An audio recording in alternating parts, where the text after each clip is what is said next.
Thank you. Well, good evening, everybody. Welcome to the July 17th meeting of the Larimer County Planning Commission. My name's Patrick Rowe. I'm the vice chair and filling in for the chair this evening, which is a vacancy. It's a tradition of the Planning Commission to start out our hearings with the Pledge of Allegiance. So I'd ask everybody to please stand and join me.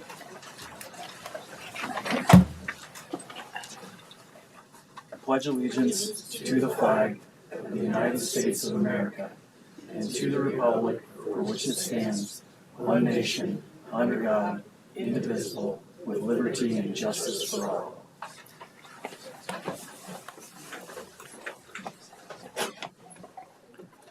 Thank you for being with us tonight. Copies of the agenda are on the wall by the door, I believe. We'd ask that everybody please mute their cell phones. The members of this planning commission are volunteers. I'm going to ask each member of the commission to introduce themselves, starting with Commissioner Duffy to my right. Good evening. My name is Connor Duffy. I've been on the Planning Commission for 2 years now, and I live in the Timnath area. And I'm John Slutsky. I've been on the commission for 2.5 years or so, and I live in southeast Fort Collins. Good evening. My name is Jordana Barrick, and I've been on the Planning Commission for 4 years now, and I live north of Fort Collins. My name is Nick Cassidy. This is my first night on the Planning Commission, and I live in South Fort Collins.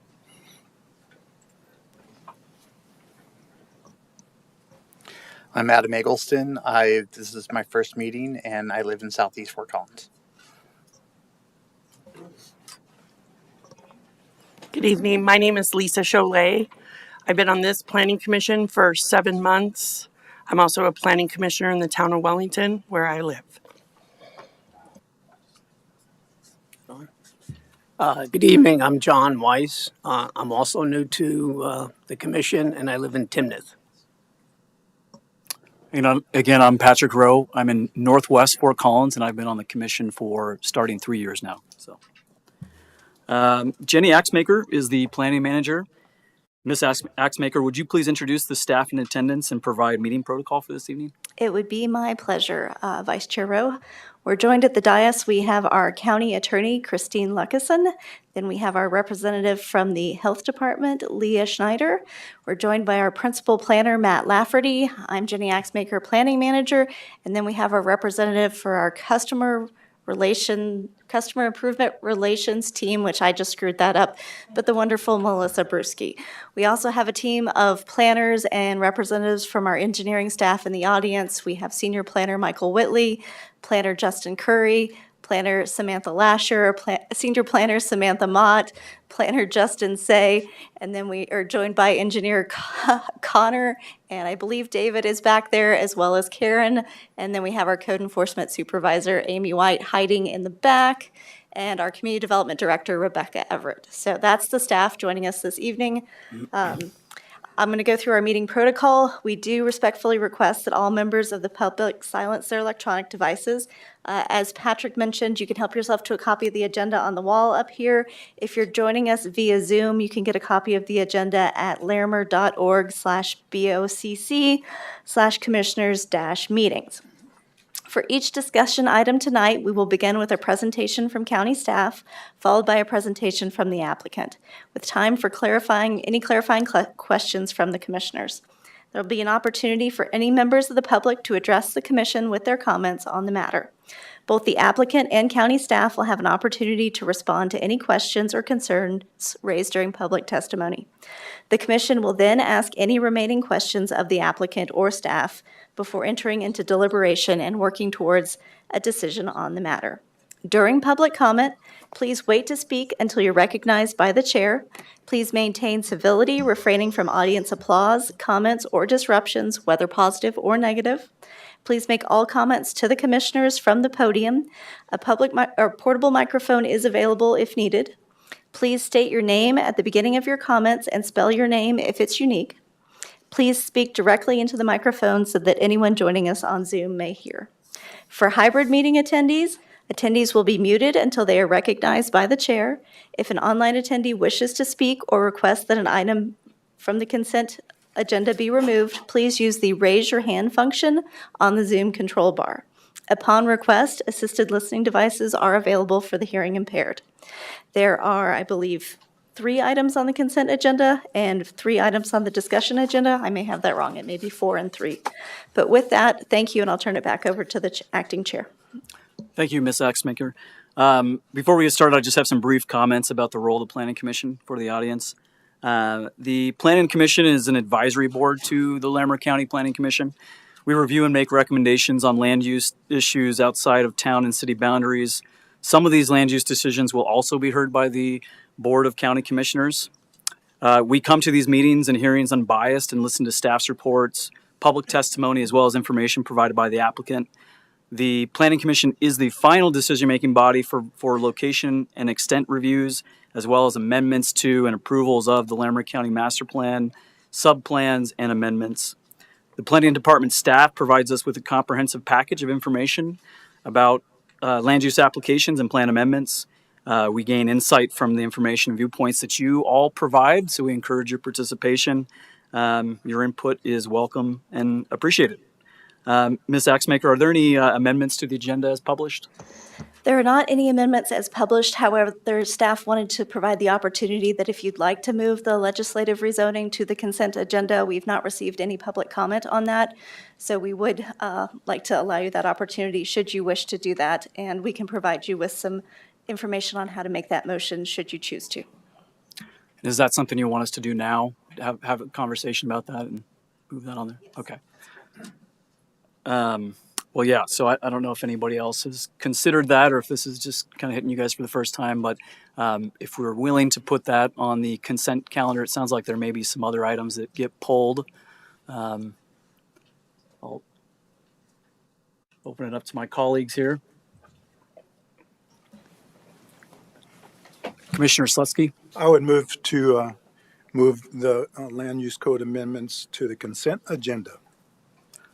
Okay. Any discussions or comments? Otherwise, I'll. Chairman Rowe, Yes. our acting chair. It's not to move land use code amendments, it's to move the legislative rezoning application. I Thank you, apologize. Commissioners.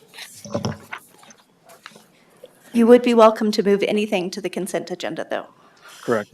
Yeah, let's pivot though. So let's revise that and consider the legislative rezoning.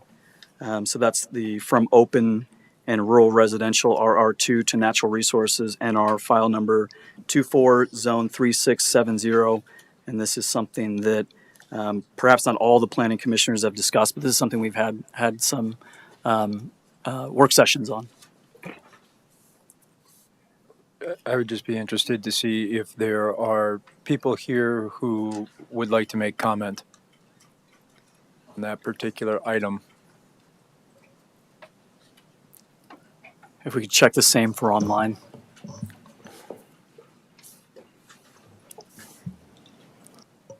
There are no attendees online.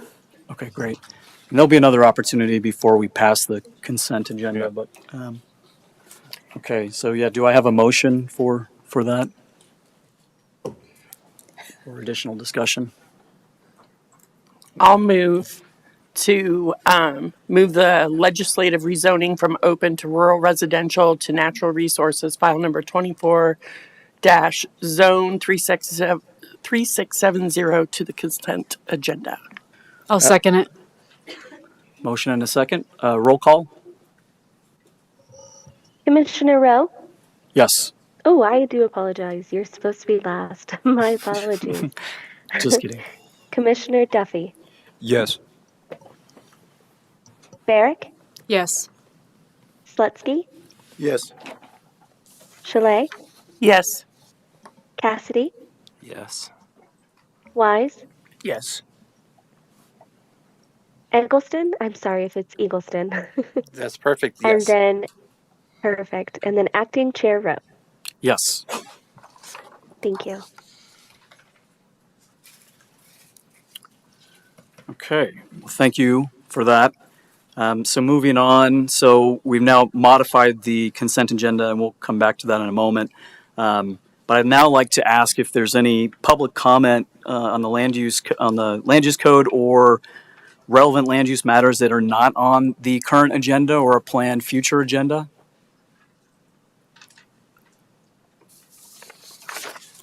Seeing none and assuming there's still nobody online.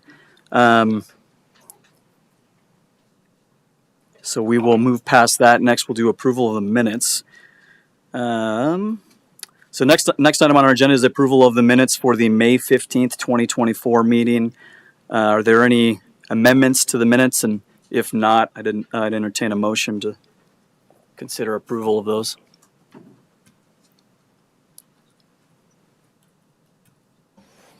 I'd like to make a motion to approve the Planning Commission meeting minutes from the May 15th, 2024 meeting. I second. Motion and a second. Roll call, please. Barrick, Yes. Chalet, Yes. Slutsky, Yes. Eggleston, Yes. Hey, Christina. Cassidy. Christina. Yes. Yes. This is Christine Luckison. Only the members who were here during that last meeting can vote to approve those minutes. So the new members won't be able to yes. vote on that. I do apologize. I was waiting for them to abstain, so my apologies. Okay, I can start over. Commissioner Duffy, Yes. Barrick, Yes. Slutsky, Yes. Chalet, Yes. Commissioner Rowe. Yes. Okay, minutes are approved.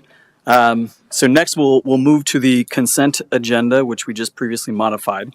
So the consent agenda is comprised of items that are meant to be non-controversial and routine and will not be discussed unless requested by a commissioner or member of the audience to be pulled. The consent agenda and all items that are part of the consent agenda will be voted on as a whole. So this allows us to focus on and spend more time with the discussion items. So we've added an item to the consent agenda. So I'll just go through those briefly. So the consent agenda is comprised of item number 1, which is Sunflower Community Amended Special Review, file number 22 Zone 3317. Item number 2, Brown Family Conservation Development Preliminary Plat, file number 19 Land 3867. Item number 3, Park Creek Reservoir Location and Extent, file number 24 Zone 3669. Item number 4, Pivot Energy Incorporated 1041 permit, file number 24 Zone 3646. And then the added item, legislative rezoning from open and rural residential to natural resources, file number 24 Zone 3670. So I'd ask if there are any commissioners who wish to pull an item from the consent agenda.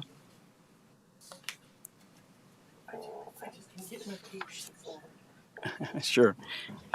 Commissioner Chalet. I can't get my page to forward. I know that sounds stupid, but here, hold on one second. I would move to pull item 4, Pivot Energy Inc. 1041 permit. I apologize. 1040 permit 24-zone 3646. I'll second. Okay. So we'll pull that. I don't think we need to do a vote on that, right? Do we need to do a vote on that? Okay. We'll do a roll call vote on that. Commissioner Barrick, Yes. Eggleston, Yes. Wise,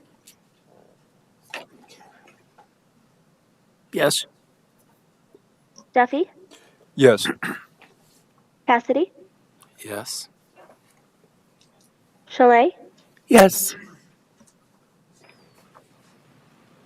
Slutsky, Yes. Rowe. Yes. So in retrospect, we probably should entertain all of these amendments at once, but I'll just see if there's any other commissioners that want to pull any other items. And if not, I'll ask the audience the same question. So if there's anything that's on the consent agenda that you want to have comment on or have questions on, you'll need to step forward now and ask that we pull that item off of the agenda. Chair. Yes. Oh, one more. Well, let's hear it. It's going to be a long evening. Sorry. Oh, never mind. It's not on the consent agenda. I keep doing that. Okay. Never mind. Chairman Rowe, there's a member of the audience who. Yes, sir. Yes. Step forward, please, to the microphone. Thank you. If you don't mind just introducing yourself as well. My name is Mila Chikara, and I'm in Buckeye, Colorado, near the Park Creek Reservoir, or Park Creek Ranch, so actually a namesake of the reservoir. And I'm ignorant as to what question you just asked, because I think we do want to have public conversation and discussion and knowledge and questions addressed for the Park Creek plans before it's approved. So if this is just going straight to consenting approval for that. It's currently on the consent calendar, so yeah, and it sounds like you would like to discuss that item. So I'm hearing that you want to request that that be pulled, so we'll pull Correct. that one as well. Yep. Thank you. That sounds good. Do we make public comment later for that? Mm-hmm. Correct, yeah, so it'll be added to our agenda on the discussion items. It'll actually go last on the discussion items, but so we'll tackle the other planned items first, and then we'll discuss that one as well. Thank you. Thank you.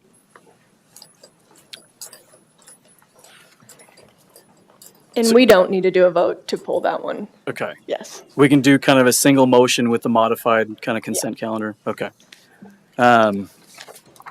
So I would ask for that motion now, and I can kind of review those changes. So we've added 1 and subtracted 2. Would it be helpful if I just overviewed that briefly? Well, and Acting Chair Rowe, I just want to chime in that we still have no public attendees online, so we don't have anyone online wishing to remove anything from the consent agenda. Great, thank you. I'm going to review what's on the consent calendar, and then I'll look for a motion there. So we still have Sunflower Community Amended Special Review, file number 22 Zone 3317. We've got the Brown Family Conservation Development Preliminary Plat, file number 19 Land 3867. And then we have the added legislative rezoning from open and rural residential to natural resources, file number 24 Zone 3670. So we have those 3 items. And Chair Rowe, I'd like to make a motion to approve the consent agenda. Second. As modified, I guess, yeah. As modified as you just described. Chairman Rowe, Matt Lafferty, Principal Planner. Yeah. As a planner on the legislative rezoning, I don't mind you just making a general motion to approve the item of the rezoning, but I need you to also look at the motion in the packet because it has, you have to affirm that the zoning map is correct. You have to certify the map. So what we'll do is we'll do the consent agenda motion, and then we're going to do 2 separate motions after that Matt can put That on the would be screen. great. And I'll put them up on 3 screen. total, just because it's kind of a different kind of application, but Matt can pull those. So just do the consent one as you Perfect. normally would, and then Matt will have those for you. Okay, so we've got a motion and a second for the consent agenda as we've modified, so we'll move forward with that and then tackle these other 2. Roll call, please.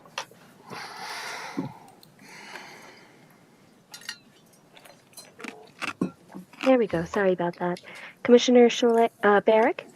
Yes. Commissioner Wise? Yes.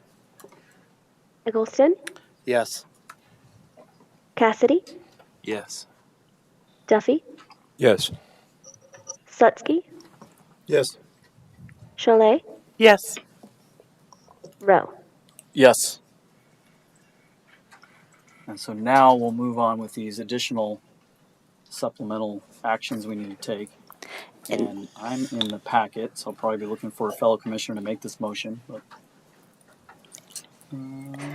Acting Chair, if I might make a suggestion, Yeah, since we please. do have members of the audience that are here for the 2 two items that have been pulled from the agenda, and the last item on the agenda is the Land Development Code, which is a staff without an applicant.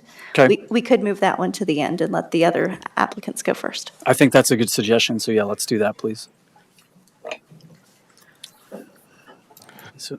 So we have before us the two motions that we need to make. If one of my commissioners will make that. I move that the Planning Commission recommend to the Board of County Commissioners approval of the proposed zoning amendments to the Larimer County zoning map and the Larimer County Front Range zoning map, planning file number 24, zone 3670, to change the zoning designation of multiple publicly owned properties from O open to RR2 rural residential to NR natural resources as proposed by the Community Development Department, subject to the following conditions.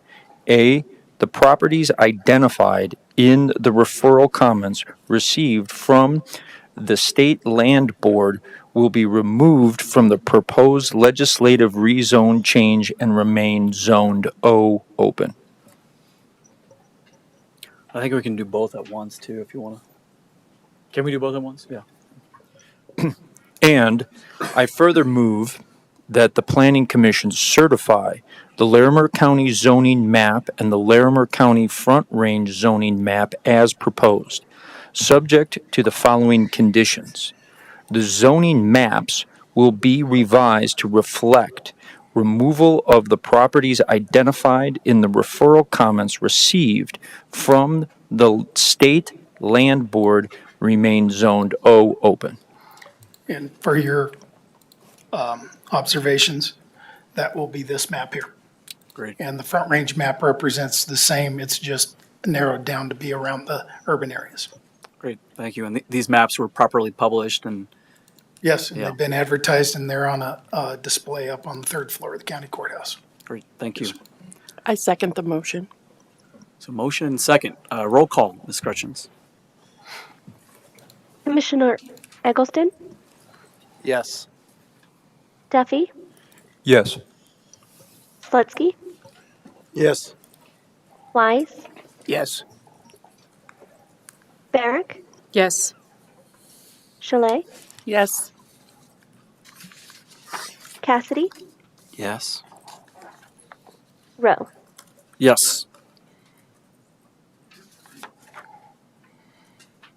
So that's us making progress. We're now on to discussion items.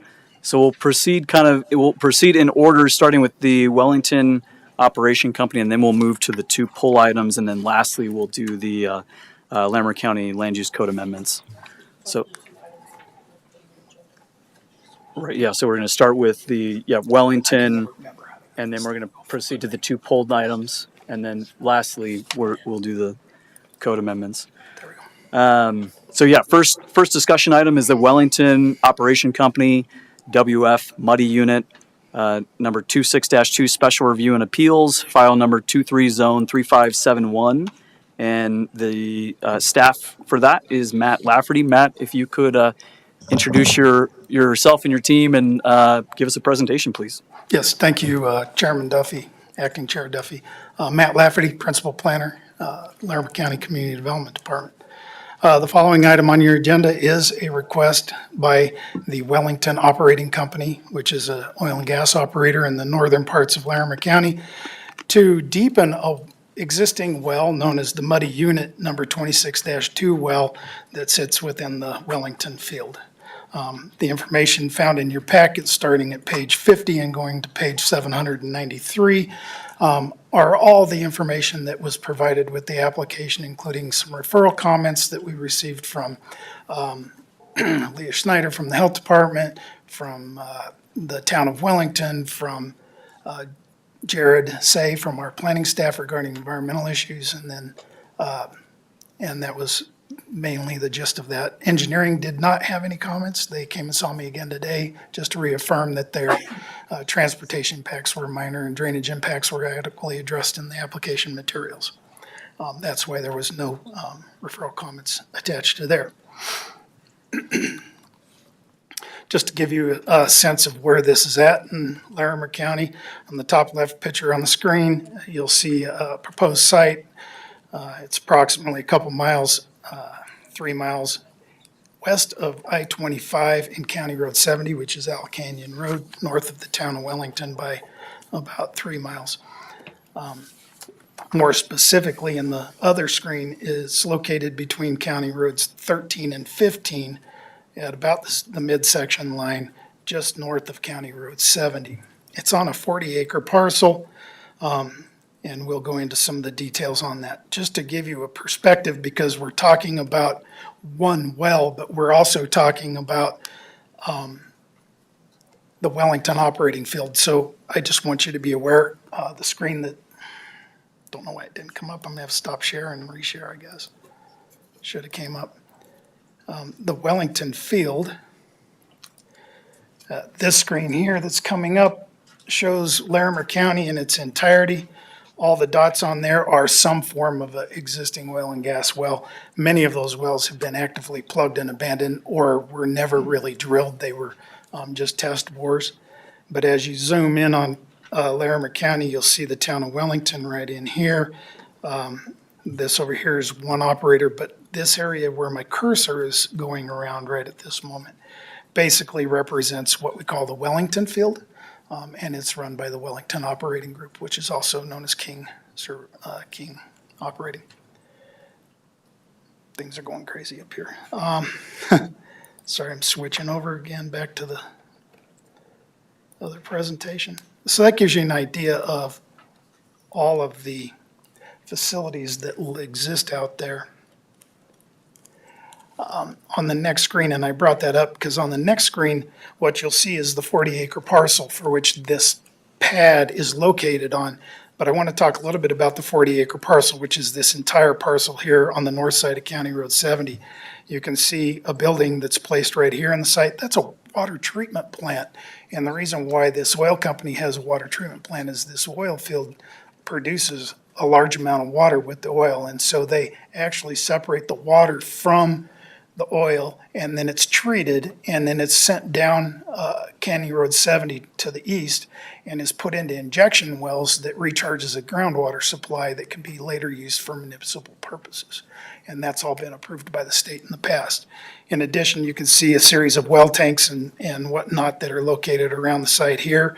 Those are where that entire field brings the oil back in, and then those separated and those functions do. So it serves that entire field. But more specifically up here in the left-hand corner, there's an outlined area. That's where the well pad is that we're going to be talking about tonight. That well pad looks like this. On this screen, you'll see a couple of things. You see the black outline of basically the impact area of the drilling operation. There's an existing well. It's situated right here in the center of the site. That well's been there since 1989, I believe, if I recall from my staff report. That well is already in at 4,800 feet. And what they're proposing to do, because they're trying to understand deeper layers of potential resources, is they want to drop the layer of that well down 1,000 feet and see if there's any other resources that are available for mining. If they discover that there are potentials, then they may expand their oil field and come in and have to go through a series of applications with us to include expanding their operations. But this is just an exploratory option. They're just going to deepen this one well to investigate it. Last year, the same oil company did what we call a seismic study, and they went out and they did seismic testing in the area northeast of this and east of this to make sure what kind of resources were there, and they're just trying to understand that to see if there's any more production in this area. It's noted that this is a temporary thing. It's going to take about 2 weeks to do the drilling. It'll take probably a week or so to prepare the site, and then a week after the drilling is complete to close down the site and remove the equipment. So it's about a month-long process that this will be done. Normal oil and gas operations, when you're drilling and exploring and stuff like that, includes multiple wells and can take over 6-8 months, sometimes a year, to drill the entire pad. And so you have a large impact over a longer period of time. So the impacts of this use should be relatively short in duration and hopefully minor impacts. Regardless, What was identified during the site plan review, or during this review, was that there are some wetlands in the area. You can see on this screen up here, there's this blue hatched area. That's an existing canal that's going through the area, irrigation ditch. And it bleeds a little bit, so when it bleeds, it creates some wetland vegetation, some of those things. But it's all up gradient from the site, so we shouldn't have any potential impacts to that wetland by virtue of spills or any kind of operations impacting that site. Down below the site to the west, down in this area here, just off the screen, there's an existing wetland, and we can look at that on the aerial. You can see it pretty well. You can see on this drawing, you can see the edge of that wetland. And if I go back to an aerial photography, here you can see where this wetland actually exists here. That's the pond, but the wetland actually grows outside of that. And then some of this area up in the north here is also partially wetland. So we want to make sure that this operation, if it did have an issue such as a spill or a leak onto the ground, that it doesn't impact that wetland. And our code would suggest that there be a 100-foot buffer. That's been verified that they can maintain right at about 100 feet.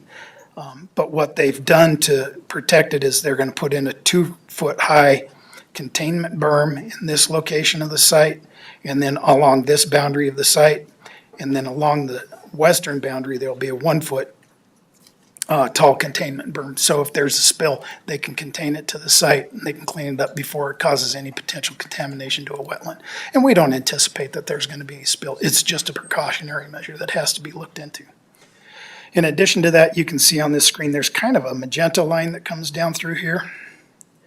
And then it also runs here. Due to the noise study that was done by the applicant, it showed that there is some potential downhill, down gradient residences about 3/4 of a mile, half mile to 3/4 of a mile away, that it might cause some noise issues for them during the drilling process. So those magenta lines represent a sound wall that will be put up on the site during the drilling process to make sure that those sounds don't impact those neighbors in a negative way. As well as that's been our recommendation, and the applicant concurs that they'll just try to operate between the hours of 7 in the morning and 7 at night. So hopefully noise shouldn't be too much of a hindrance to the neighbors in the area. You can see a road that comes through there. It's really just a 2-track dirt area that comes in there. So on the well pad, what you're seeing in the well here, this is a truck. It's actually the drilling rig. It's called a workover rig. They'll back that rig in.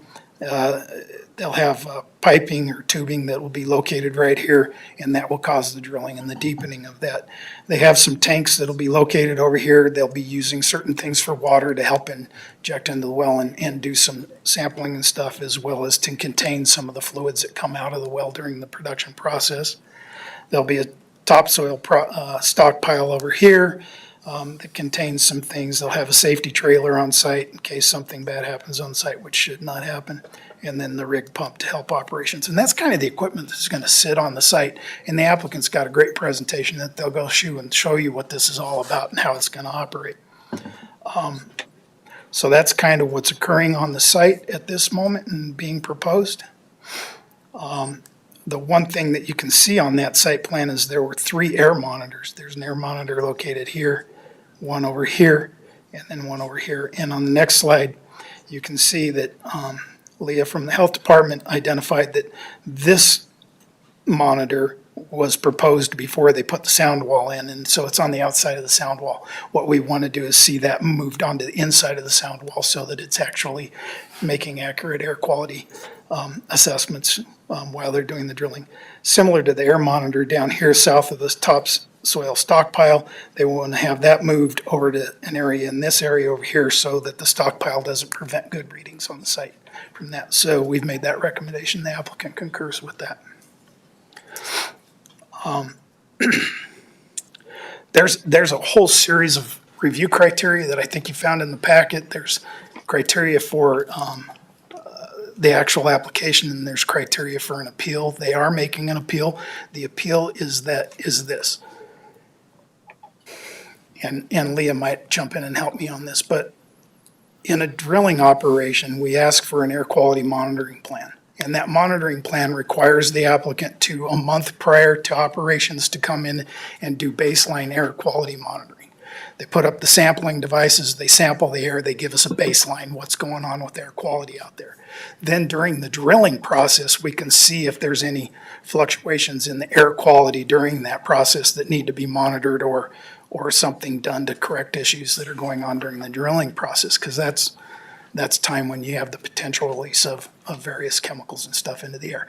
And then we move into what's really the production era of it. So the drilling's complete, fracking's been complete, all those things are complete, and the well is operational. And for a number of years, there's a potential for some emissions to come off of these wells we found in the past. And so we require 3 years of additional monitoring post-drilling to make sure that air quality doesn't change in the area, or that there doesn't need to be some improvements made to the site. And so what we're doing with this appeal is we're saying, yep, you do the initial monitoring for the baseline study, then you do the monitoring during the process, but the 3-year process, we're not going to hold them to that, because this is just a temporary event. And the minute that they're done with the exploration part of the drilling, they won't plug it, but they'll shut the well in, which is to cap it and make sure that it's not emitting anything, or they're not going to take any fluids out of the hole, so there shouldn't be any emissions that are coming off of that. And so we're granting that appeal based upon the fact that this is a temporary event. And in the staff report, we talked about it being that they were going to operate during the month of November, which is a time period in which ozone is not created as frequently as you would find in other months because of heat. Ozone is created when there's a lot of heat in the air, and so the peak summer months is when you get high ozone levels. It should be noted, and it's hard to say, this is in an attainment zone, which is good. A non-attainment zone for air quality means that we're not meeting our air quality standards for the state and the federal government. We're in an attainment zone out here, which means that there isn't any monitoring at this point, or we're not outside of that window. So having that in place, understanding that they now want to operate and do this drilling in August, which is a higher ozone period month, which is fine. They've agreed to use the best management practices that come out of our land use code for any identified ozone alert days. So the CDPHE, which is the Colorado Department of Public Health and the Environment, if there's an ozone peak day, a warning that comes out, they put a notice out. And during that time, they would be discouraged from using any diesel motors, any kind of those types of equipment that would generate emissions that would cause ozone. They might even just cease drilling operations during that period to minimize those impacts. So they've agreed to all the best management practices that are in our code. And so what I've done as a result of that is I modified my recommendation, or the Development Services recommendation, condition number 9, to say that the applicant will do the site preparation and drilling of the well during the month of August, and will not operate beyond the hours of 7 a.m. and 7 p.m. And then I added a condition of approval, item number 10, air quality best management practices, or BMPs as you might refer to them, as required by Article 11.3.3.f and Article 11.33J of the Land Use Code, and the applicant's air quality plan, sorry, there's some typos in there, shall be adhered to on Front Range Air Quality Action Advisory Days, posted by the Colorado Department of Health and Environment. If they do those things, we believe that this can satisfactorily address the review criteria for an appeal, and there should be minimal impacts associated with this use. At the head of the meeting, Commissioner, and I'm sorry, I'll brutalize your name, Chalet, pointed out to me that the site is within what the town of Wellington calls their GMA, which is really a planning area. It's a boundary that they plan out to. In Larimer County, our land use code, the criteria that's in the review criteria says, will it comply with the GMA regulations, supplemental regulations that are in our code? And what that is we work with the town, certain towns and counties, cities, And we've adopted an intergovernmental agreement with them, which says this is how we're going to play in the sandbox together. And then we define a GMA boundary, which we call an overlay district, which defines where that intergovernmental agreement's to apply. We have not done that with the town of Wellington as of yet. So in my comments, it says that it's not in the GMA. It's not in the GMA that we recognize as it relates to the criteria in our land use code. It's in the planning area for the town of Wellington, which they call their GMA. So in order to avoid that confusion, I thought I'd do my best to explain that situation. With that, we're making a recommendation of approval, subject to the 10 recommendations that are in your packet.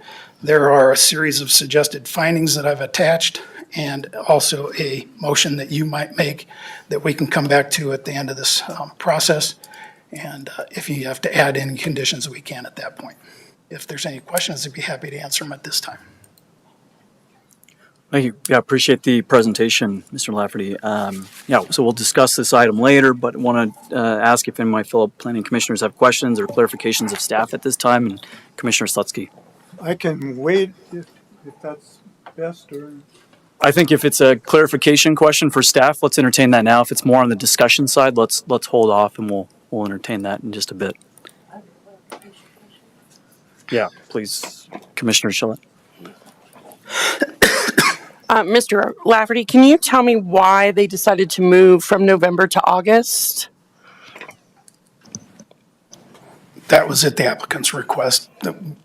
They scheduled this over a year ago when we were doing our initial conversations with them. Mm-hmm. And throughout this process, they've found opportunity that they can get the drilling done earlier than later.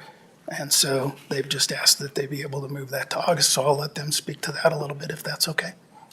Yeah. I have one more question for you. In the packet, you have attachment A with referral comment response. Yes. I'm looking at page, those numbers are small. 365, I believe. Okay. With the Town of Wellington referral comment response at the top. The two bulleted items that they requested and are being incorporated into Wellington Operating Company's plan. Mm-hmm. Are those the only two comments that were received by the Town of Wellington? Because I do not see a corresponding referral comments page. That was all that was provided, and they responded to those. Okay, thank you. Yeah, please. Thank you. I have a question, maybe a clarification. Can you tell me the closest residential development to this particular site? I can tell you where let me jump back out into my PowerPoint here real quick. I'll show you that. It's a great question.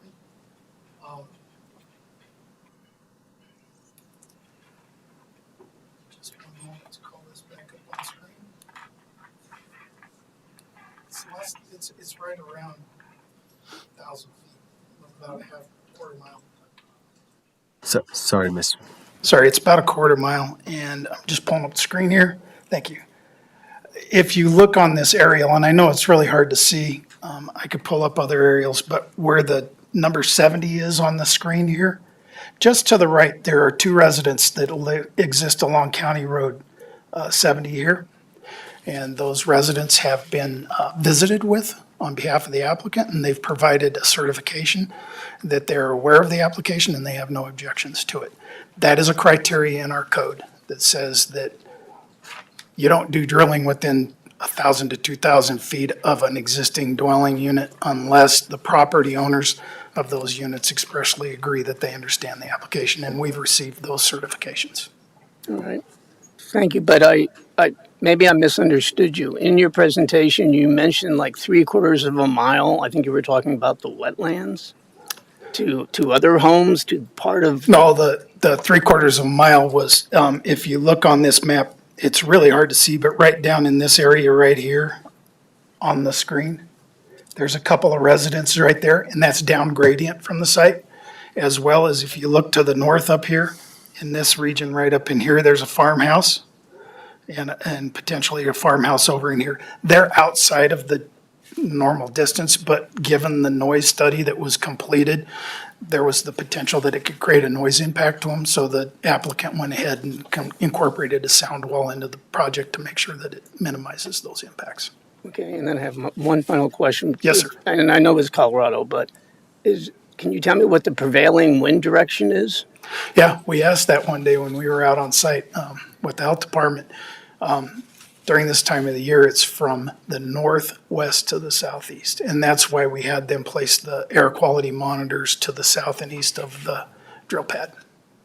And Okay. one to the actual northwest. Thank you. I do have some questions to the health department, but I'll wait until. Excellent Yeah, questions, Abigail. Thank Up to you. you. Yeah, thank you, Commissioner Weiss. Thank you. Yeah, please, Commissioner Gillette. Mr. Lafferty, do you know the distance from this site to and this is terrible, the northwestmost developed area within the town of Wellington? That neighborhood that's there? Oh, I know Leah knows where I'm talking about. yeah. Can I pull up a different screen Yeah, that'd be real great. quick? Thank you. I have it. Sorry, I'm not used to operating off the laptops. I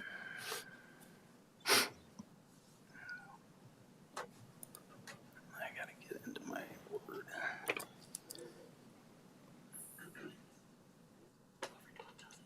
Where did my Google Chrome go? Here we go. I got it. Google Chrome. Sorry, I gotta get into the system. Many of us got new computers this week, and so it's been a bit of a learning curve. Got it this morning. It's like, what the heck did they do?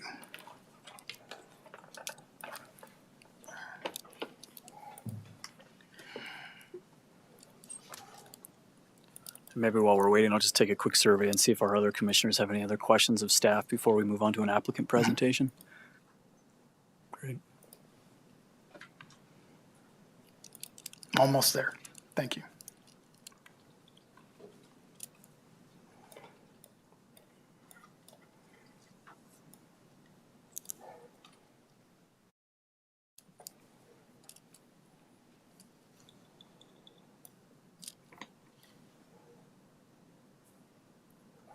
Okay.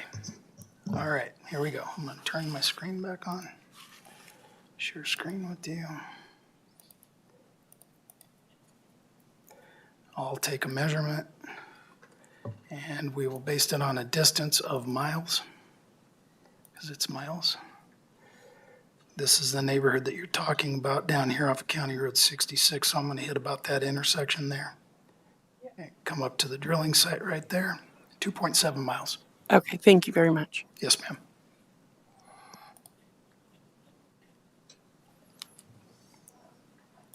Great. And so, yeah, with that, if we could ask if the applicant is here and has a presentation to provide to us. Do you need a pointer? Sure. There you go. And it also advances the slides with this button here. Give me a second and I'll pull up your presentation. It should be the right button and then the pointer is this. Okay. Yeah.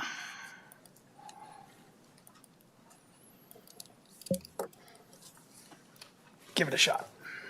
All right, good evening, planning commissioners, county staff, and members of the public. My name is Connor Staley. I'm the asset manager for Wellington Operating Company. Thanks for the opportunity. Thanks, Matt, for the presentation to talk about our deepening project here in the Wellington field. If you need me to advance, I can advance. Yeah, just go ahead. If I can get my computer to work. Well, this is great. There we go. Okay. All right, so yeah, just a quick introduction to the Wellington field and Wellington operating. The Wellington field is about a 100-year-old oil field. It's been there for a long time. It's a relatively small oil field, has a small footprint, as Matt pointed out. It's about 1.5 miles east to west by 5 miles north to south. Currently, we have 23 active wells in the field, and the primary producing formation is the Muddy J sandstone. So currently producing oil, gas, and water from that from that formation at a depth of about 4,300 feet. So Wellington Operating Company has been the operating of record for the Wellington field since 1992, has a history of clean and safe operations in the field. The main field foreman, Cam Gracie, lives in the middle of the Wellington field, so he's personally interested in making sure that all operations are clean, safe, and effective out there. So in 2019, King Operating Corporation acquired Wellington Operating, and since then they have a track record of continuous improvement and ensuring compliance to state and county regulations in the field, including the plugging and abandonment of 6 wells in the past 24 months at the request of the county and landowners, various tank battery and emissions improvements, air permitting approval, and water plant improvement and groundwater monitoring. You got it. Cool. Did we skip one? We did at the same time. Go ahead, Matt. There we go. Okay. So the what we're proposing is a deepening of an existing well, as Matt had mentioned. We're interested in learning more about the layers below the Muddy J, and instead of drilling a new well, we're able to re-enter an existing well that's on WOC property and deepen the well. We're saying about 1,000 feet, nice round numbers. It'll probably end up being about 750 feet or so, to learn more about the underlying formations and minerals in the area. And the way we'll learn about those is we'll run logs, we'll run temperature surveys, pressure surveys, and we'll sample the fluids, all during the deepening process. So there are no modern penetrations of in that formation that we're targeting is the Entrada formation, and so there's no modern penetrations of the Entrada in the area. So the modern logs, the technology's come a long way since the last time a well was deepened or drilled into this zone. As a part of that process, we will deepen, we'll run new casing and cement that to surface, so we'll create a new barrier, for the wellbore to fluids. And so that wellbore, even if we plugged it on day one, would be in better condition than it is now. The state permit to deepen the well was received about this time last year. And as Matt had mentioned, we were hoping to commence activity as soon as August, keeping in mind the ozone best management practices there. So there is, this is just a deepening activity to access the rock for sampling and for logging. There will be no fracking or injection of fluid of any kind into the zone. And so I just wanted to make that clear that, fracking can be sensitive, and so that will not be taking place on this project. Can you go back one, Matt? Sorry about that. So I may have already touched on this, but why would we deepen an existing well? So, as I mentioned, we don't have to drill a new well. We can use a smaller rig with a smaller footprint, so there's less disturbance instead of having to have a full-size drilling rig come in that can hang all of that casing. The workover rig has a smaller footprint, and we'll be able to achieve what we need it to do. And then, as I mentioned, it'll have that new casing and cement to surface. So we expect to find oil, gas, and water in deeper zones, but we won't know until we penetrate those specific zones and run the logs. And as Matt had mentioned, if it's commercial, we'll shut the well in, and then I believe that there's, another review that will have to take place. And if it's determined that it's not, we'll report that as well, and we'll plug the well according to state regulations. All right, so we submitted over 15 detailed mitigation plans, in the, 650 pages of plan that we put together. And, we just believe that demonstrates, our willingness to show the county and the public that we're willing and able to, follow the code, and we're interested in protecting the environment and all interests in order to carry out this activity. And so we also have notified many of the surrounding landowners. So we sent letters to all of the mineral interest owners. There's notification of the surrounding landowners. As Matt had mentioned, the folks to the south of County Road 70 were contacted, and we also sent out some offers to test some shallow water wells in the area for any residents that were concerned about groundwater contamination. And we do have some show of support by local landowners. So Mike Blem owns land on 3 sides of the well there, and he wrote a note to Matt here. I'll paraphrase, but he's lived in the field for a long time and has never had any health concerns or any ill effects due to the oil and gas industry. He says that Wellington operating in the oil field has always been a good neighbor to him, and he recommends that that the project is approved. So with that, I'll take any questions. Great, thank you. I appreciate that presentation. Turn it over to my commissioners for any questions we might have. Commissioner Duffy, did I see you had a question? Yeah, a couple of questions. First one, does King Operating or Wellington Operating have any Colorado Department of Public Health infractions or investigations going on right now for this field or other operating fields? Not to my knowledge. Okay.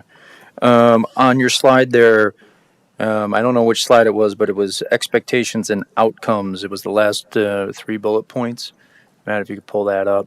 It was speaking about if there's commercial volumes of fluids, whether that be gas or oil.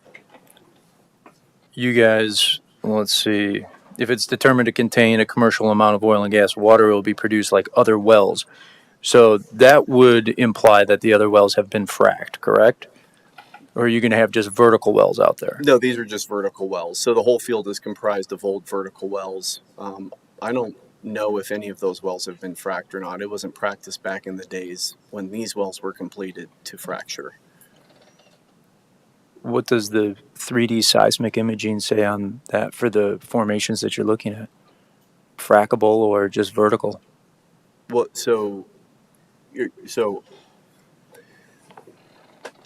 the 3D seismic shows us kind of an underground picture of what the layers of the formations look like, right? And so the well's been drilled with vertical wells, and what you see happening in areas like Weld County and the greater DJ Basin is they're drilling horizontally, right? And so the 3D seismic showed that really, horizontal drilling in the area would be possible, but it wouldn't be feasible.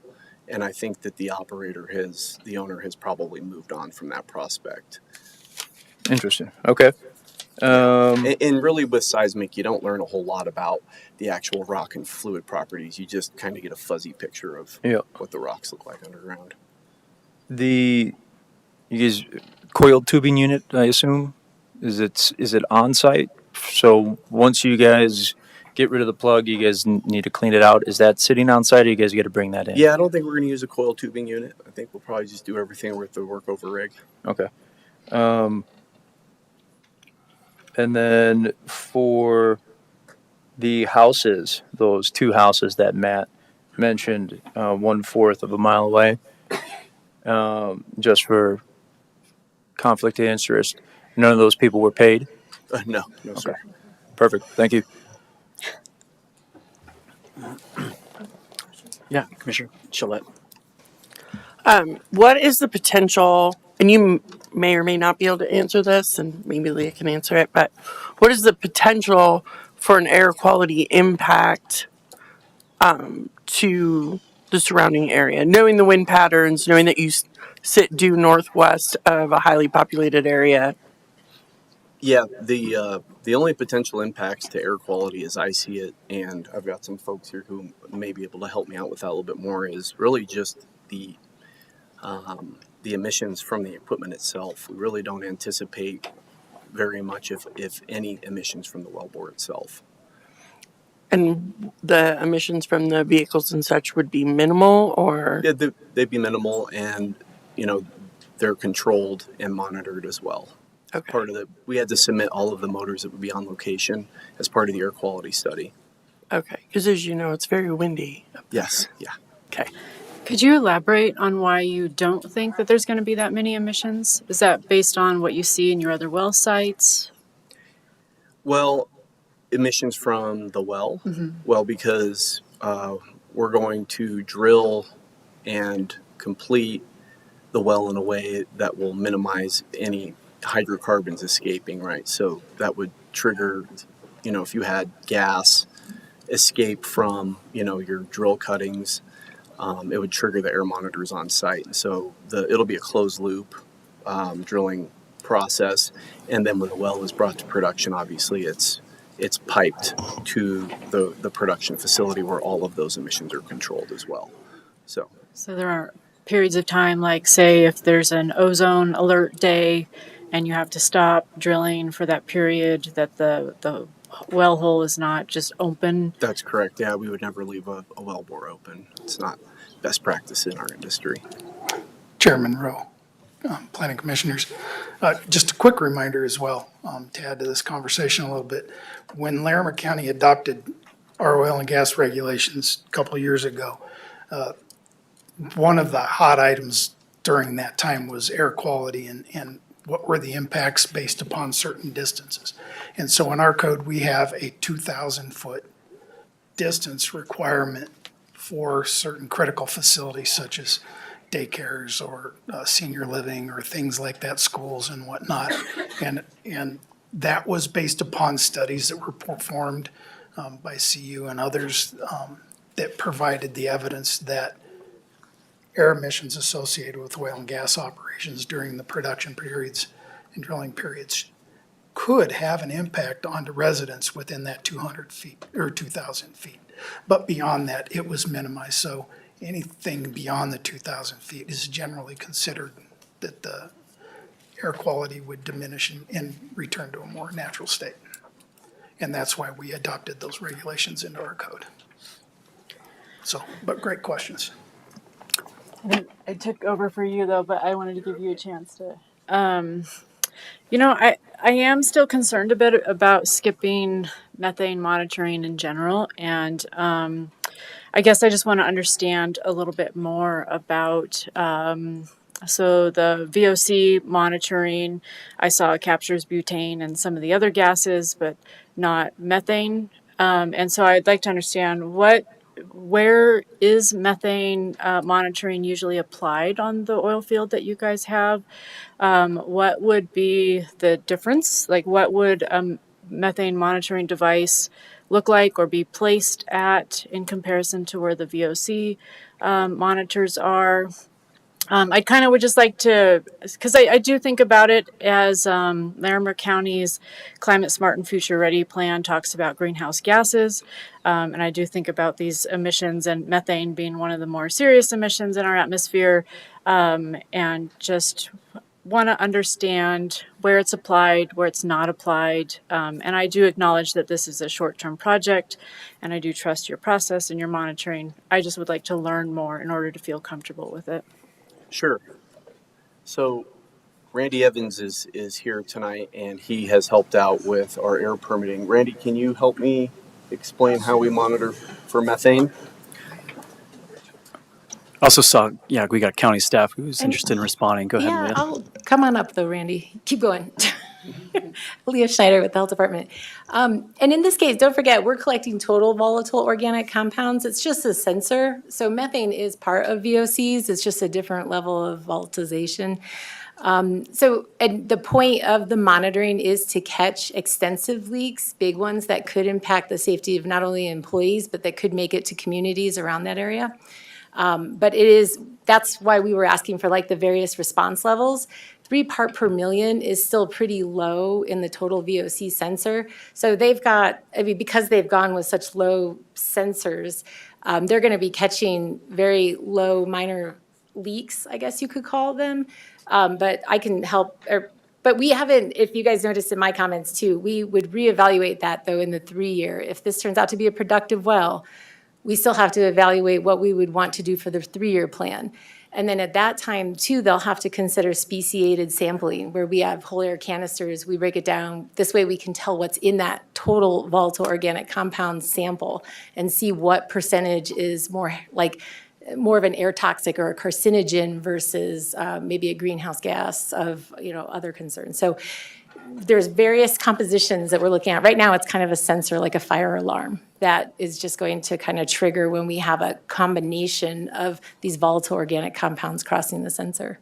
But go ahead, Randy. And just confirming, just a quick clarification, if this did become a productive well, that's a separate application that comes in later. Correct. Yes, Correct. yes. We want to look at that in more detail for a 3-year plan. Great, thank you. My name is Randy Evans, and I operate the water treatment plant at the facility, and have been primarily working on lately the regulatory issues, working with the county health on our recent air emissions permits and such, getting those done. As far as for monitoring with the methane, I would like to say I know a lot more about it, but generally we would use a photoionization detector, which would give us an idea of any gases in the air in the area, if they're and volatile organics as being the gases. Our primary volatile organic out there is mostly propane. And again, so much of this stuff has very little odor, so that's why you want to use something like a photoionization detector, handheld or stationary, to check the areas. I've checked wells when they've been worked over around the rigs and stuff, and have not seen recordable or reportable levels of any emissions coming off during the workover operations on the wells in the past for the repairs. And that includes pulling the tubing and the rods and the pumps, which results in more stuff coming up and down, moving the air in the well itself more than this other will do, because it's going to be a slower operation, just grinding the down into the rock and then bringing up what they have to that way. And again, it's just a matter of monitoring it, and if we find that there is something that we're hitting, then we would have to make some adjustment for that, or make a call as to what has to be done to correct that at that time. Yeah. Do you do any monitoring like that on your existing operating wells? Yes. With a handheld system. And that's done by you, not by a third party, like the VOC monitoring will be a third party? I do that part of it. We do have a third party that comes in and does the flare infrared testing to determine if there's leaks and such. So that is done by a third party. On a quarterly basis, and that's conditions of our air Mm-hmm. And everything. Can you tell me a little bit more about, so I have actually spent some time on an oil field up in Montana doing monitoring of methane leaks on some abandoned wells up there. And can you tell me a little bit more about the CAP process? So if you explore this one and you find nothing, but you add an additional 1,000 feet to the well, what is that CAP process like before you come in and plug it? And because I have personally seen some wells that have been capped that are still leaking methane equivalents to 1,200 cars on the road for a year. Yeah. And so I'm just kind of curious, if it doesn't have something that's beneficial for you guys to move forward with, what is it like while it sits there until it gets plugged by the end of 27, was it? Yeah, it's got a standard wellhead on it, and I have a picture of a wellhead in my presentation. Maybe that'll be helpful, but a normal wellhead has a handful of different valves, a master valve, and then valves at the T's, and that would be, made up on the top of the surface pipe there, so that it creates basically multiple layers of seals to the wellbore. And then the Braden head space is also monitored and valved off as well. So that's just kind of a cartoon of a wellhead. I mean, that's pretty realistic, actually. You can see that there's multiple wells and flanges there that isolate the interior of the wellbore from the environment. Maybe, some of the emissions you were seeing, and we see this a lot in our industry, unfortunately, is people don't properly cap or plug their wells and they end up leaking. So, but that's, we would take great care to make sure that wouldn't happen. And different formations are different. Yeah. Yeah. Connor, correct me if I'm wrong, but does not the state require annual FLIR testing on wells that are not plugged and abandoned? Yeah, it's actually quarterly. So they have an annual inspection process, as well as the county has acquired its own FLIR camera. We're invited on an annual basis to go out with the people that do the FLIR testing, just to see how they're doing it and monitor it with them. So on an annual basis, it's being looked at. So if there are any potential leaks in any of the valve equipment or Braden head, they can be fixed at that point. Can I ask you,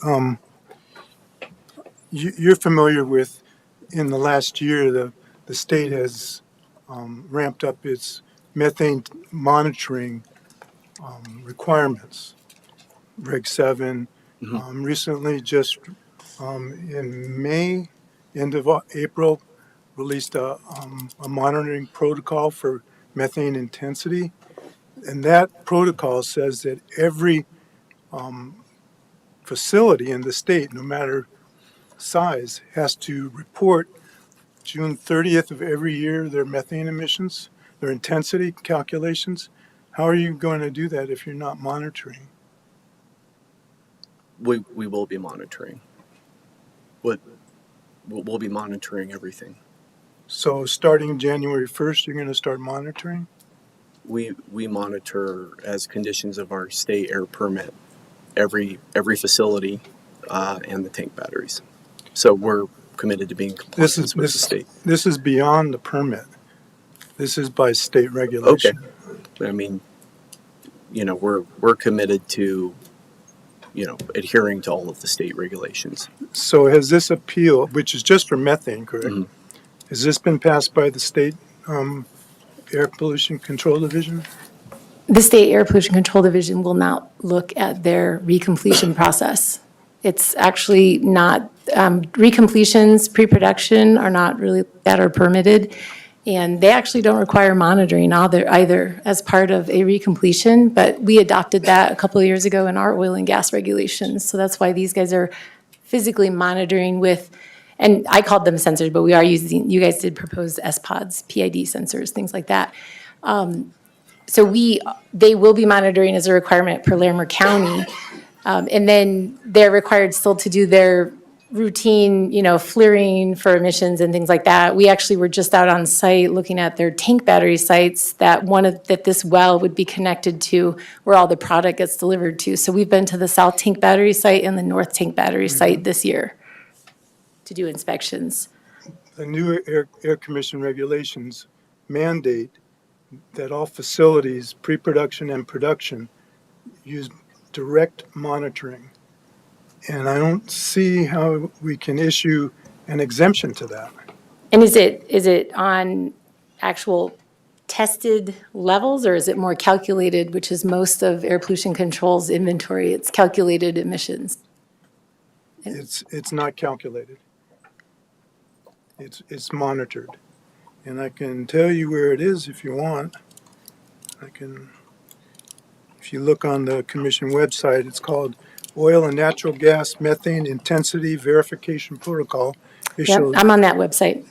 April 22nd. May 2024 is the update. Down. Yep. And it's not a new facility though, so depending on how it falls in that compliance realm, all upstream segment owners, regardless of size, must participate in this program. Create measurement-informed inventory of methane. This can be accomplished by implementing an operator-specific program or by applying a state-developed default factor.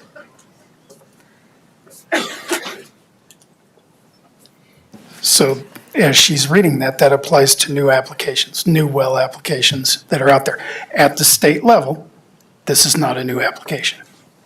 The state, ECMC, only looked at this, which the ECMC is the Energy Carbon and Management Commission, formerly known as the COGCC, Colorado Oil and Gas Commission. Just reading from. Only looks at the downhole activity with the recompletion. It doesn't look at any surface impacts, and therefore this is not considered a new well by their permitting process. I'm thinking this It's has to only do- considered as a new well in the Larimer County regulations. I think it applies to all wells. It says each upstream segment oil and gas operator in Colorado is required to participate in Regulation 7, Part B, Section 8, program to reduce pre-production and production emissions of greenhouse gases. And it is, reading through this, yes, these guys will have to start doing it for even their existing facilities that they have, but it is calculations and then monitor operations to ensure compliance with intensity standards, keep records to accurately account for emissions from these operations. A lot of Air Pollution Control Division is not actually tested data. It's more calculated based on your throughput and what your material's been tested to be comprised of, to then evaluate some of these inventories that they're collecting. I know ECMC has their own database. Air Pollution Control Division has a couple of different databases, but it's usually reported totals. And we have to look at reported totals just for VOCs, NOx, a couple of the common criteria pollutants. And that's all based on calculations, based on their throughput and controls in place and things like that. So it's a lot of it turns out to be calculations. If you read down a few paragraphs, to improve and verify the accuracy of greenhouse gas emission inventory with respect to methane, upstream operators must create a measurement-informed inventory of their methane emissions. And Commissioner Slutsky, I'll jump in too. We don't have the power to exempt them from any state requirements.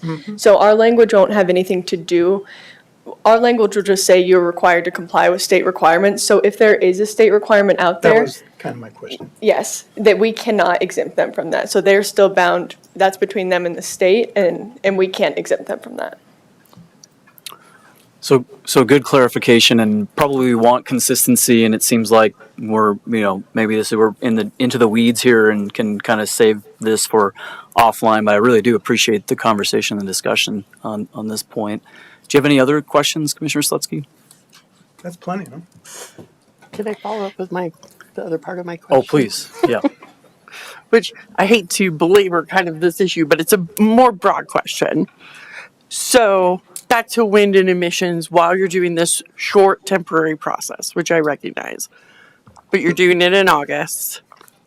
To Mr. Lafferty's point, Wellington and north of Wellington is currently in an attainment zone, not a non-attainment zone, but barely, right? Like, it won't take much, not your operation itself, but if your monitoring equipment indicates that suddenly there's more emission than you anticipated, whether it's the diesels are overheating or whatever's happening, right? And when you're doing this, what is the process to notify? That's my question, is like, who's notified? What does that look like? If it's a windy day and there's something bad happens, God forbid, what's that process look like for the community directly south of you and then into the non-attainment zone? Can you speak to that? The response. Well, that's something that we're trying to develop with them as part of air quality monitoring under Reg 7 of the Air Pollution Control Division, or AQCC, Air Quality Control Commission regs. Air monitoring is required, and one of the things that they were lacking in their plan was a response plan based on those monitors. So I can't remember if we got that. Did we get it just beforehand? I haven't been able to review it, but I had provided an example from some other approved monitoring plans. And the response levels, you kind of determine your own criteria per Air Pollution Control Division. And it's, again, to detect levels of various, or to look for various levels, and then you set up this is an issue we'll just investigate on site. If it steps up to the next level, they notify and have maybe a FLIR camera come on site, or the next level could be notifying CDPHE, it could be notifying local health department. It's things that we'll have to work on them to make sure that we have an adequate response plan. Again, their levels, they're going to 3 parts per million, which is much lower than what would be so benzene is included in volatile organic compounds in the total, and 9 part per billion is your concern there. But again, we'd have to test and find out the constituents of using a whole air canister sample, but I'm more concerned about that during a 3-year period. But there are ways to notify.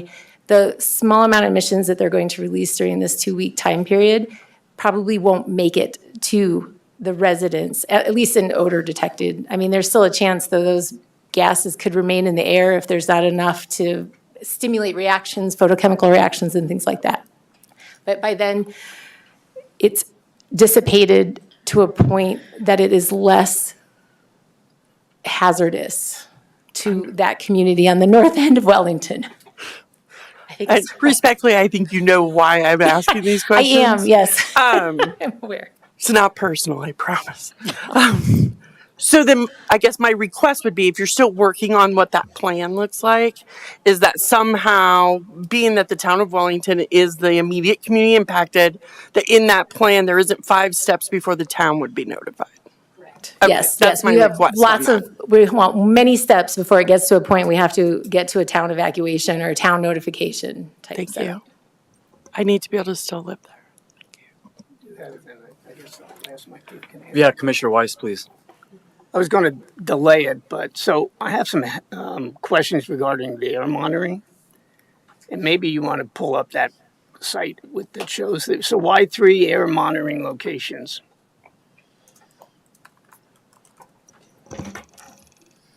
Well, we have 2 sound walls that could trap some of the contaminants, because these walls are like 30 feet 30 tall. feet high. Yep. So they're 30 feet tall. So we have one that's just north that would identify, like, if we've captured more of those heavy gases that were emitted from the process. So that could be helpful for notifying the employees on site. And then the other ones are downwind from the most common wind direction in that area. And we wanted to make sure that there was nothing obscuring their path. So we didn't want them behind the stockpile because we didn't know the height of the stockpile at this time. And then the other one is just kind of that little buffer, as it's, the other 2 that are downwind are directing towards the neighborhoods, to the communities of concern, the residents. Okay, so that leads me into my next question is, all your air monitoring appears to be on site on one side of the wall, the sound wall. Why aren't you doing any monitoring off-site to actually see whether or not any of the anything coming off is actually moving off the site? I mean, if you enclose, you've got sound walls, which in theory will trap some of the emissions, but we have no idea, based on what I see here or read here, of what's going off-site. Well, we could capture a little bit. So the standard in Reg 7 with the Air Pollution Control Division is within 500 feet. So the monitors always have to be within 500 feet of the active drill site. And in this case, they were keeping it within the pad. We can move them down. There's no guidance on where to set those up on the south side. Okay, I mean, my concern is to make sure that the residents downward, if you will, are not being impacted. And they I believe own that parcel. They can move them down further south even. well, I would prefer to see something along that line. I think it would make anybody living down that way maybe feel a little bit better that it's being captured. Is each individual monitoring station, if you will, I mean, you're capturing each one individually, correct? Mm-hmm. Correct. The baseline determination, if I heard right, was a month before any activity? Correct, yes. Why isn't, and I understand this is maybe a thing, but why isn't there at least one clearance sample that's going to be taken after the project? I mean, how do you know if it's clean or at least meets baseline standards if you don't do at least one clearance sample afterwards? Again, the monitoring is more of a response type setup according to how it was adopted with Air Pollution Control Division regulations. In this process, they're going to do 30 days of monitoring, which 10 is the minimum with Air Pollution Control Division. They'll do 30 days just to get that idea of the background. And then they'll set up drilling, and they'll do that for the 2 weeks. We'll shut in. And then if that well is that found productive, then yes, we can ask for more sampling just to make sure once they've done the shut-in, they have to plug it in. So after that plugging, we can set up a criteria that you've got to monitor a little bit just to make sure that everything has been properly taken care of. We could ask for third-party fleering of it. There's a number of things we could do. And then if it is found productive, though, we're doing 3 years of monitoring with more sophisticated equipment because that's a bigger risk if something were to happen in that 3 years for multiple, 365 days a year. I understand that, and I don't have a problem with that. The problem I have is not doing at least one clearance sample, say, a month or so after the project is complete. You could require that. You have the option to set conditions today as well. All right, thank you. For the applicant, Connor, you're saying that it's required that every quarter you provide sampling via FLIR camera. This specific well that you're talking about is included in that process, correct? That's correct. So within 1 quarter, just by default, they're going to check that well anyway. Excuse me. Yeah. Well, A clarification on that. The requirement on the well for the FLIR is once a year at this time. Once a year. Okay, what's being required quarterly then? Quarterly, we are required to check our tanks, batteries, the fittings, stuff like that. Once a month, we're required to go out and check the wellheads with the, I love this one, the ABO inspection, which is audio, visual, and odor. I really love sniffing for petroleum products. But that's required once a month that the wellheads are checked as well. So if something is found, then we investigate to make any repairs. But that is what is actually being done and required at this time. For the applicant, is there any substantial cost to leaving the air monitors there and taking one more sample after you make your determination? No, we'd be open to something like that. And be clear, you guys are okay that it's just the sensors set up around the site after they've shut in for a little while? It'll just continuously monitor like for total VOCs? Okay, not like a whole air canister sample at the end or something? And the offsite too.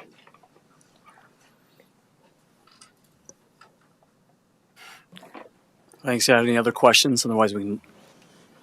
Yeah, I have a question. How many times have you guys deepened a well 1,000 feet that's already 4485 deep and it's 25 years abandoned? Is that correct? Yeah, I didn't hear your question. How many times have you guys done this process? At least one other time in the field, to my knowledge, there has been a well deepened. But it's a pretty standard industry practice to do it. And is it in that same well field? What, the one that was deepened? Yeah. Okay. And how long has your field foreman been on site? You said he had lived there. How long has he lived on site? 40 plus years. Oh, okay. Yep. Thank you. Mm-hmm. Thanks, Commissioner Cassidy. Yeah, if there's no other questions, we'll. I have a quick question for Commissioner Mr. Barrett. Lafferty. I was trying to find the recommendation in the board packet around this and with the language on the appeal. And I just wanted to double check that that there was language with the appeal that kind of set timeframe guidance so this doesn't waive methane monitoring for the rest of the lifetime of the well versus just this short period. Is there something in there that defines that?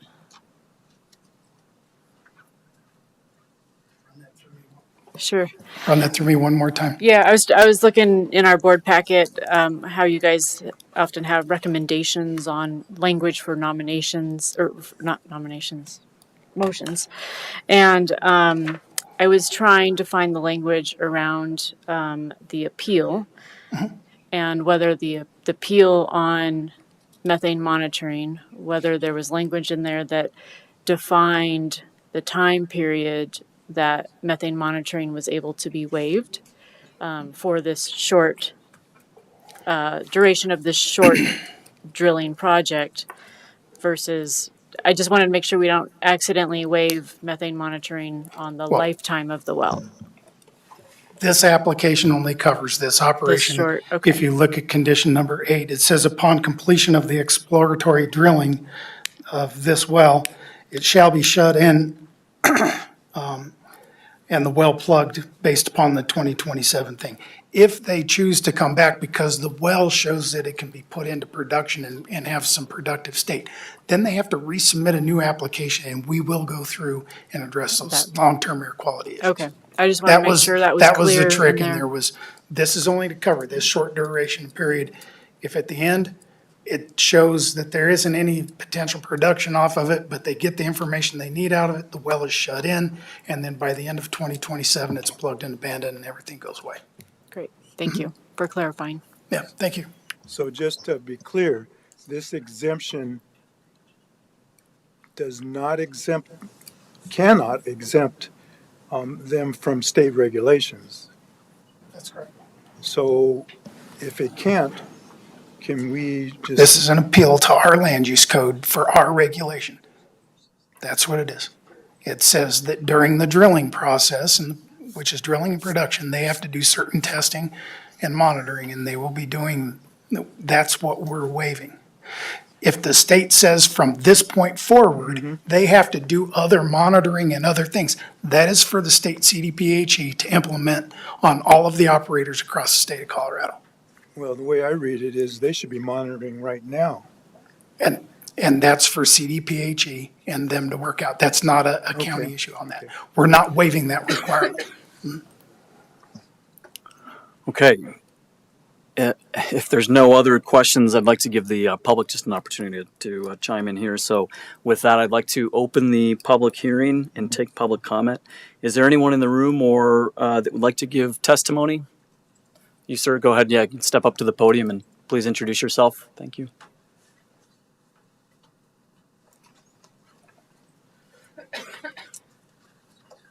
My name's Richard Seaworth. I live at 4283 White Deer Lane, but I own the property for 1.5 miles directly on the east side. So I go east and south of this operation. I've lived there basically for over 70 years. I've read all the stuff that you've read about how you're all going to die if you're close to an oil and gas operation. I don't believe I'm dead. I think I'm here. I attended Mr. Bob Kissel about 4 years ago's 100th birthday, who lived right in the middle of the oil field. I can assure you that these guys are doing a much better job than they did 50 years ago. I remember the black smoke coming off of the pits that they used to burn off once a week. These guys spend a lot of time. The water that Matt talked about comes to my farm. It's way better quality water than what I get out of the Box Elder alluvial. So it's improved my water quality, it's improved my irrigation wells. These people do a nice job. I really believe that they're going to get some oil there or they wouldn't spend this kind of money. And I think it's a shame that we, stand in the way of people who are trying to lower the price of our gasoline and raise the tax dollars that go to the schools. They pay one heck of a lot of tax dollars to our school district. And the more oil they pump, the more they pay. And the school district just sent me a letter saying, oh, they want to raise my taxes because they don't have enough money. Well, let these guys drill their wells and they'll have enough money. Thank you. Yeah, thank you for your comment, Mr. Seaworth. Are there any others? Oh, I said thank you for your comment. Appreciate it. Are there any others in the audience that wish to speak to this item? And if not, are there any online? If anyone online would like to make public comment, if you could use the raise hand function.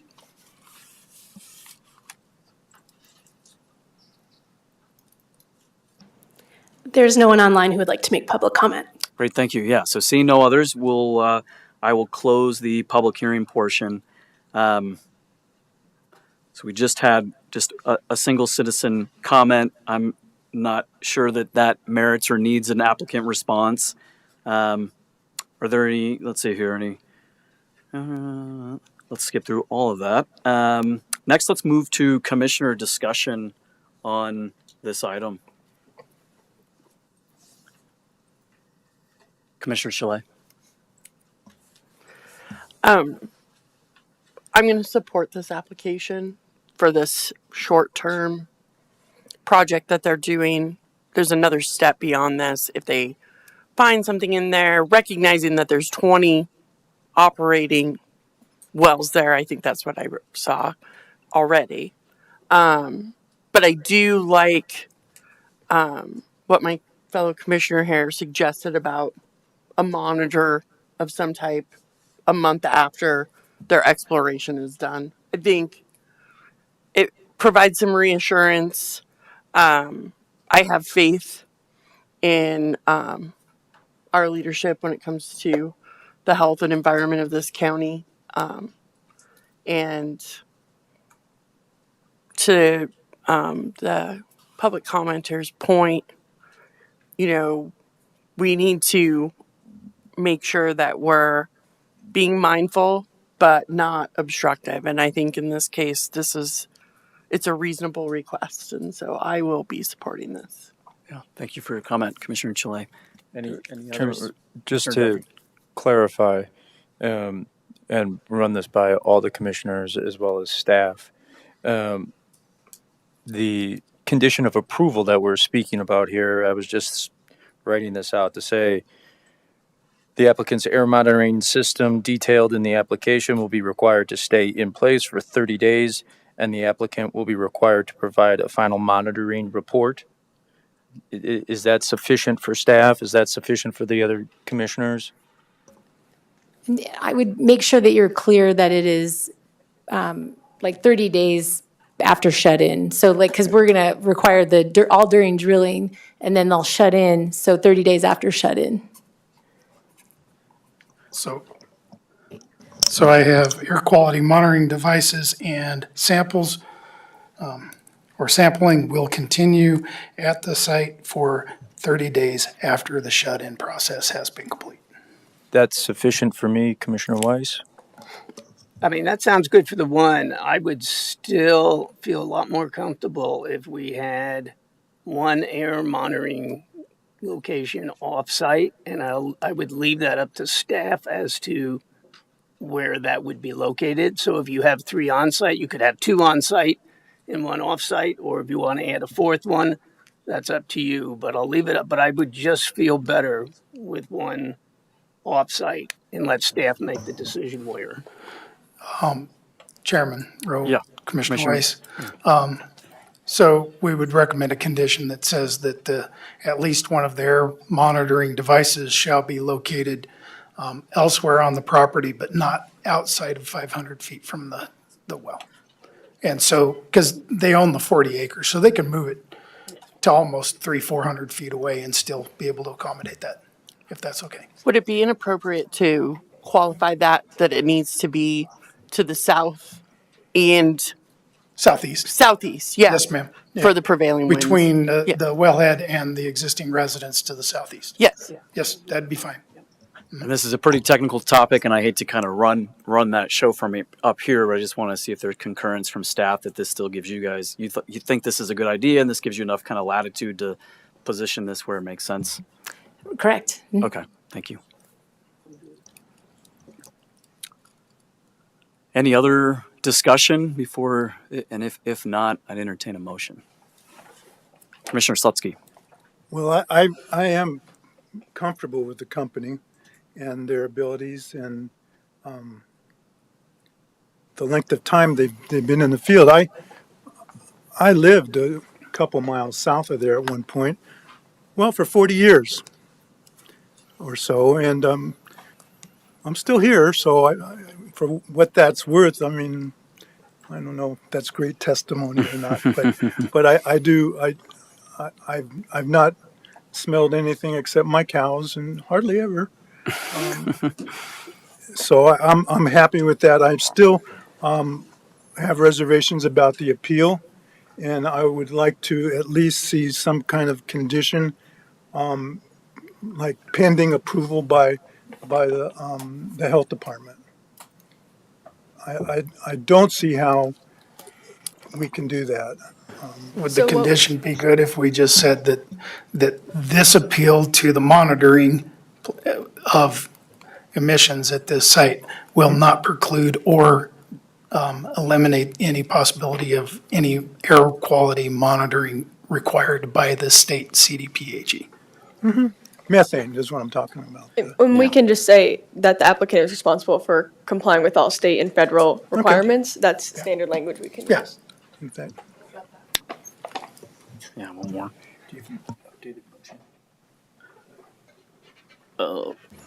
Maybe we'll see if staff can help.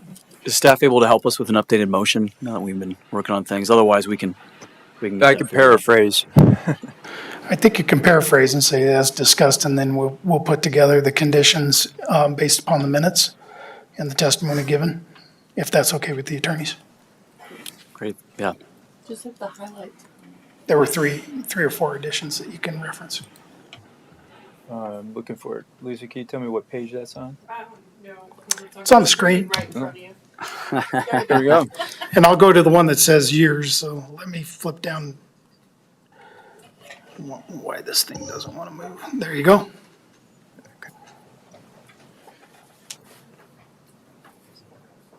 I'd like to make a motion. I move that the Planning Commission recommend approval of the Wellington Operating Company WF Muddy Unit Number 26-2 Special Review and Appeal File Number 23 Zone 3571, subject to the following conditions.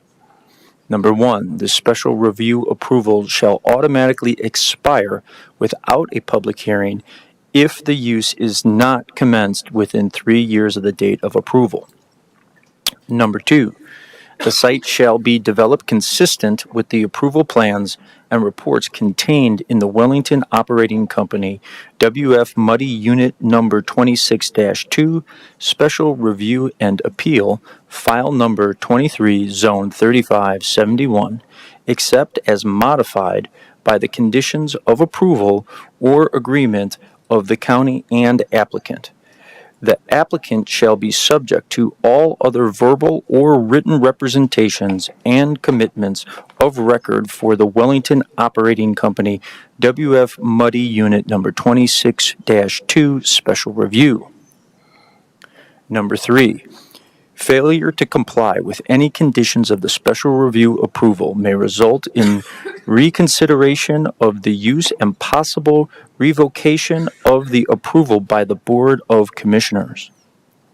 Number 4, this application is approved without the requirement of a development agreement.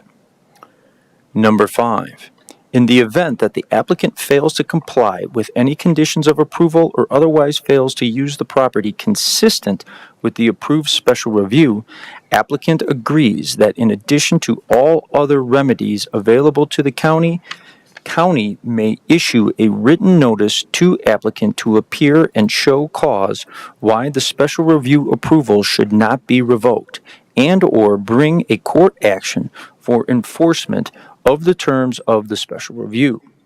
All remedies are cumulative, and the county's election to use one shall not preclude the use of others. In the event, county must retain legal counsel and or pursue a court action to enforce the terms of this special review approval. Applicant agrees to pay all expenses incurred by the county, including but not limited to reasonable attorney's fees. Number 6, county may conduct periodic inspections of the property and reviews of the status of the special review as appropriate to monitor and enforce the terms of the special review approval. Number 7, The findings and resolutions shall be servitude running to the property.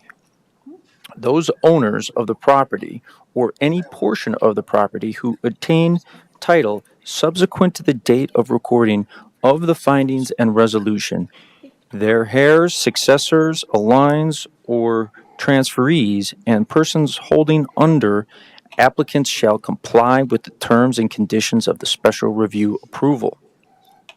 Number 8.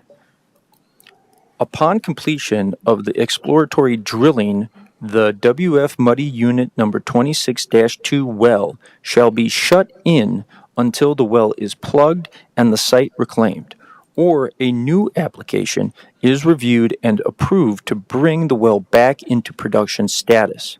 Said plugging and reclamation shall occur prior to January of 2028. Number 9. All activities associated with the site preparation and drilling of the well shall occur during the month of August, and only between the hours of 7 a.m. and 7 p.m. Number 10. Air quality best management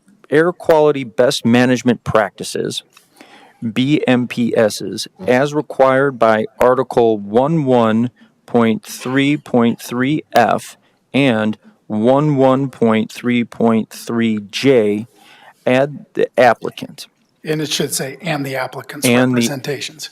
and the applicant's representations. Air quality plan shall be adhered to on Front Range Air Quality Action Advisory Days posted by the Colorado Department of Public Health and Environment. And then Let the chairman call you. Oh, go ahead. sorry. Oh, sorry. Yeah, go ahead. Applicant. Sorry, didn't mean to walk right back up here. I was wondering if we could have number 9 say beginning the month of August, because I'm not 100% sure. I mean, we want to start it as soon as possible, but there's going to be some extra work here that'll need to be done. Can we just say beginning in the month, or beginning in August, but occurring any time later? Sure. This year. Yeah. Yeah. No sooner than August. The month of August. Yeah. Okay. No later than, or That's up to the chair and to Mr. Duffy, who's making the motion.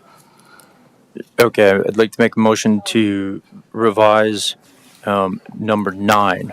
All activities associated with the site preparation and drilling of the well shall occur Beginning in the month of August. beginning in the month of August and only between the hours of 7 a.m. and 7 p.m. Number 11 for a conditional of approval. Say that again. The air monitoring system detailed in the application will be required to stay in place for 30 days, and the applicant will be required to provide a final monitoring report.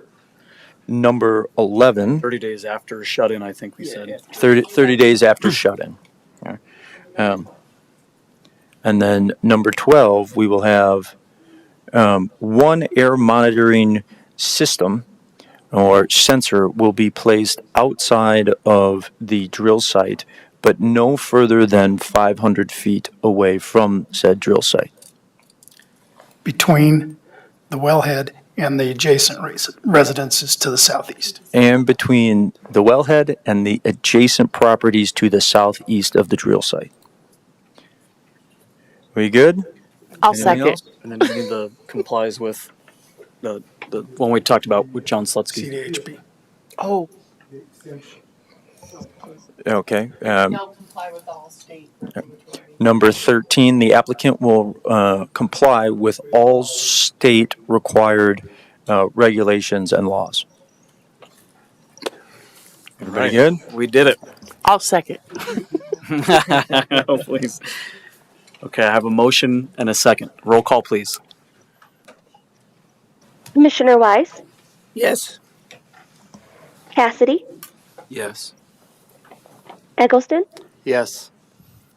Chalet, Yes. Slutsky, Yes. Duffy, Yes. Barrick, Yes. Acting Chair Rowe. Yes.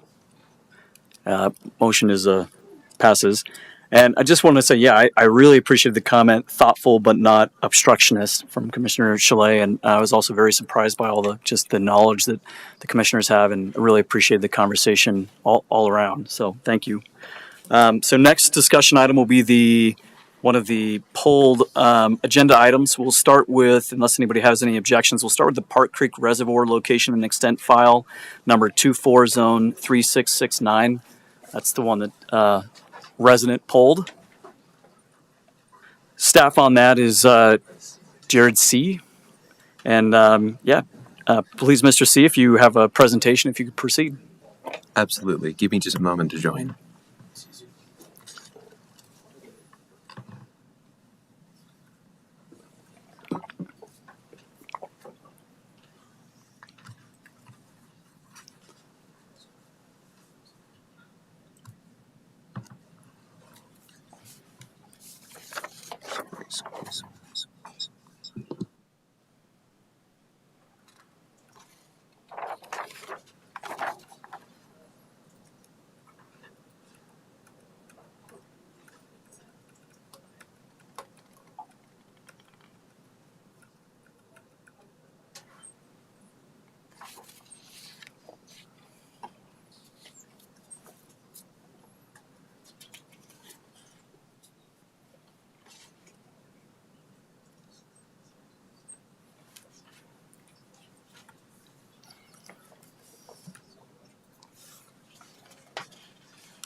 Forgive me real quick, Chair Rowe.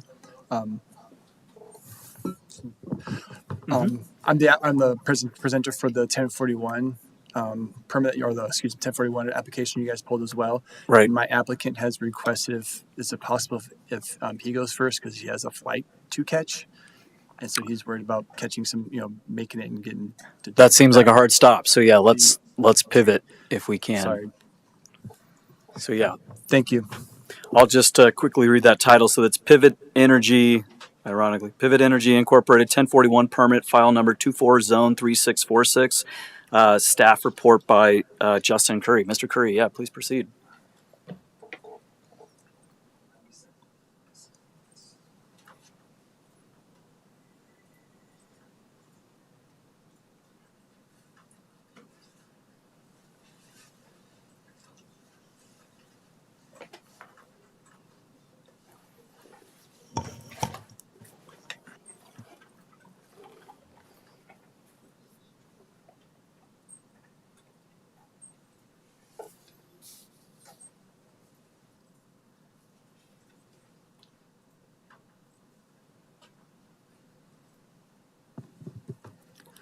Good evening, commissioners and members of the public. My name is Justin Curry, and I will be presenting on the Pivot Energy 1041 solar field permit. Little project info. So this is a request for a 1041 permit for an activity of state interest pursuant to Article 10 of the Land Use Code for a 1.9 megawatt solar facility covering more than 10 acres on a 71 acre parcel of land. This is part of the Excel Energy Solar Rewards Offsite Program. And then 1041 permit required. Site selection, development of any solar energy power plant, including solar energy collectors, power generation facilities, facilities for storing and transforming energy, and other generally associated or accessory facilities that together disturb an area greater than 10 acres or any addition thereto that expands the disturbed area. This designation shall not include roof-mounted solar systems located on existing permitted principal and accessory buildings. And then the general purpose of 1041 permits is to facilitate the identification, designation, and regulation of areas or activities of state interest consistent with the applicable statutory requirements. The location is approximately 3/4 miles east of I-25 and East County Road 62 on the south side of County Road 62, and it's just east of the town of Wellington town limits. The current owner is Robert Johnson, and the applicant is Kyle Sudman of Pivot Energy. And again, the acreage for the total property is 71 acres, and the solar array proposed is approximately 11.5 acres of the site. Here's a display of the proposed site plan. You can see this is the existing residence on site, And then this dotted line here will be the boundary of the fence that surrounds the solar array field located here on the white or light gray items or lines on this aerial map. The existing land use is agriculture and single-family residential. Proposed land use is the utility or solar power plant. Adjacent land uses are agriculture, residential, and vacant land. The existing existing zoning is the O open, and then the adjacent surrounding zoning is O open as well as the town of Wellington to the west. Access is off of an existing access off of East County Road 62, and the fire department is Wellington Fire. Most of the trips generated from this proposal will be during the construction phase, which is approximately 40 employees per day. And then after that, there's some operations and maintenance crews will be on site up to 8 times a year for about roughly 4 hours per visit. This application was sent to 17 referral agencies listed below. 8 agencies responded with comments, and they're the ones here in bold, in the bold lettering, the ones that we received comments from. I will note the town of Wellington comments were from the applicant. The applicant met with the town of Wellington prior to submittal with the county, so those comments were from that interaction, that meeting. And then they were not, no comments were received from the town of Wellington during the referral agency review period that the county sent out. Just to clarify that. Sent to neighbors within 500 feet, and then no comments or responses were received from any neighbors. And I will add note as well that the applicant, prior to submittal of the county, they did hold a neighborhood meeting. And again, they notified folks within 500 feet, similar to what we do. And I do believe that the subdivision in Wellington to the west, they did inform the HOA president there and sent out notifications. And I believe only one person showed up to their neighborhood meeting. So this is a list of there's 22 requirements for 1041 permits, along with some additional ones for solar facilities or energy facilities. I won't go through these one by one. There are more detailed responses and answers in my staff report. So if anyone in the public or any of the commissioners wants to go over any specific ones in more detail, we can come back to these. But again, these are a list of, 22 items that all 1041 permits need to follow. And as part of the review. And again, I mentioned there's additional 5 requirements for the power plants. Again, these are more detailed in my staff report that presented or was given to the commission. And some of these additional ones are design and location, any hazardous substances that may be on site, and then project impact. And there's some additional ones for wind power plants, which obviously this does not apply to this application since it is a solar array. There's some simulation of appearance. This is from, if you see up on the top left here, this is where the view of the photo is being taken from the County Road 62. And so the proposed site is, roughly a quarter mile, give or take, from the road here. And so if you can, it's hard to see, which, may be a good thing. This, gray area here is, the proposed location of the solar array, which may be tough to see on your screens. And then this is, more adjacent to the site, kind of idea what the fencing and then the solar array will look like on site. So summary inclusions. So issues and concerns are addressed with the conditions of approval. Most of those relate to mitigation of impacts of revegetation and the restoration of the site. Following the 1041 permit approval is a technical review. And so some of those conditions of approval relate to these items that need to be seen during the technical review process. Once constructed, should have few long-term impacts to the surrounding area or the site itself. Then anticipated to have minimal impact to adjacent properties. The majority of the properties are surrounded by large acre parcels. With the proposed condition of approval in place, the referral agency concerns should be addressed, and this application meets the review criteria for the use of this type. Public comments were solicited, and as I mentioned, no objections have been expressed by members of the public. And with that, development service teams find that the request for the solar facility meets the criteria found in sections 10.9.1 and 10.10.1 of the Larimer County Land Use Code, subject to the proposed conditions of approval, which are intended to ensure compliance with the referral agency comments. And then these next 2 slides are the list of the 37 conditions of approval that are also included in the staff report, and a majority of these were related to engineering comments or, conditions that they had. And a lot of that was for items relating during like the construction phase and how that impacts the county roads and things like that. So a lot of it's, again, can either be reviewed and answered during the technical review, or it's done during the engineering construction permitting process. And there's others, again, many items here, as well as the landscaping of the site, revegetation, and things like that, and drainage of the site, and other items relating to the site specific standards. And then the recommended development service teams recommends approval of Pivot Energy 1041 permit, file number 24 zone 3646, subject to the conditions outlined in the staff report. And then below is a suggested motion if there are no other conditions that the commission would wish to add. And with that, I can answer any questions that you may have for staff, and the applicant is here as well to answer any questions and give a brief presentation if needed. Thanks, Mr. Curry. Yeah, I Thank you. appreciate the staff presentation. Do any commissioners have questions of staff? Yeah, Commissioner Chalet. Busy night tonight. Okay.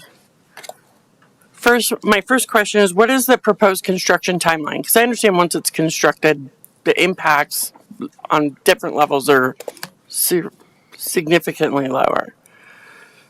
I'm not sure what the time frame is, but the applicant is here, and that's probably best to have them answer that question for the timeline. Yeah. So you said that notices went to residents within 500 feet, but then there's a notation that HOAs were notified of the adjacent neighboring communities, which I believe are more than 500 feet away, although this proposed facility, its westernmost edge is less, it's just barely a quarter of a mile from the back fence of an entire neighborhood, right? And so when you say that you had a community meeting and it was only one person, was that communication relied upon by the HOA folks? Because I don't think that's a reliable communication source if you're trying to follow up on the suggestion of Mr. Whalen from the town of Wellington, who suggested talking to the community because of these, what they view as being a sizable impact, and recognizing Mr. Lafferty's qualification on what the county recognizes for growth management area and what Wellington considers a growth management area. And this is the easternmost, that property is on the eastern bound line before a state wildlife area. Mm-hmm. So I'm just wondering what the extent of the actual outreach to those neighbors due west of this facility was. For the county's purposes, we notified the 500-foot radius. And then my comment for the HOA was just, based on what the applicant submitted from their neighborhood meeting. And so again, if there's more detail of how that, if it was just the HOA president that got the notification, or if it was also, those lots on the easternmost edge of that subdivision, that the applicant have to ask. So I should reserve that for the applicant, is what you're saying? A neighborhood meeting wasn't required, and so they volunteered essentially to do this prior to submitting, so he'll have more information on the more details of that neighborhood meeting. And can you repeat for me your qualification on the comments received by the town of Wellington? Because I know that Mr. Whalen, as stated in his letter, he provided those comments to the applicant. Was a official referral sent to the town of Wellington? Yes, this official referral was sent to the town by the county. And did you receive a response from? Not from the town, and we also sent to Wellington Sewer and Water. So what is Wellington Sanitation? Because that is not a thing. I believe, and part of the comments on maybe it's part of the Water and Wastewater Department, but in the application, I believe the letter from the town, they mentioned something about connecting to the town sewer. And so I assumed there was, maybe Wellington Sewer isn't the correct name. That's just how I refer to it. But, it's a town. Return to the town, the water department, and we received no comments from any Wellington department we sent to. Okay. And then, I guess I'm going to wait until after the applicant does the presentation or whatever, because I think most of my questions are to the applicant. Yeah, any other commissioners have questions of staff before we turn to the applicant? Yeah, and with that, does the applicant have a presentation, or we can also just do Q&A if that makes more sense? Good evening, commissioners, staff. My name is Kyle Sunman, 1601 Wewater Street, Denver, Colorado. I do have a presentation, but in the interest of time, I would be glad to answer questions, including Commissioner Chalet's that you've started with, if you'd like me to just go ahead and get kicked off. So Pivot always notifies in accordance with the required notice area and criteria for whatever jurisdiction we're operating within. So in this case, it's 500 feet. We did 500 feet, as you noted. The subdivision is about a quarter mile, so 2.5 times that. We did, as a proactive sort of good faith effort, reach out to the HOA president to let them know of our intentions, and invited anybody to attend the community meeting. It didn't seem necessary to invite, hundreds of people that are not within the notice criteria area to a community meeting. And furthermore, you can't see any part of the project from the community. So we went over there, we took photos, and so we, in sort of respect for the project and the requirements that we were beholden to, we felt like reaching out to the HOA to notify them was a step in and of itself. Okay. So as I stated in the beginning when I introduced myself, I live in Wellington, right? So while it's not a conflict, and I actually live on that side of the highway, but I live as close to the highway as humanly possible, so we're good. But I think I may be asking you questions maybe from a little bit of a different perspective. And I think that's our job, is that there's parameters, but there's also, what are the intentions of your company, and what are the intentions of the land use code in the county of Larimer, and what are the intentions of the town of Wellington, just because I know them, right? And so one of the things that I noted was in the correspondence that you had with Mr. Whalen from the town of Wellington, his response to you was that the town of Wellington felt certain kinds of ways because this would be temporary. Are we considering a 40-year project temporary? Yes, ma'am. Okay, can you explain that to me? How you see that Because as the being facility temporary? will be decommissioned and restored to its original condition at the end of the term of the lease. So it's temporary in the sense that there is a hard and fast deadline and end to the project. There's no renewal. We're not going to come back and request additional, criteria, or if we did, we would revert back to an entirely new special use or conditional permit process. So you would be seeing us again. So it's Okay. temporary. Can you tell me why you talked to the town of Wellington before you applied to Larimer County? Pivot reaches out to communities and jurisdictions and neighbors in the vicinity. The town of Wellington is obviously the closest, municipality to the project area. There's always an opportunity to discuss annexation if the town would potentially be interested. We reached out as a matter of good faith. That's kind of the long and short of it. We wanted to introduce the project, see if there were any questions or comments that the town had, and that happened prior to the submission of the application as an important distinction. The first time we reached out to the community is always before we submit an application. I feel like oftentimes, folks check the box and they, send out letters at some point when the project is very baked, so to speak. And Pivot feels like that's paying lip service to what could really be impactful community feedback that in very many, in several instances actually can be reasonably integrated into the project. So we reached out to the town of Wellington as a proactive measure and had a good correspondence with them, and felt like we ended in a good spot and proceeded to submit our application with no comments, no objections, no further concerns. Okay, can you tell me what the duration of construction is? The majority of concentration, or the majority of construction, is concentrated over just a few months. When I say like 3 majority, months? Yeah, 3 to 4 months. From the time when we enter the site with the intent of constructing until the time that we leave, having done all the punch list and witness testing and everything by Excel, it's probably 9 months, perhaps a year. The actual construction of the solar facility is about 95% manual labor. The only mechanical portion in this particular site is the pounding of the posts. So that's about a week, maybe 2 weeks. It's driven steel H-beams into the ground. We kind of compare it to putting toothpicks into a cake. There's no concrete footings. It just goes straight down into the ground. There are manually laid torque tubes, manually laid solar panels and wires are connected. So it's a relatively straightforward and low impact development. And again, the majority of the construction, I'm not trying to be flippant in my sort of being vague there, but like the part that you would really consider as, the intense part is, weeks or a couple months. So you anticipate 40 employees traveling to and from work for 3-4 months? It really varies. I'll get to my point of my question, I promise. Are you asking about traffic?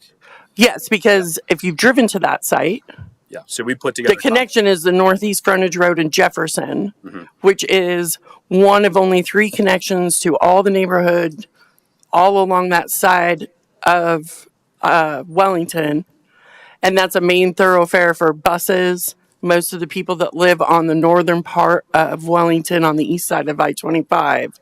And so that's already a hazardous intersection. There's a stop sign and that's it. And so I'm wondering if you looked at what the traffic impacts are going to be for, because it's not just your employees, right? It's going to be all your supplies and all of that type of thing as well. Yes, ma'am. So generally speaking, we always have a robust traffic impact plan and mitigation plan. The good thing about these types of projects is that there are varying types of vehicles that deliver materials or deliver personnel to site. The vast majority are standard issue pickup trucks. It's not humongous rigs. There are the only time a larger truck is used is to deliver the modules and the racking, and that happens over a course of maybe 15 individual trips over the course of the entire project.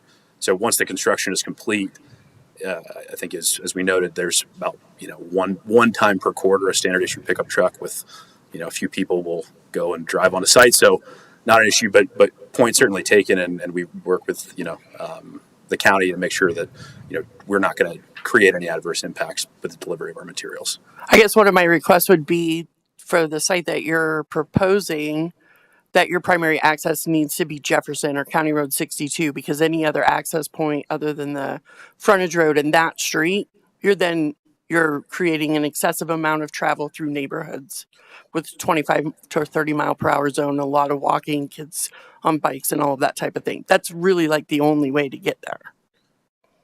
We're gonna access in accordance with the traffic plan we work on with staff. And it's going to consider impacts that you reference.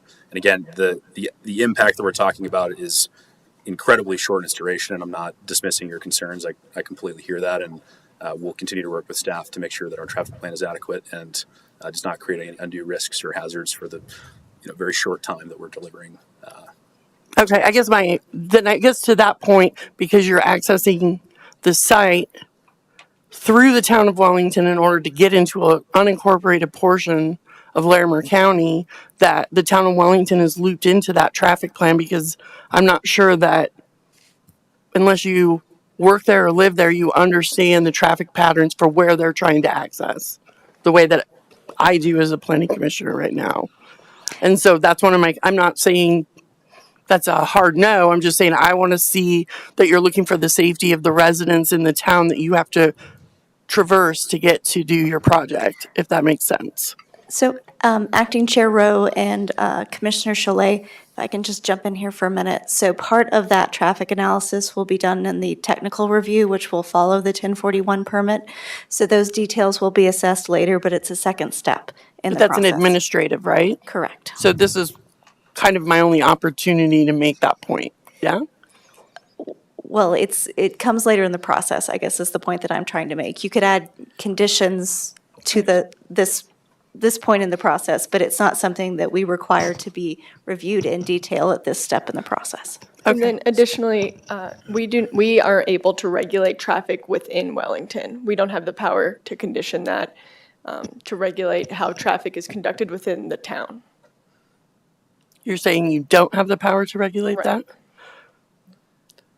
So, okay, so I guess my question then becomes, the impact to the town of Wellington is of no consideration for the county when we're looking at a 1041 for a site that has to impact the town in order for people and equipment to get in and out of that site. So the town is a referral agency, and so they're able to provide us comments, which we're able to enforce through our process, but we can't enforce anything within the town boundaries because we have no authority.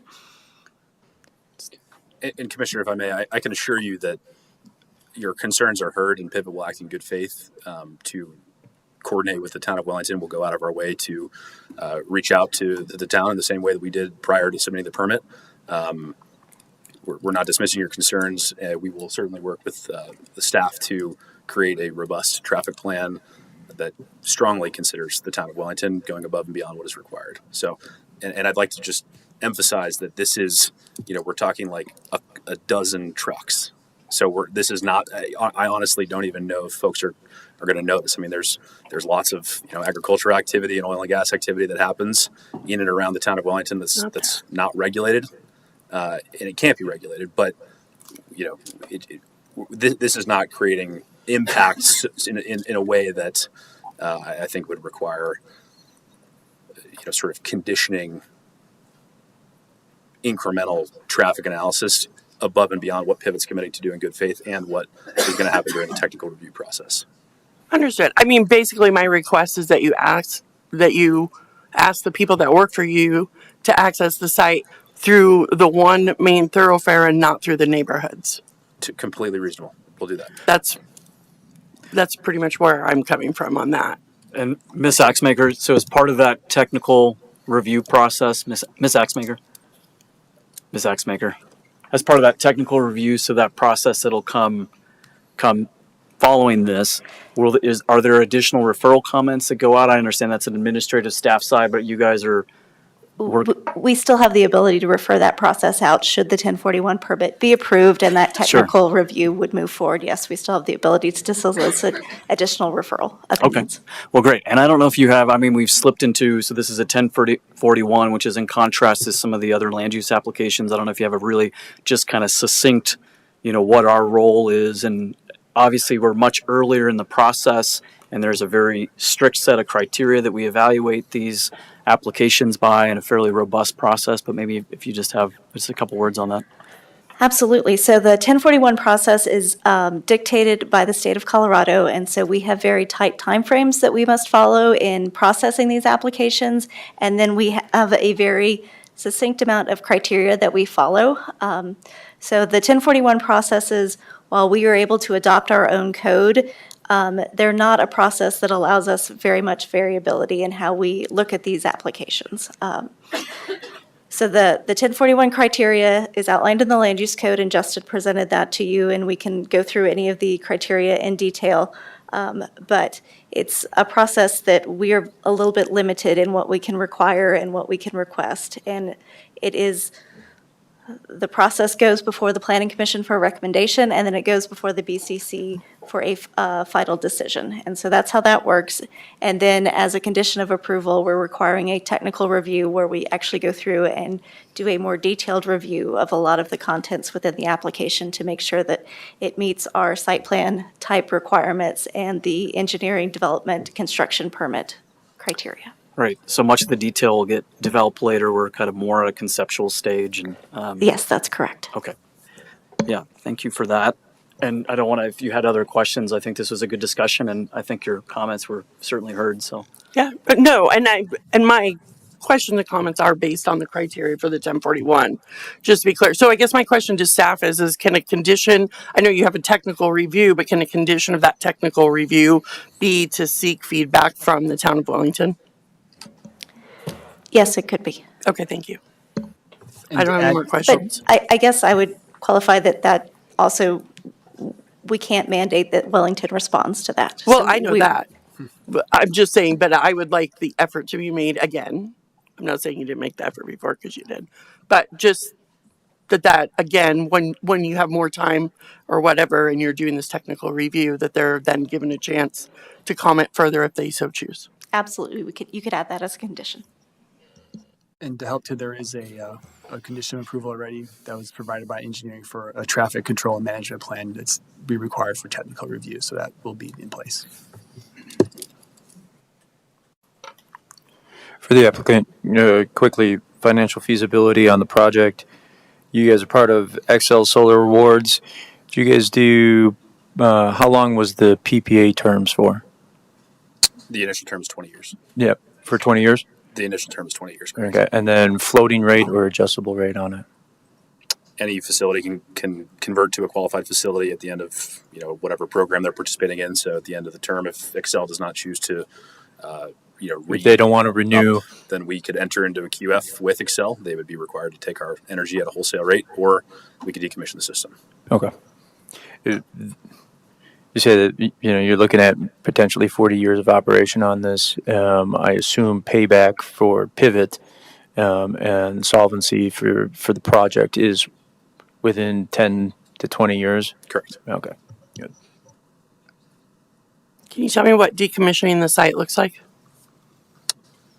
Exactly the opposite process of building the site. So we would take the panels off, we would unhook the wires, remove the torque tubes, we would pull the posts out of the ground, and we would recycle the materials. Obviously, there's a lot of salvage value in the metal, in the copper, and everything that's in the wires.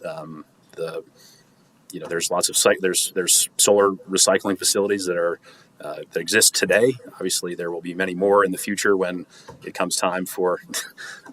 As a capitalist, I believe that when there's a business to be, when there's money to be made recycling something like that, that will become even more ubiquitous. So there are options now. Obviously, the solar project is not going to be decommissioned in the next 20 years at minimum, but there are today. So it's very straightforward, though. It's extremely low impact.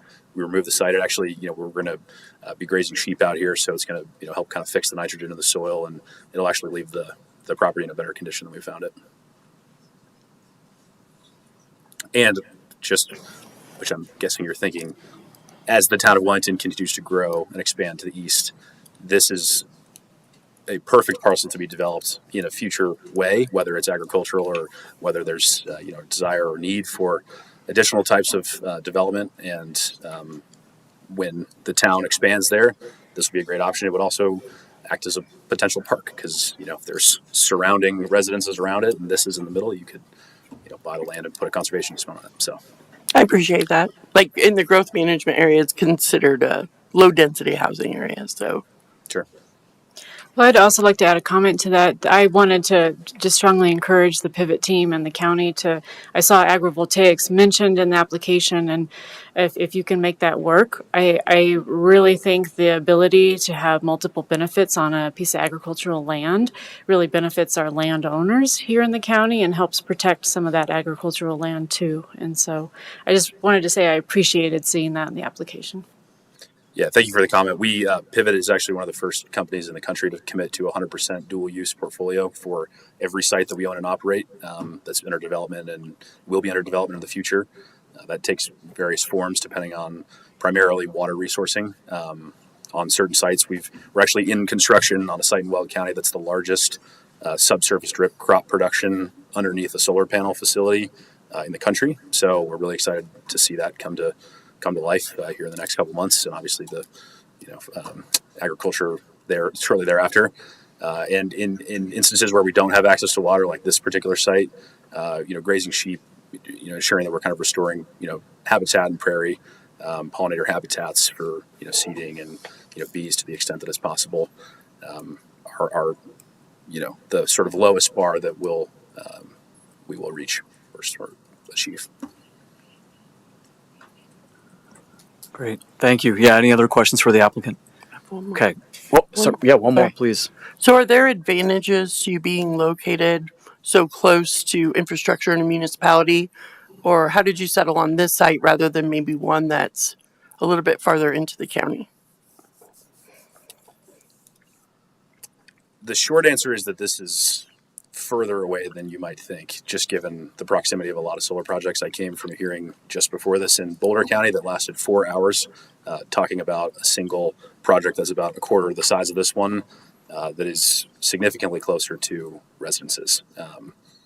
And I'll tell you that this is actually one of our better sites in the sense that it's not visible and it's not creating any impacts. Obviously, from the previous presentation, where solar doesn't create, odors or emissions or noise, or there's no lights that happen on it. So they're relatively innocuous. They set it and forget it. You just they start facing the east in the morning and imperceptibly slowly track the sun throughout the day, and then they just reset. So that's kind of a little bit of an adjacent answer to your question. The other thing is that we evaluate every single parcel that meets the dozens of criteria required to host a solar facility, including being an Excel service territory, first and foremost, having adequate, acreage and size, being relatively flat, not having geotechnical issues, not being extremely close if we can avoid it, because that generally causes, neighbors to comment and oppose the projects.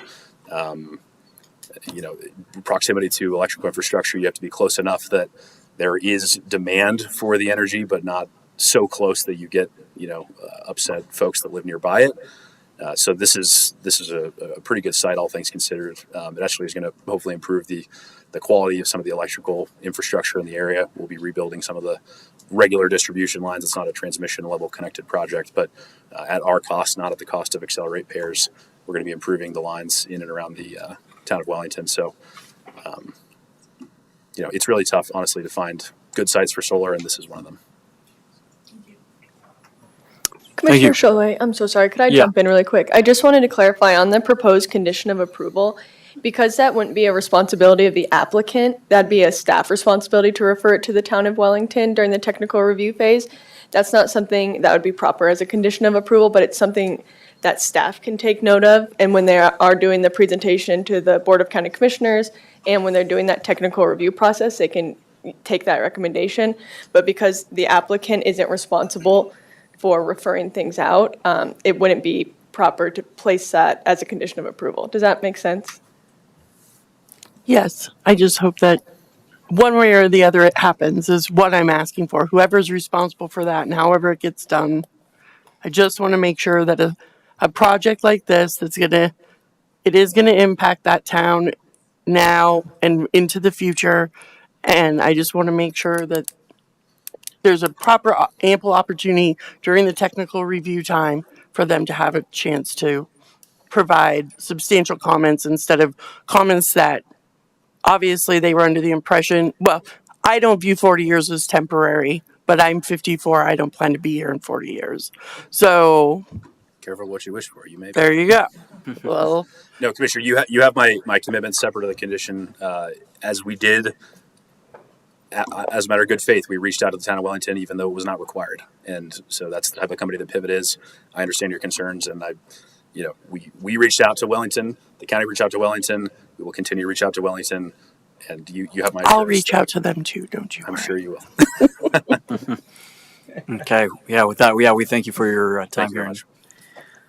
So we'll now open the public hearing and take public comment. Is there anyone in the room that would like to give testimony to this item?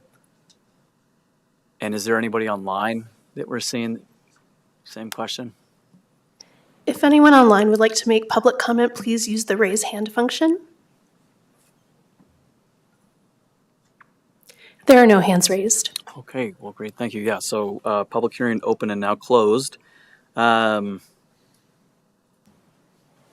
yeah, let's move into discussion, which I think probably a lot of the kind of question and answer session probably satisfied that, but if there are any other comments, questions, concerns, and if not, we can move forward with the motion.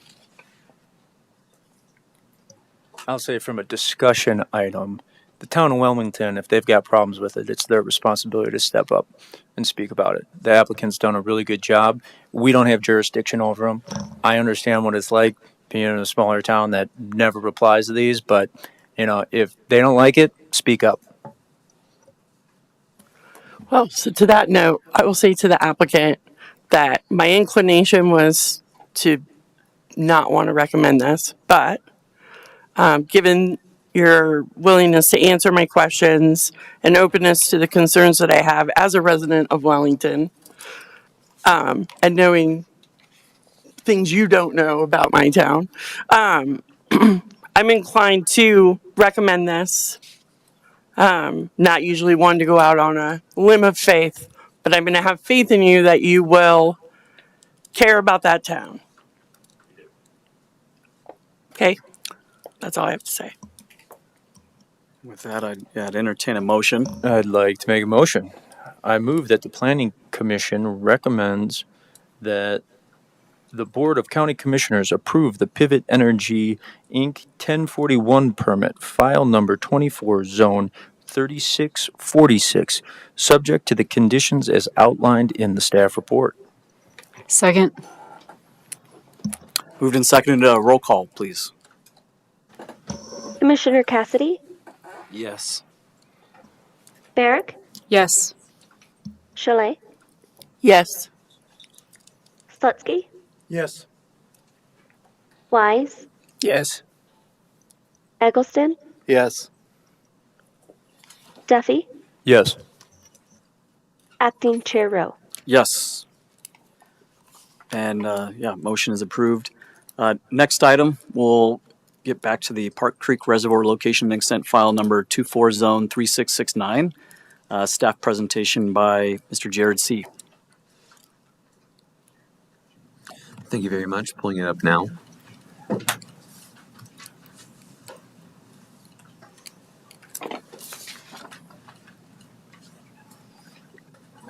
Let's see if I can get this full screen for us. All right. So this is an L&E application for the Park Creek Reservoir. They are doing a location and extent seeking to expand the reservoir and associated camping uses that are there to remain as they currently are with some minor modifications to roadway access. This request includes multiple parcels included here. They total approximately 202.62 acres of these parcel numbers. Applicants are prospective to reconfigure some of these parcels in a little bit different of a configuration that wouldn't require a land use process before the beginning of this project, just as outlined in the staff report. Formal address is 5496 West County Road 80 in Wellington. So it's far northwest of Wellington. Situated due north of the West County Road 80 and 2 miles west of, apologies, the Zoom was going over the share, North County Road 19.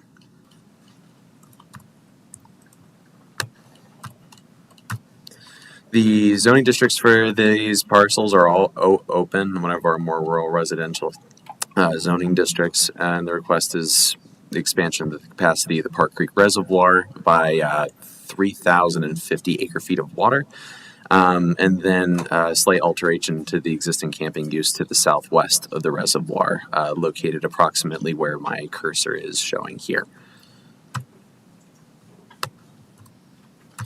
I have a site plan and various site maps that were provided by the applicant here, showing an overview of the project, showing contours of the reservoir, as well as a quicker view of the 23 campsites that exist to the southwest of the reservoir. Each one of these longer slabs are the existing camping sites. Please note, too, that the new high water line for the reservoir being proposed is also depicted right here, running approximately with this green line here. So the post-completion area would be within this green boundary as they depicted, and the recreational camping use would then all occur up here, which most infrastructure exists there to begin with. So here's an overall view of the Park Creek Reservoir. The black line here, to my understanding, is depicting the new to be configured parcel that will come as a result.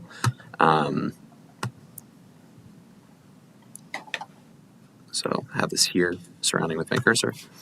Neighborhood notification was provided, although the L&E process doesn't necessarily provide it per the state statute that we process this with. We provided a 1,000-foot referral to any neighbor that would be within that boundary of that prospective parcel that I showed there with my cursor. One written comment was received on 7/12 by a community member to the southwest of the reservoir. It was attached in this addendum to the for your review, and I believe there should be packets for you to be able to see that as well. Some of which was just addressing some of the referral agencies that had been sent out and did comment in the project. They were initially included, but just not listed there as they were internal agencies, and wanted to clarify, and then the comments there as well. So review criteria is as follows. The location and extent process for the Planning Commission, you must find the proposal is consistent with the Larimer County Comprehensive Plan. And based on the consideration of the maps and the items that were presented to us, we were finding that it did meet the plan. Unlike other types of development, there's no approval criteria outside of that as it's required by state law. I've included the plans themes here, and I'd be more than happy to elaborate them on them if needed. But I have them here for your review. And I can go back to them as well.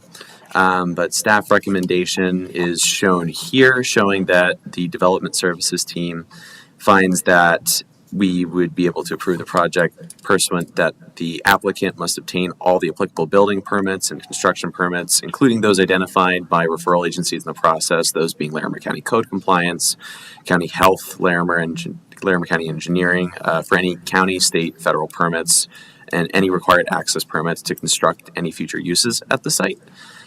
This would include, but isn't limited to, the Army Corps of Engineering's comments on the application, as well as the Division of Water Resources and any other permits identified by referral agencies on the location and extent. Additionally, we would require a technical review on the camping components of the reservoir following the approval of this LNE. That way we could better look at the recreational component of the campground prior to any construction at the site for the campground uses and prior to applying for building permits for the recreational use. That concludes my presentation. I can elaborate on some of the details of the project, but I feel like they would be best answered by the applicant, as much of it is technical. Great. Thank you for your presentation. Yeah, we appreciate that. Any questions for staff before we open up the public hearing? Sure. You want to do that now, or? Just so we know about location extent, we have some new members here. Oh, sure. Yeah, and it was reviewed in brief, and I don't always feel like I'm the most qualified to discuss this, but this is a location and extent. So we are the final the approver of this. So this is not a recommendation that goes to the county commissioners. I think I'll just read some out of our packet here. Location and extent review is required for public schools, public road, parks, trails, public right-of-ways, grounds, spaces, public buildings, structures, utilities, etc. In this case, the location and extent review is required because this pertains to the expansion of the capacity of the existing Park Creek Reservoir and the alteration of the existing camping use to the southwest of the reservoir. As discussed, as staff presented, we're really evaluating this in conformance with the land use code. I don't know if anybody. So it's actually conformance with the comprehensive plan. It's not even conformance with the land use code. That's what was in my head, but that's not what I said. So thank you. I have one question. Yeah, Commissioner Weiss. So the users of the water from the reservoir are, I guess, if I read the staff report correctly, members who have water rights related to the reservoir? So they would be individuals receiving irrigation water from them. The reservoir as a whole is an irrigation reservoir. Actually, hence the reason it doesn't classify as a 1041 permit, and that it's only supplying irrigation water to its users. This would be to hold additional capacity, I believe, for that use. I believe our applicants here will be able to provide a bit more insight on that as well. But the recreational use is independent of the irrigation use. Okay, thank you. Is the recreational use going to stay consistently exclusive to only those 20 or so members? It's not open to the public, correct? Other than the alterations to just a little bit of that access that are to the south with the existing water line, yes, it should remain the same as it currently is. Okay. Yeah, with that, why don't we hear from the applicant if they're prepared for a presentation?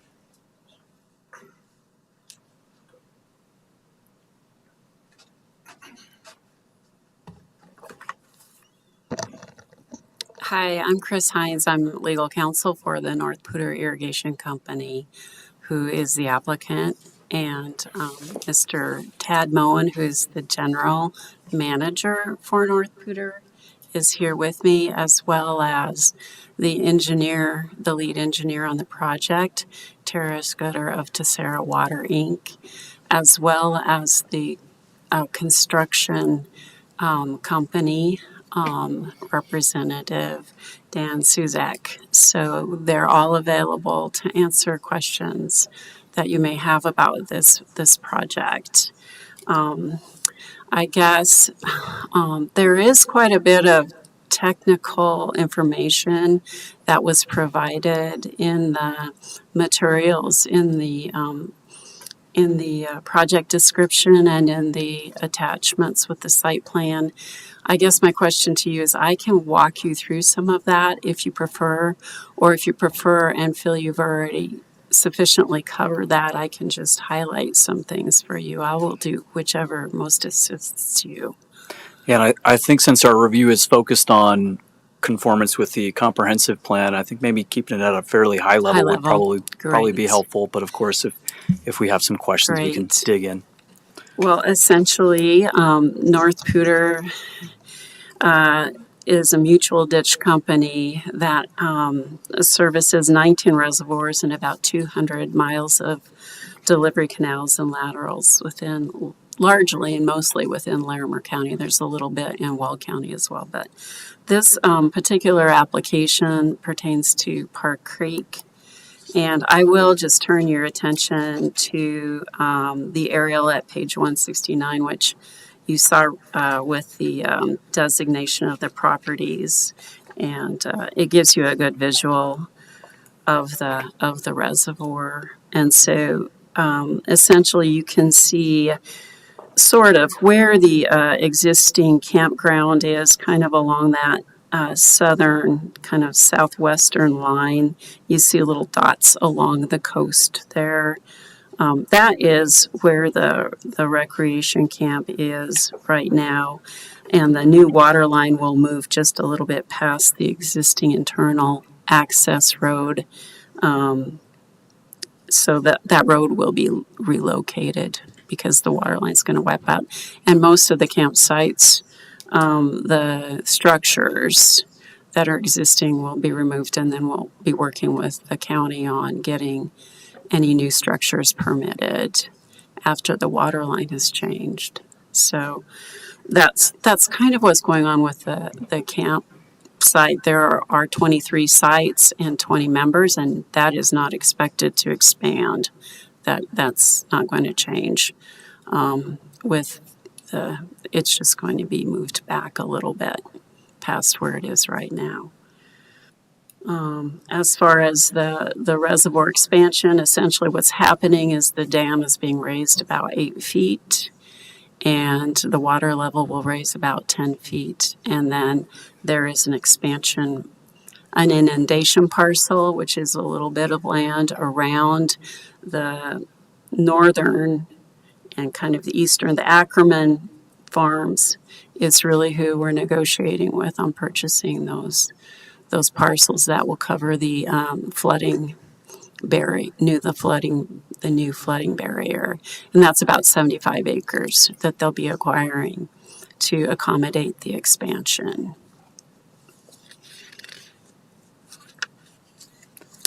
A couple of updates from the materials that we had submitted is that the state permit has issued to North Pooter to go forward with this project June 5th.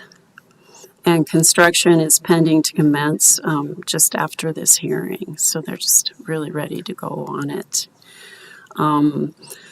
Western Area Power Authority had submitted a comment, and North Pooter has conferred with them, and they are not going to be requiring a crossing agreement. And then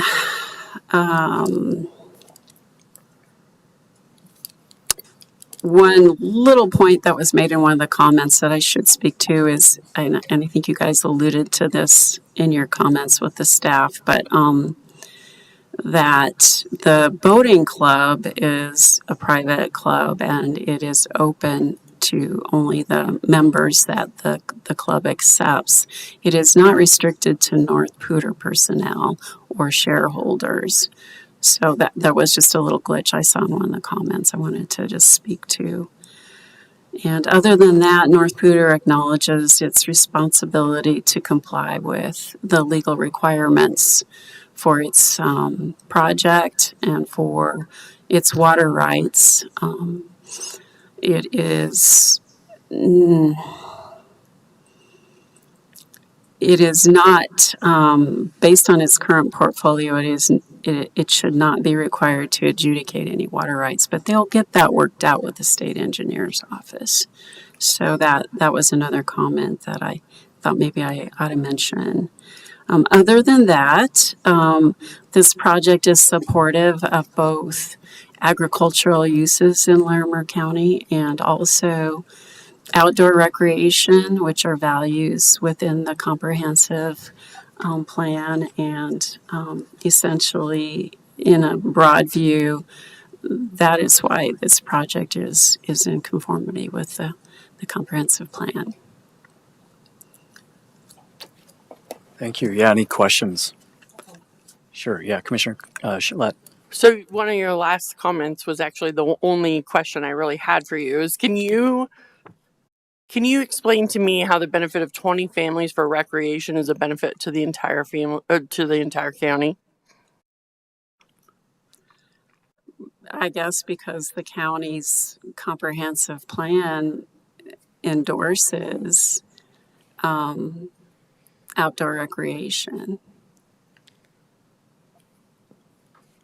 And Commissioner Chalet, I would just jump in and say that the review criteria is that it conforms with the comprehensive plan, not that it benefits everyone in the county. Okay, well, I guess I should I guess to me, conform means that if it's one person's property and they're going to water ski on it, does that meet the technical requirement because they would be outdoor recreating on their own property?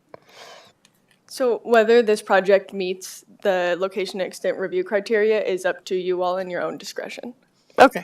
Yeah, I guess I took away largely from the pack material. I mean, it's an agricultural project. Yeah, Those are which is great. Yeah, stakeholders and beneficiaries of this. And but yeah, certainly questions and discussion around the recreation or other aspects. I guess it also stood out to me one of the first bullet points on the comprehensive plan was inclusive opportunities. And when I was looking at, I had this number roughly in my head. I can't remember if it was based on the acres of the project or the acre feet of the water, but it was roughly a 30% increase. And I was wondering if that would warrant a 30% increase of the membership, just to open up a few more opportunities for people to have access for recreation. Oh, in terms of the surface area of the reservoir? Yeah, I can't remember exactly why that 30% increase number was in my head. Well,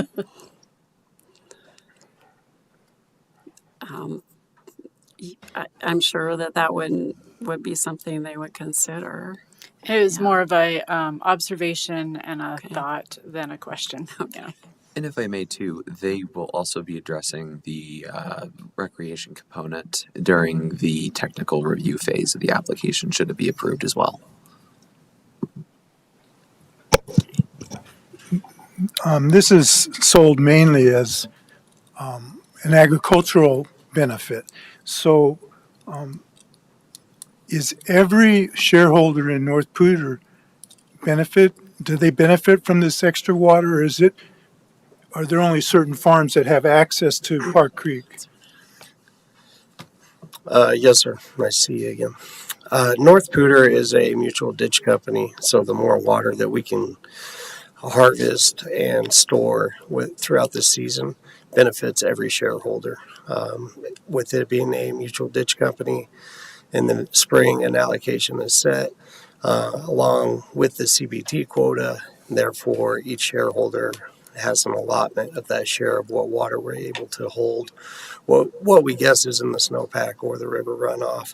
So every shareholder will benefit this because this will create a higher allotment system-wide across the North Pooter system, along with all of the investors. Fort Collins, Loveland, Fort Collins Water District, all of the municipalities are going to benefit just from a higher allocation as well. So city of Fort Collins is a major shareholder in North Poudre.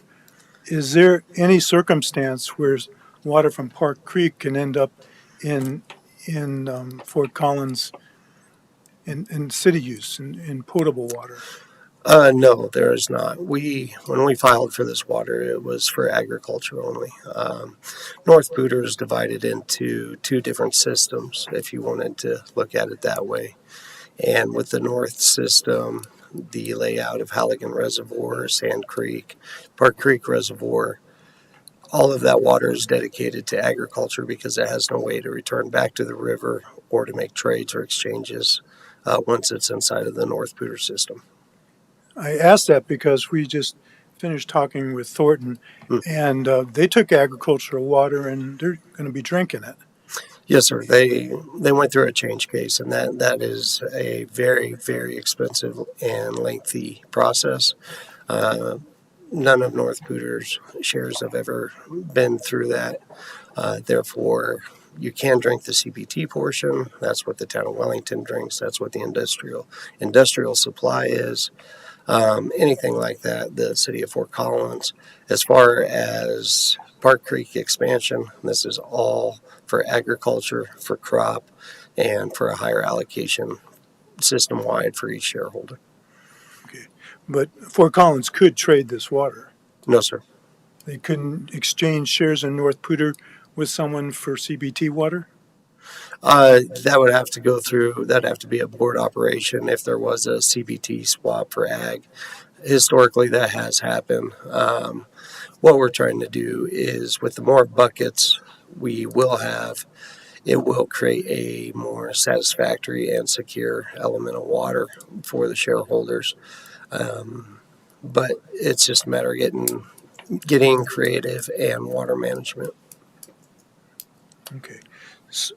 This, depending on the year, farmers could get more water allocated to them because of this increase in capacity. Yes. But is it mostly just to be able to have a little reserve, which I'm not saying is a bad idea. I'm just thinking that a lot of places are doing that. They're wanting to store more water because we're kind of running out. It is. It's a very, very touchy subject.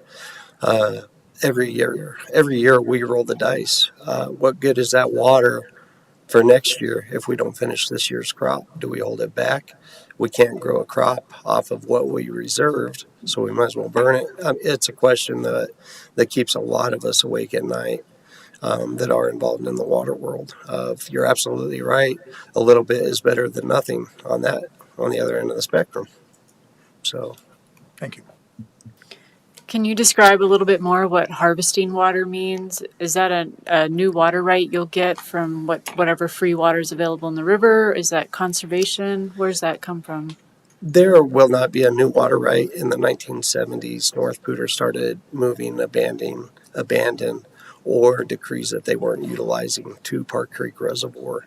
And over time, with the accumulation of all of these decrees and storage rights, that is what is enabling us to build the storage and expand on it, as well as had decreed water that is going to be decreed and guaranteed in the North Poudre system. Is that because you guys already operate at capacity and you could have extra water if you had places to store it already? We could. Yeah. We could. It's a balancing act. Do you run it? Do you store it? When do you run it? And when do you store it? So. Thank you. Thank you. Any other? Yeah, seeing no other questions.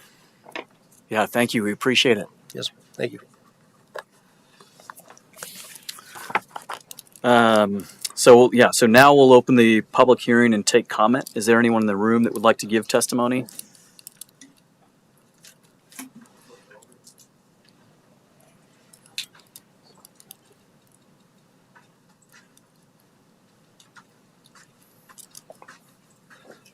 Yes, I'm Eldon Ackerman, and I own the land that some of this water will possibly inundate, or at least the right of way to high water line will be on.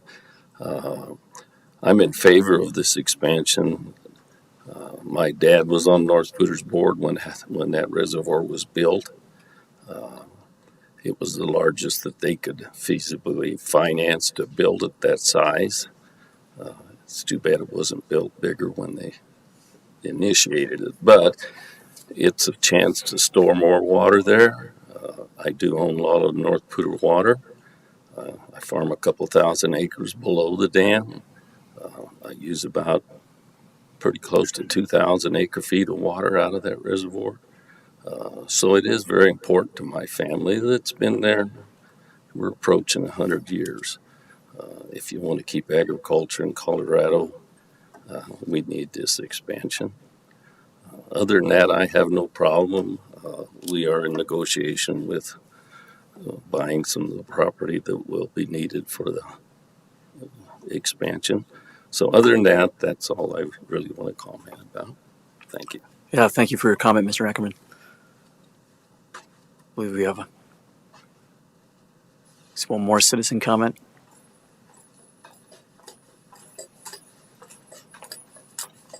Appreciate the time. My name is Mila Tricada again.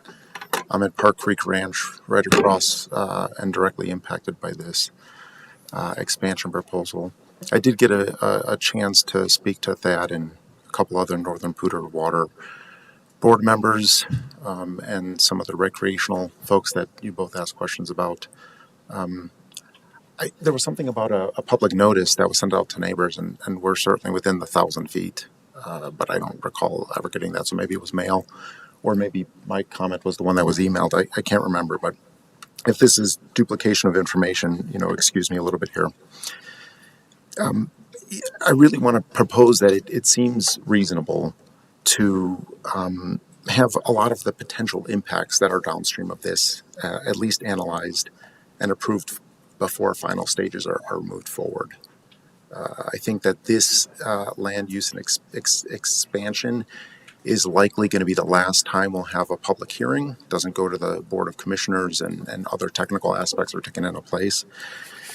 And so I would really urge you to take this in consideration when you're doing your votes today, because it's going to be quite important and impactful, certainly for a short and small number of individuals.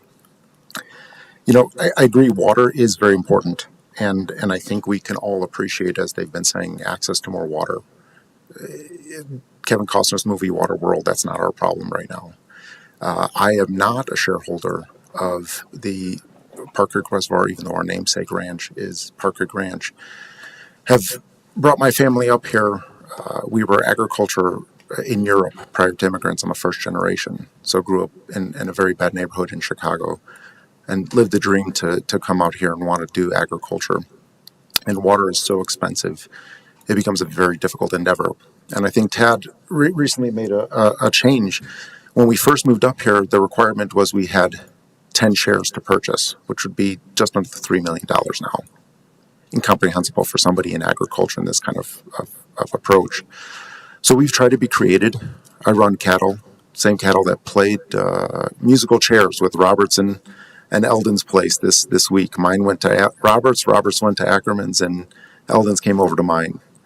So we definitely are trying to see that here we need some evidence. And I think some of the things that you might be important to take into consideration are that we have all of the failure mode effects of a possible failure, flooding, spillage, overflow, wind impacts considered.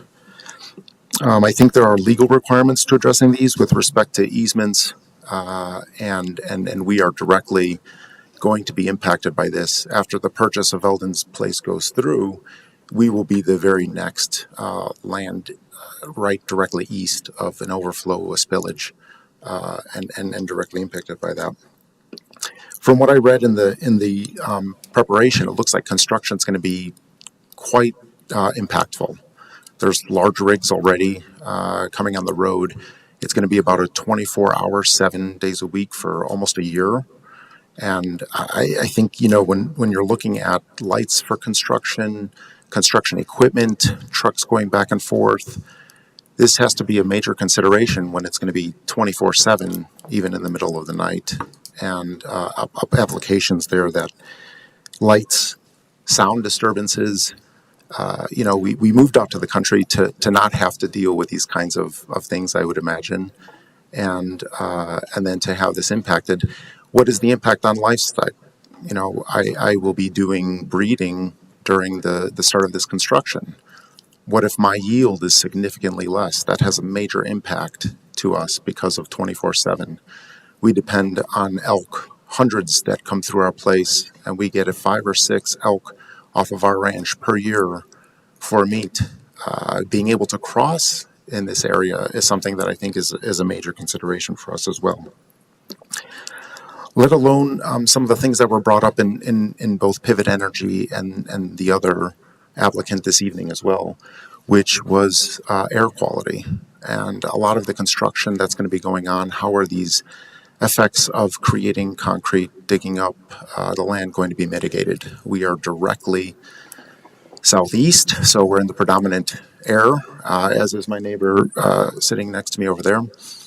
And we've heard nothing about those kinds of mitigation studies or impacts that would be there. And I think that, at least learning about it and understanding what we're getting into might be something worthwhile to understand. Even with small things that are naturally occurring, silica, it is a very, non-lung complementary mineral that's just in the ground. And so even just being downwind, and it's one of the highest wind coated areas in our county.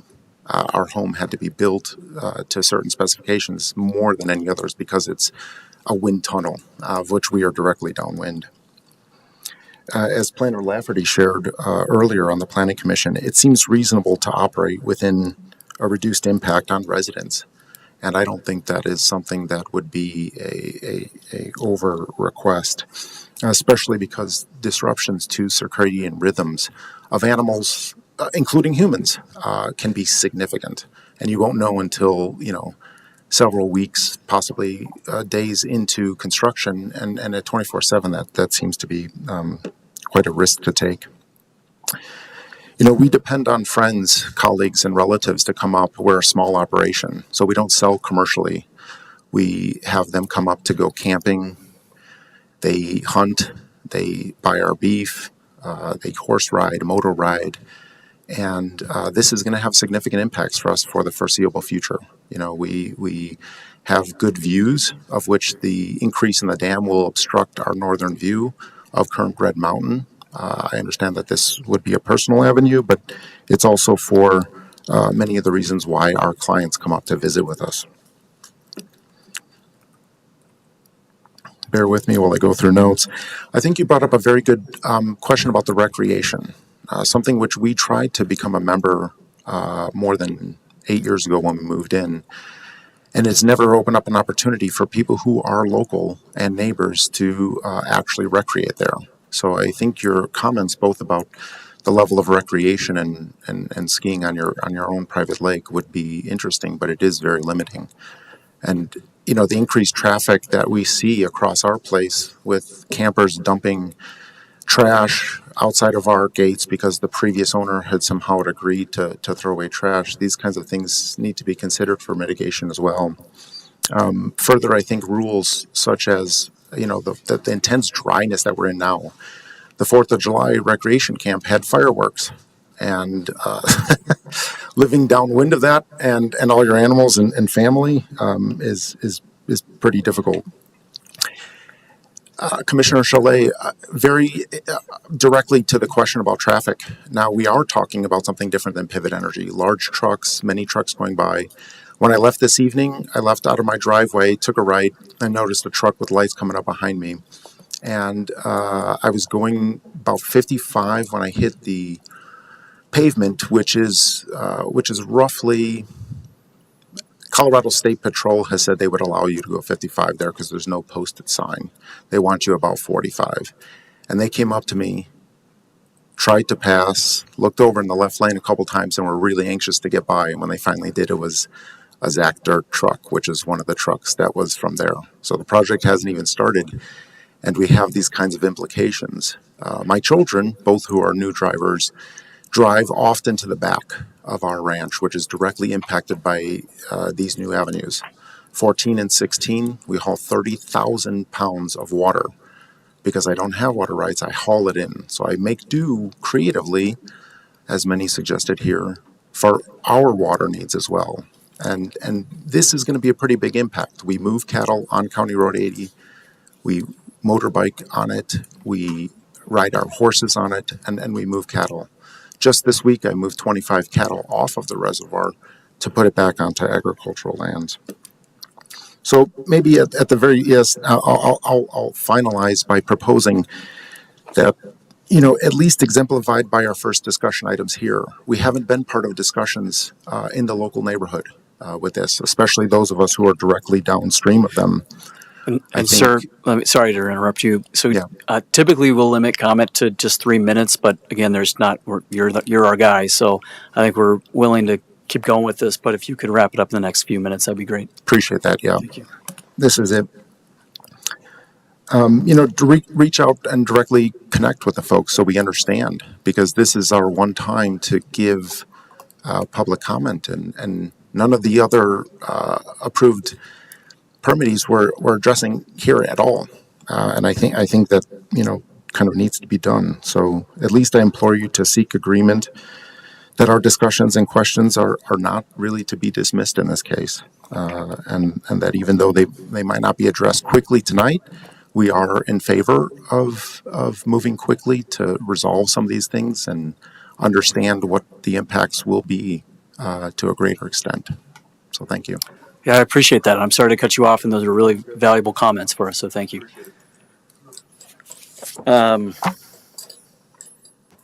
Is there any other public comment in the audience?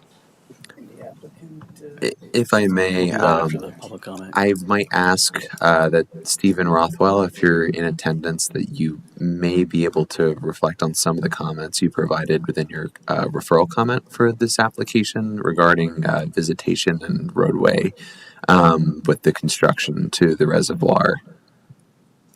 Yeah, I think we'll have a number of questions, but I just want to conclude our public hearing portion of this. And so if there's no other comments in the audience, I'll just check to see if there's anybody online. If anyone online would like to provide public comment, please use the raise hand function now.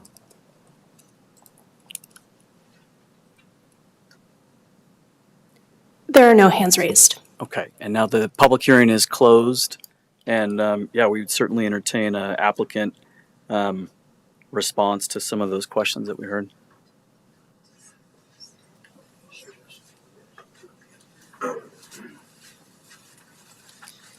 Thank you. We'd like to just address a few of the comments that were made. As far as the 24-hour construction, that is if North Pooter starts to fall behind, Zach Dirt needs to push, we are going to be fighting weather, water freezes. So it is not going to be a 24-hour operation. That is only if we need it because we're running short on time or weather effects are changing what we projected would happen. Yeah, just to elaborate on that a little bit. So we are committed to North Pooter to finish this project, and there are some state requirements that the water is drawn down to a certain level, which is not an operating level, as I understand, for North Pooter. And so we are committed to getting a portion of this project done and completed by January so that they can fill and operate next season, and then we'll do the second portion of the job after that filling is completed. So that's why we were reserving the right to push to 24/7, but right now our current schedule is 7 days a week, but we're like 7 a.m. to 5 or 6 p.m. Most days. So that is the schedule. If it were to come to that 24 hours a day, 7 days a week, it would be later on in the season. We're doing earthwork. We would fight freezing conditions. So one of the ways we would combat that is to run 24 hours a day so the fill could not freeze. That would be a state requirement that we'd have to stop the dam, which would be, devastating to the irrigation season next year. So that's what that's about. Yes. Sure, and it's clear to me. I mean, it's a massive project. It's, you know, construction wise, you guys are gonna have a batch plant on site, et cetera. I'm kind of struggling as a planning commissioner that, you know, this is a location and extent review, and it's kind of a much higher level review. But I guess I'm kind of confused. There's a technical review that follows this, but it also sounds like that there's construction equipment kind of already on site and moving. And I'm just trying to understand kind of the timeline and kind of the other review pieces. So maybe if staff could just elaborate on that just a little bit further. So, as what was provided in the staff report, it was set to start July. Perspective that we had a PC hearing last month. Of course, was canceled because of the holiday. I believe was continued to go until, apologies, my laptop had died, but I believe October of 2025. Does that sound correct? So that would be the time frame that they had for construction of the reservoir. Could you restate your question there too, if I had missed a portion of it? Sure. Yeah, I think some of this is just understanding. So again, our review is at a higher level here, but a lot of these impacts seem very legitimate, and I think we're all very tempted to kind of engage some conversation here. And so I guess I wanted to just hear from staff: are these issues that are, you know, going to be resolved in the future? Is there more to come on this, or what the deal is kind of with the review in terms of some of these shorter term impacts that the gentleman just raised? So relevant to any permitting that they would need to go through, we have that condition of approval in there that they would need to go through any proper state permit processes, so adjudicate water right if needed, get any access permits or permits even from our local health department, say for the batch plant or something of that nature, or statewide.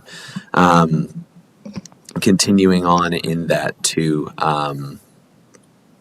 we've had the conditions of approval made it so that they would have to adhere to the comments that we had from our referral agencies, one of those being engineering, and that also refers to a lot of the standards that they have on use of heavy equipment within right-of-way, certain hours, and construction activity taking place with weight limits, things of that nature that were there.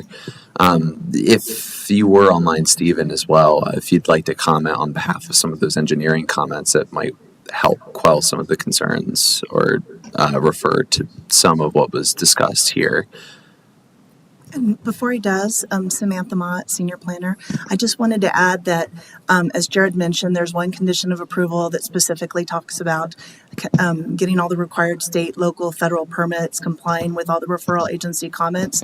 But as you mentioned, Commissioner Rowe, we do have a second condition that's about a technical review. However, that technical review is specific to the recreational component. So this approval is looking at the expansion portion of the reservoir as getting all the permits, as the applicants have indicated they've started. Looking through the referral comments, as Jared mentioned, like Stephen Rothwell's, talks about expectations to meet all the requirements of the land use code and get all the applicable permits. But the technical review that would follow is strictly for the recreational piece. And I'm sorry, I'm going to jump in too. So just as review, and especially for the new commissioners, location and extent review is really a courtesy review. It's very high level, and it's designed by statute basically to coordinate the zoning authority of local counties with other public utilities. So essentially, other public utilities have to see if they can accommodate local county master plans, but we don't have the ability to really condition anything unless we're able to say, without this condition, this is not consistent with the master plan. So it's this really, really high level review, if that makes sense. Yeah, please. So am I to understand then, based on this very high level review, that the valid concerns brought up by the adjacent property owner in terms of the construction process, that as a county we have no ability to require traffic, dust mitigation? Sounds like there's going to be a lot of equipment running, and what does that look like from an air quality standpoint, the direct impacts that he could have on his business, his cattle, his family? So those valid concerns are private matters. What the location and extent statute is designed to do is try to get public utilities and counties to work together to see if they can come to an agreement and accommodate local zoning regulations. But anything beyond getting it to comply with the master plan is outside the scope of the review here. So if we approve this, the attorney, and I'm sorry, ma'am, I forgot your name, said that they were going to start construction tomorrow. So does that mean that they have gotten all these permits and it is what it is and there really isn't any oversight? So is that what you're saying? I'll let staff speak to what happens after an LNE is approved. So technically, no, they can't start construction tomorrow. I know they're anxious to start as soon as possible. We would want verification that they'd received all the permits that are necessary in order to be in compliance with those additional permitting authorities that we put as a condition, as well as we'd want to go through the technical review for that recreation component. There could be opportunities where they can go ahead and begin construction because it's not going to impact those recreational components, but we need to have further discussions with them to understand that. And I guess I'll just add on a little bit to what the county attorney is saying. Should the planning commission elect to deny this location and extent, the remedy or the next step would be for the utility to then take it back to their board, and their board could override your veto and approve it. So we really are very limited in our scope of authority here. Mm-hmm. Yeah, please, Commissioner Weiss. Well, you answered already one of my questions, which I figured, but I'm just curious for the applicant and the gentleman in the back. Have you guys yet at all talked? Because I have some concern that he's saying he really didn't talk. I don't know if you did. I just want to. We spoke this week for the first time. Okay. Well, I would encourage, if whatever's happened, that you guys talk to each other some more so that you don't have problems down the line on your project. I agree with you 100%. Okay.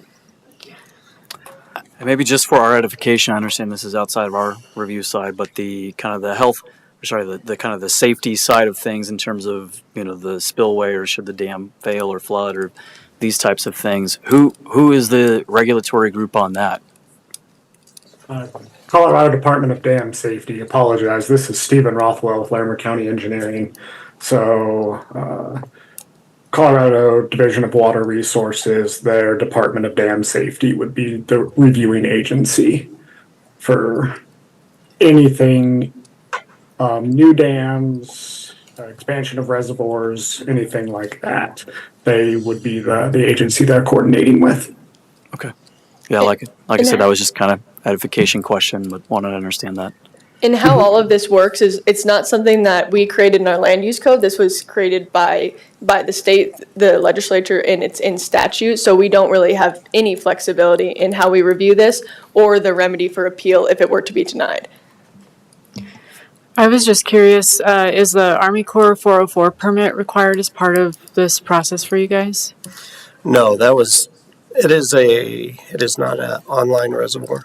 And what that means is Halligan is an online reservoir. It is on the main stream. Outside the channel. And this is outside. Everything that we do divert into it is decreed, stored, and accounted for.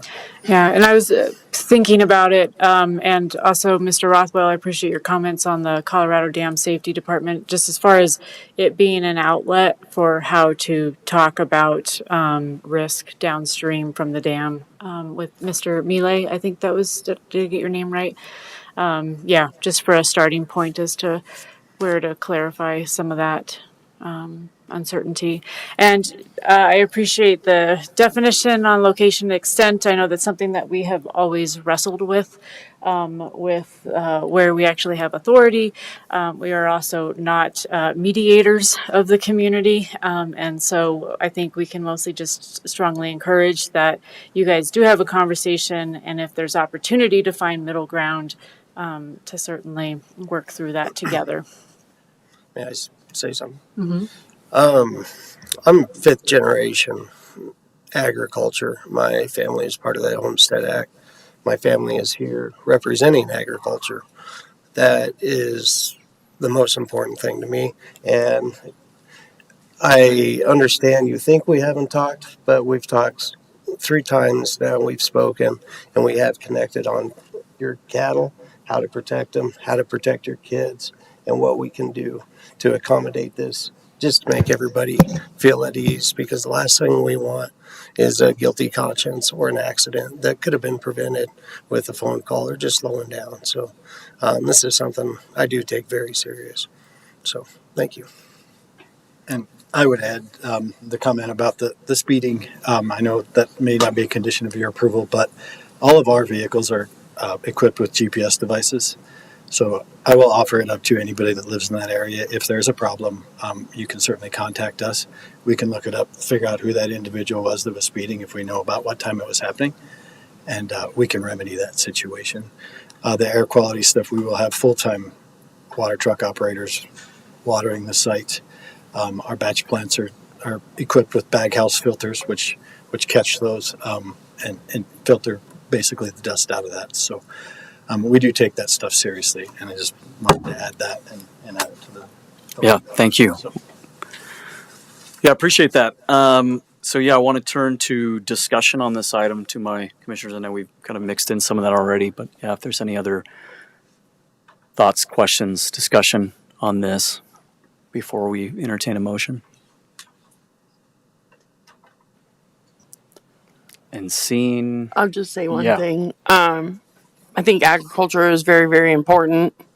As a resident of Wellington, the small majority live in the town, but the majority of our town, so to speak, are the ranchers and farmers that live in and around Wellington. So I do appreciate your desire to make sure and ensure that there's a lot of water for the ag community and our farmers, because it's a very important part of Larimer County and of northern Colorado, north of Fort Collins. So I appreciate that. I find it frustrating because I don't feel like I can figure out how do we protect the impact to surrounding property owners or give you an avenue to have some way to make sure that everybody's being a good neighbor. So I would just say, please, we're a county based on being good neighbors, caring about the land, caring about one another, caring about the environment.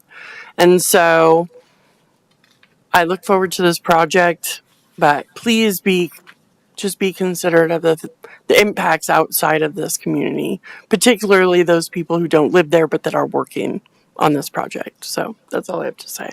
Yeah.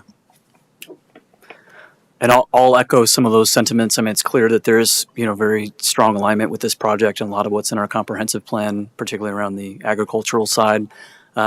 But yeah, also, it's a big construction project, and of course there's impacts, and I hope you guys are, I'm sure you're aware of it, but I hope you're sensitive to that and continue to dialogue with these neighbors and work things out. So appreciate it from everyone.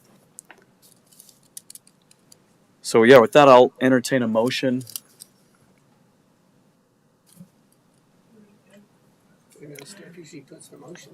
Yeah, and if that can be put on the screen, or we can probably pull it up in our packet. Give us just one moment. My laptop appears to have died in the process, so we're just pulling No it problem. up here. And I've got it on page 147 if somebody wants to pull it up.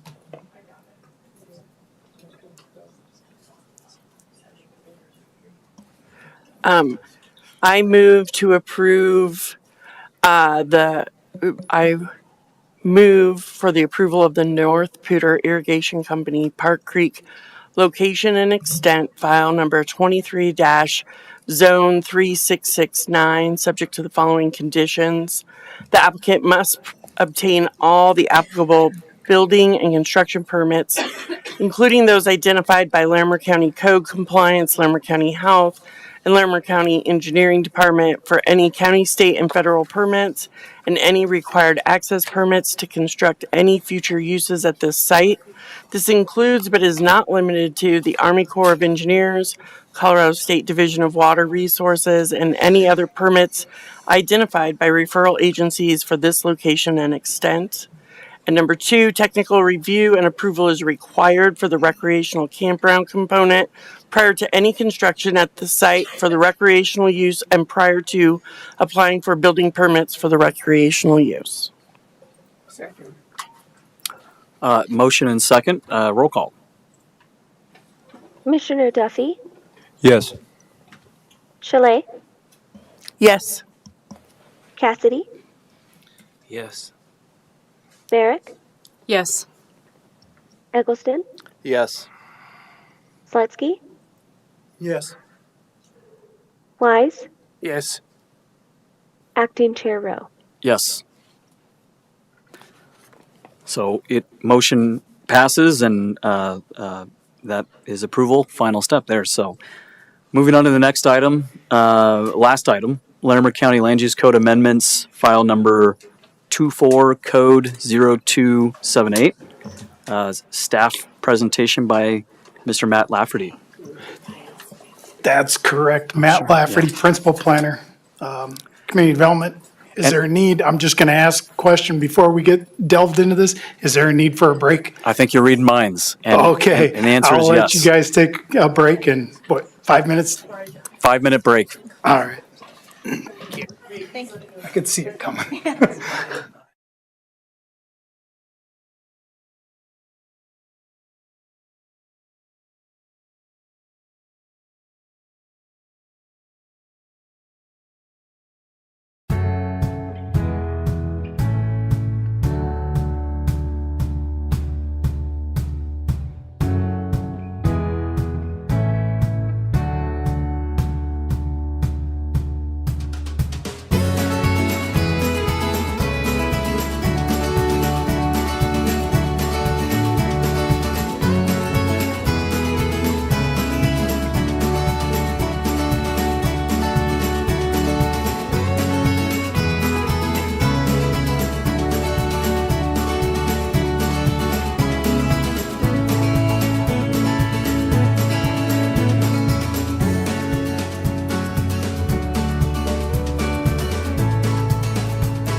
Great. Well, welcome back. We'll pick up where we left off. Matt, if you wouldn't mind getting us started on the presentation. I'd be happy to, thank you. Just real briefly, I presented a lot of these items at the work session last month, and we invited the new commissioners to sit in on that so that they were aware of what's going on. I don't believe, I'm looking right now, that we have any online participants. Not showing them. We do. We still have one? Okay. And I don't know if they're interested in the topics or not. But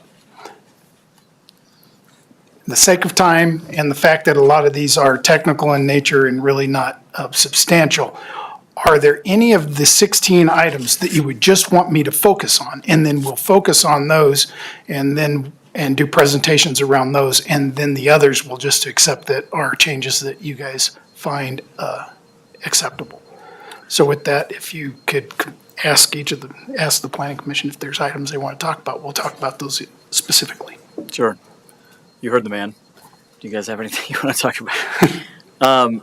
So I think for certain the home occupation one, since we had, I think, lengthy conversations about that, but yeah, if there's others that you guys see that we were discussing that we would want to focus on. The only one I would want to review is just like a brief overview of where we landed on the home occupation one, kind of like where we started and where we landed. That's probably the only one I have any questions on. Yeah.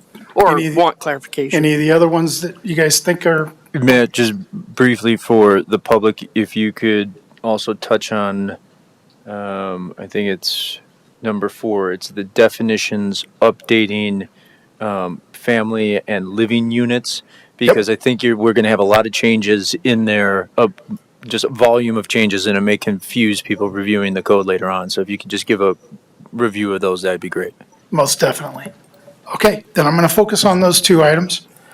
Keep it to those. I know that Jared and Justin are here to be available to talk about the setbacks for arterial and collector roads in the urban growth areas as well as tiny homes. So if that resonates with you, then we can do that. Otherwise, we're going to focus on these others. And for some reason or another, my computer is just having major problems, so I'll just shoot from the hip. Home occupations and rural occupations. This section of the land use code says that we allow home occupations and we allow rural occupations. The standards are all set. We know how many, what size businesses you can or can't have, and the rules that go in behind each one of those applications.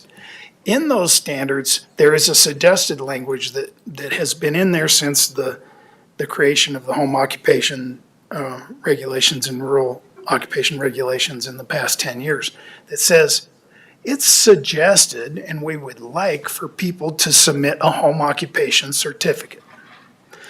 And this is really a simple page, 1-page thing, and it says, what are you doing? I'm making something, whatever, a widget, and that widget then I sell or I do whatnot online or do this or that. And I use X amount of square feet of my house or detached buildings. I have a certain amount of vehicle trips that come and go from the house each day, yada, yada, yada, yada. And it's supposed to keep the level of impact of a home occupation from becoming a big commercial operation on your neighborhood and impacting your neighbors in a negative way. That's what the standards are for. So the occupation registration certificate was intended to do 2 things. It was intended to inform somebody, let's say it's me, I come in, I say I want to run a home occupation to do this widgets or do whatever my occupation is. What are the standards? So it was meant to point out to me the standards. This is the level of operation that I could run on my property. And then I would fill that form out and I would tell people, I'm going to have this many vehicle trips, this and that, and I will operate within those limits. That's really what it was intended to do, was to make sure they were properly educated and that we knew that they were running a business there. So that's the primary purpose of this registration certificate. It's not to manage or to tell people that they can or can't have a home occupation. they're allowed to look at the regulations and tell us how they comply with them, and then we will accept that registration as long as they meet the standards. Now, over the years, and we had a code assessment done in the, our code compliance department had an assessment done of how well or poorly they do business, and they came out with shining stars. It's like a 5-star operation, yada, yada. But they said one of the things you could do in the code compliance division is to turn that registration into a requirement, not as an option. And they said, well, why is that? Well, part of the reason why that is because we sometimes get people that complain about their neighbors having a home occupation because they don't know that a home occupation is a permitted use in the county. So if Jenny here is operating a home occupation out of her house and I'm her neighbor and I'm like, well, she's not allowed to run a business out of her house or a home occupation. So I'm going to call the code compliance department and I'm going to file a complaint. The code compliance, absent a registration certificate, then has to go out and look at Jenny and talk to Jenny and find out what she's doing and evaluate her business and spend time out there and pull her into this long discussion. Well, stuff's all of a sudden starting to work. And in doing so, that will probably upset the person that's running the home occupations because they're like, well, I'm operating within the standards. And so if we have the registration certificate and I file a complaint against Jenny, the code compliance division can come over and hand me this registration certificate and say, we allow home occupations. And this person has said, this is how they meet the home occupation standards. And so unless they're operating beyond these standards, we're not going to do anything about it. And then it solves that conflict before it becomes a conflict between two neighbors. So we would prefer that it become a registration that is required so that we can educate the people on what they're allowed to do and what they're not allowed to do. And then two, to hopefully hedge off any kind of controversy between property owners in the event that we have somebody complaining about another because they didn't understand that. Now, I'm going to say this. If I did complain about Janny and they gave me that registration form and I went back and it says, well, she's allowed to have 20 vehicle trips per day coming into her home occupation. And then I call back code compliance and say, well, she's got 100 cars coming every day. And that's causing a big impact on my neighborhood and this and that. That's worthy of us looking into and trying to scope that person back into compliance. But when an operation operates beyond a home occupation standard, it's a business. And it needs to find a location where business is appropriate. And so there has to be a division line between home occupation, it's not causing an impact onto the neighborhood, it's okay to have, guys selling insurance out of his office or selling some widgets out of their thing on the internet or doing things like that, that's fine. But when it becomes a full-on operation and we've got tons of cars coming or there's other disturbances that are impacting the neighborhood in a negative way, then we got to look at it and say, have we crossed that bright line? And are we now talking about a business that needs to be located in a district, commercial district or something that authorizes those types of uses? That's what we're asking for. So the question tonight is real simple. We're not talking about the standards of a home occupation. We're talking about, should we require a home occupation certificate or should we keep it as an option? That's it. That's all we're asking you to make a decision on tonight. If you say make it a requirement, we'll make it a requirement and that will from this point forward go forward. Now, if Jenny opens up a home occupation and she went out and didn't really pay 100% close attention to the regulations or whatnot, and we find out 3 years down the road via complaint that she didn't do the registration, we're not going to go shut her down. We're just going to say, hey, are you operating within the limits of the law? And B, fill out this certificate so that we know that you're operating within the confines of the rules. And if she is, we're done. And she goes on her merry way operating her business, and we don't have any issue with that. So, questions. Let's stay focused on this one issue. Can I ask a quick clarifying question? Is there a cost to filing the certificate? Nope, And there's it's not a absolutely cost free. penalty for failure to know that you needed to file the certificate? It's absolutely free. Okay. We're not looking to charge anybody this. It's just something that we would like to have on our records so that we could operate. So I have limited experience with this, but only because I lived in the country for so long. And I think this is a country issue, maybe an agricultural issue, because many farmers, they have certain months of the year where they're off, maybe more than a couple. And they supplement their income with maybe tractor repair or auto repair, Absolutely. welding, construction, cement work, backhoe work. They've got all this equipment sitting around for months, and they may be not in compliance with code. I don't have this in my head how many visitor trips are allowed, but I could see where I actually know a farmer who had to shut down his auto repair business because the county wouldn't let him have so many visits. And then I start thinking about, out in the country, people have pretty good sized families sometimes. There'd be, two spouses, maybe 2 or 3 kids, maybe a couple of them have cars. You got 4 cars in the family, that's 8 trips right there for We a don't count family. those. But I'm just saying, compared to a business that would only be allowed maybe 10, here's a family that could have 20 if they wanted to. Right. Commissioner Slutsky, So let's. the standards are the standards. Yeah, I know. The I just want to say, standards- yeah, let's try to hold our discussion until we open that. But if we could just kind of let's Well, I'm stick to going the. to finish with a question. Sure, absolutely. The standards are the So standards. how do we They're justify already that? written. Those standards are already in place. How many vehicle trips you're allowed, how many you're not allowed, are already written into the code.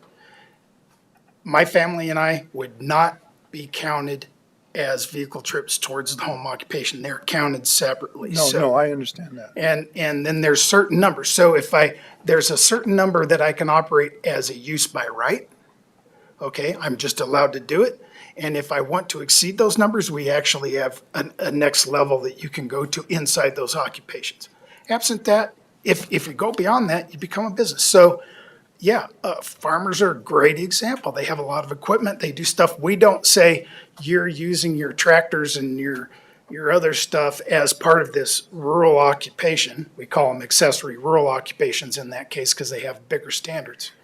That equipment doesn't necessarily count against some of your storage requirements and things because it's used in the daily activities of your farm.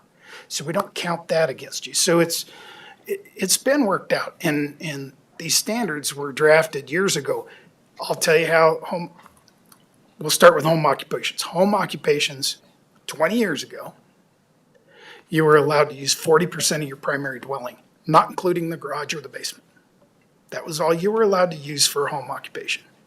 We then expanded it to include your attached garage, and then it got expanded to include some outbuildings, and then we greatly increased the amount of square footage that you could use, and you could have some outdoor activities if you went through an administrative special review. So we've expanded greatly over the 20 years what's been allowed, and the county commissioners along the way at one point drew a line in the sand, and it was a former commissioner, Kathy Reynolds, and I think Glenn Gibson, and one of them, they drew a line in the sand. And they said, if you go over this line, you are a business, and it's time to find a business location or rezone your property to accommodate a business, which we have the capacity to do. So there's other alternatives. It's not saying that you can't do this at your property or that this is your last alternative. We just got to go through the right process and make sure the right impacts are done. So on a home occupation and a rural occupation, the standards are built on keeping compatibility alive in the neighborhoods or the places in which they exist. I hope that answers part of your question, John. Yes. Commissioner Weiss, I know, has a question. I have 2. So first one is grandfather. So what happens if you had people who maybe went through the process but never filled out the form? Do they have to come back and fill out the form? And then second of all, it sounds to me that there's really no enforcement. And I'm not suggesting that you fine them or things, but I just don't see how this really improves what you already have in place. Even though I understand why you're trying to make the claim that it has it's better, I still don't see why change what you already have. Hit the very first part of your question because I had that in my head and I was chunking on it, and then I tried to focus on the other part and I forgot what you asked. Grandfather. So what are you Grandfather. going to do with Okay, that? got it. I'm going to say something, and it's not intended, this is just generally for all of us to know. Our county commissioners asked us not to use the term grandfathered because it has a negative connotation. So, non-conforming uses, it's not non-conforming. If you have a home occupation that meets the standards, you're conforming. It's not non-conforming. There's not a grandfathered problem. If you just don't have a certificate because you opened up long before that, or you opened up without really understanding the standards, and something comes up and we find out that you're doing it, we're just going to ask you to fill out the form. It's free. Fill it out. Tell us what you're doing. And then as long as you're within the limits of the law, you're allowed to continue to operate. We're not looking for a problem. Does that answer your first part of your question? The first one, yes. Second part, enforceability. This isn't about enforcing the regs. It's about creating a system that makes sure that the people that are opening up home or rural occupations understand the rules and the limitations by which they're supposed to operate by signing that form and telling us what they do. Primarily. Secondarily is for us to avoid having conflict between neighbors, because I'm complaining about her and then all of a sudden code compliance is in her front door, when they can hedge that conversation off by only dealing with me and she doesn't even know that the conversation started. So that's the two main focus points between having this thing done. If I can jump in, just a question. I'm curious how often that false alarm is actually occurring, where I wouldn't say that it happens hundreds of times a year, maybe tens of times a year. Yeah. But 'Cause it's I see that, I mean, enough that across we the- would like to hedge that off and try to keep peace, you know? I mean, I think Ms. Cholette, I'm sorry, I brutalized your name, but. Cholet brought it up earlier. We're a county that we would prefer neighbors to talk to neighbors and resolve issues ahead of time rather than to have to involve the local government into their affairs. So that's our preferential thing. But sometimes that doesn't happen. We just have neighbors that don't get along or do this and that. And so I'm going to complain about my neighbor just because, or this or that. And then that creates more angst and whatnot. And if we can solve those problems before they become conflicts, it's better. Sure. Probably everything else I have to say might be a comment, so I'll say that. And just before we go to some other questions, so we're just approaching 10 o'clock, and I know that we need to take an action in order to extend our meeting. The second item will be quick. Okay. And then hopefully we can move to approval. So is that an action that I take unilaterally, or is it a motion thing? I don't believe you need to take a motion. You just need to acknowledge that we're going to continue the meeting past 10 p.m. Okay, so acknowledged. Yeah. And, question? So with the registration and with code compliance, that precludes needing either an additional individuals or different capacity for the code enforcement. So part of this, there's no fee or cost. So how is that additional service or individuals are paid for through the county? That may not The be registration for certificate itself? Well, to just enforce it or to check up on it, to follow up. That's part of our issue, you know, I mean, if we have the registration form filled out and we can just send it to the complaining party, that's an email. It doesn't take very much time and hopefully it solves the problem. If a code compliance officer has to go out and check in and see how that person's operating, talk to them about their business, do that. That could take weeks, you know, a couple hours of staff time a week, you know, 1 or 2 while that problem's going on. And I know some of our code compliance officers have 300-400 cases that are going on. We don't go looking for problems. They find us. And so as quickly as those things happen, they just come to us. None of our code compliance officers drive around looking for problems except on some large scale stuff where we're aware that something's going on and it seems like we need to look at it. But other than that, they don't need to look for a problem, it finds them. And so having them do this registration, hopefully, in our opinion, would minimize the amount of staff time that would have to go into solving these issues. Thank you. Yeah, thanks, Commissioner Eggleston. Any other questions of staff before we move on to the next, I guess, presentation? Jordana, did you have a question? Okay. Thank you. And so I think did we identify just one other item that you're going to? Okay.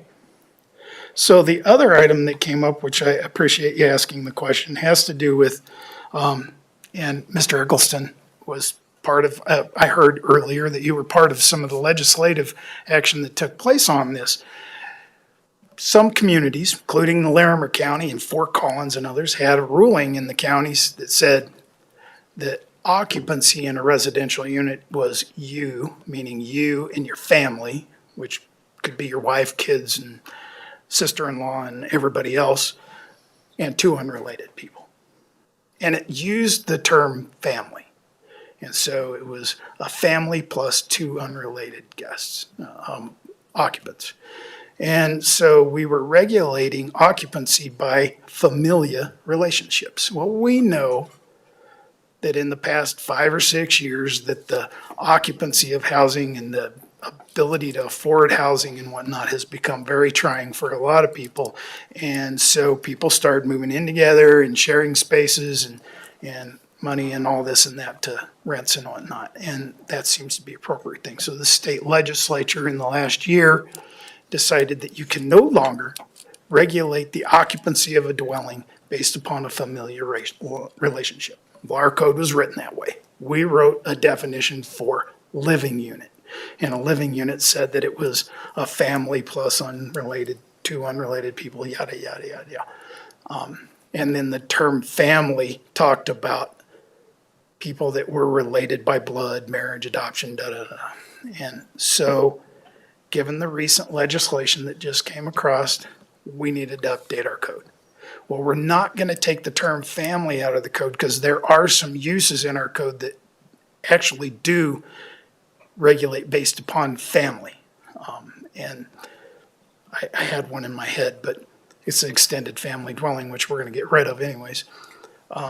But they do rely on that definition. So we're using the term family in there, and we updated the term family in the document to not be discriminatory. We also updated the term living unit to say that you can now have any number of unrelated people living together in a household so long, and we're not going to regulate occupancy unless we see that there's an issue. And the issues that we would raise it based upon are there building code issues, that there's too many people in the house based upon things like water or sewer availability or something like that, or based upon health standards, which goes back to the health department standards. And so those are ways we could regulate occupancy. And so the definition actually includes that that's a possibility. But we are not going to do that unless we actually come across a problem where it actually is, somebody says, man, there's, 15 people living in a 2-bedroom house,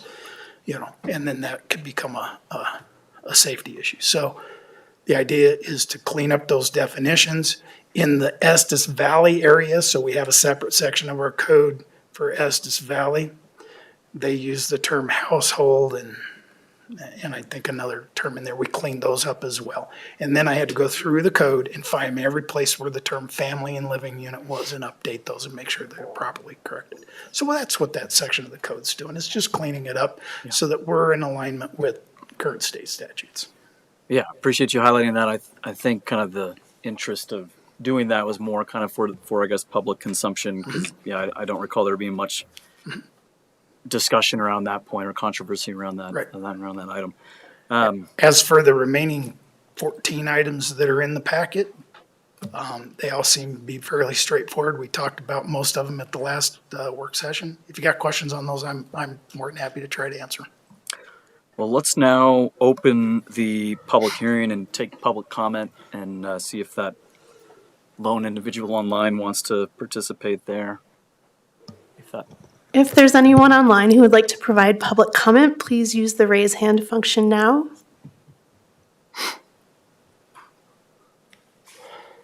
And nothing. So there are no hands raised. So public hearing was opened and now is closed.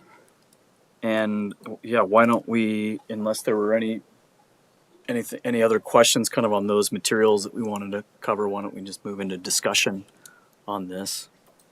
And yeah, it seems like probably the one that we'll still talk about is that first one.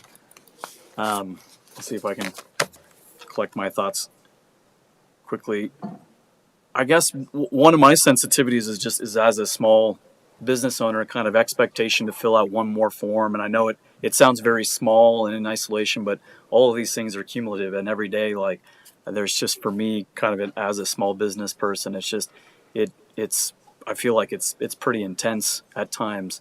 I think the other part for me is I'm also really sensitive to the conversation that we had a fuller discussion at our work session, but just around, I mean, it sounds, to me, it feels awfully, like kind of big brother kind of really kind of getting into your business. And in many instances, I think, at least in the conversation we had at the work session, where it just didn't feel as appropriate. And I know, you presented it as, hey, we're not going to enforce this, trust us. We just want to know what you're doing there or whatever. But I mean, even as you said it, I was kind of suspicious as you were saying it, I guess. So I think those are just some of my, I guess, off the cuff reactions. And I still, unless we're really hearing from staff that this is something that is a big ticket item, or, I mean, I quite honestly would rather just, I'd rather just leave it as a voluntary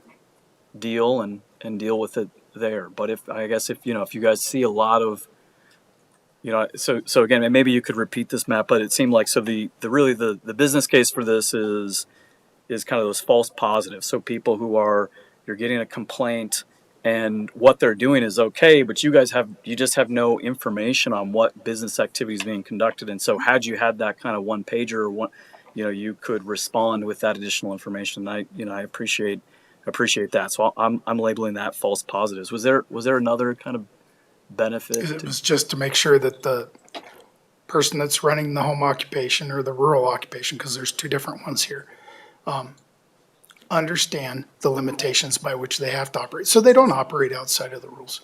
But once they fill out that form, unless we have a reason to go out there and look at it, we're not even gonna go look at their business, and we're not gonna knock on their door and verify anything. The home occupation certificates that we currently have just get logged into a book by section, township, and range, so that if somebody does complain, we can go pull it up and email it to somebody and let them know what's going on. So it's I understand where you guys are coming from and that we don't want to do, but in Larimer County, and you bring up a valid point, Commissioner, but think about this. In Fort Collins and Loveland and all the cities, when it comes to business, you have to register your business and license your business. We don't have, in the state statute doesn't allow us to license businesses in the county. So we have no way of checking it. So we get people in commercial districts to just change from one use to another use to another use and don't even know if they're complying with standards when they're doing it.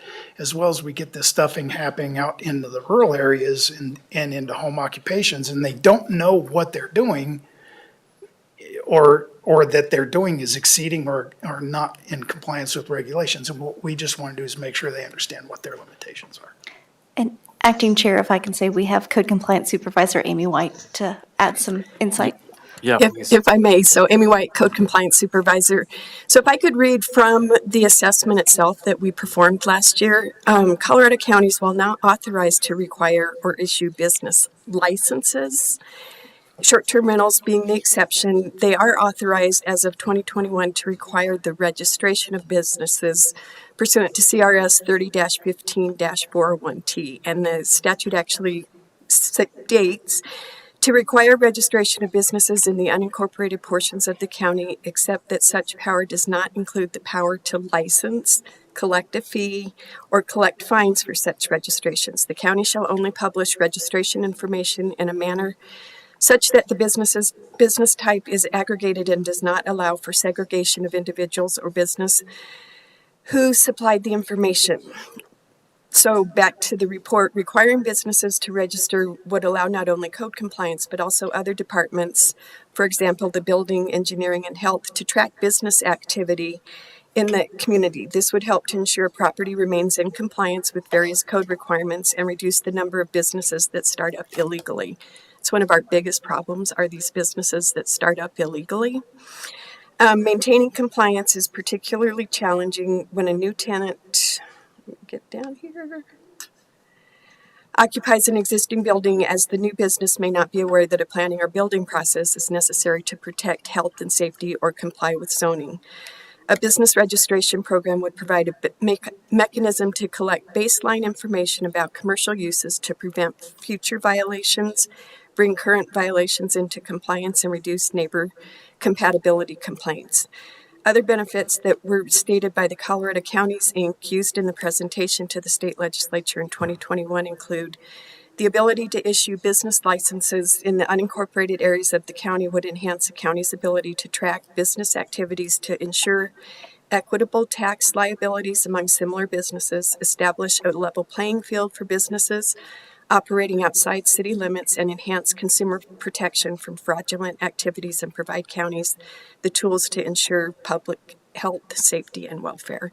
So we get a lot of these businesses that are doing auto repair or doing these things out of their house, and they're not aware possibly that there are some building code implications as well. So as Matt said, it's an opportunity for us to educate these folks and say, hey, you can do this maybe pursuant to land use code regulations, but you need to get a building permit to do X, Y, and Z. So it kind of works hand in hand for us. As I stated, illegal businesses are one of our hardest ones because they start up as these small home and before you know it, they're operating 24/7 and doing all these different things. That's when we get the complaints.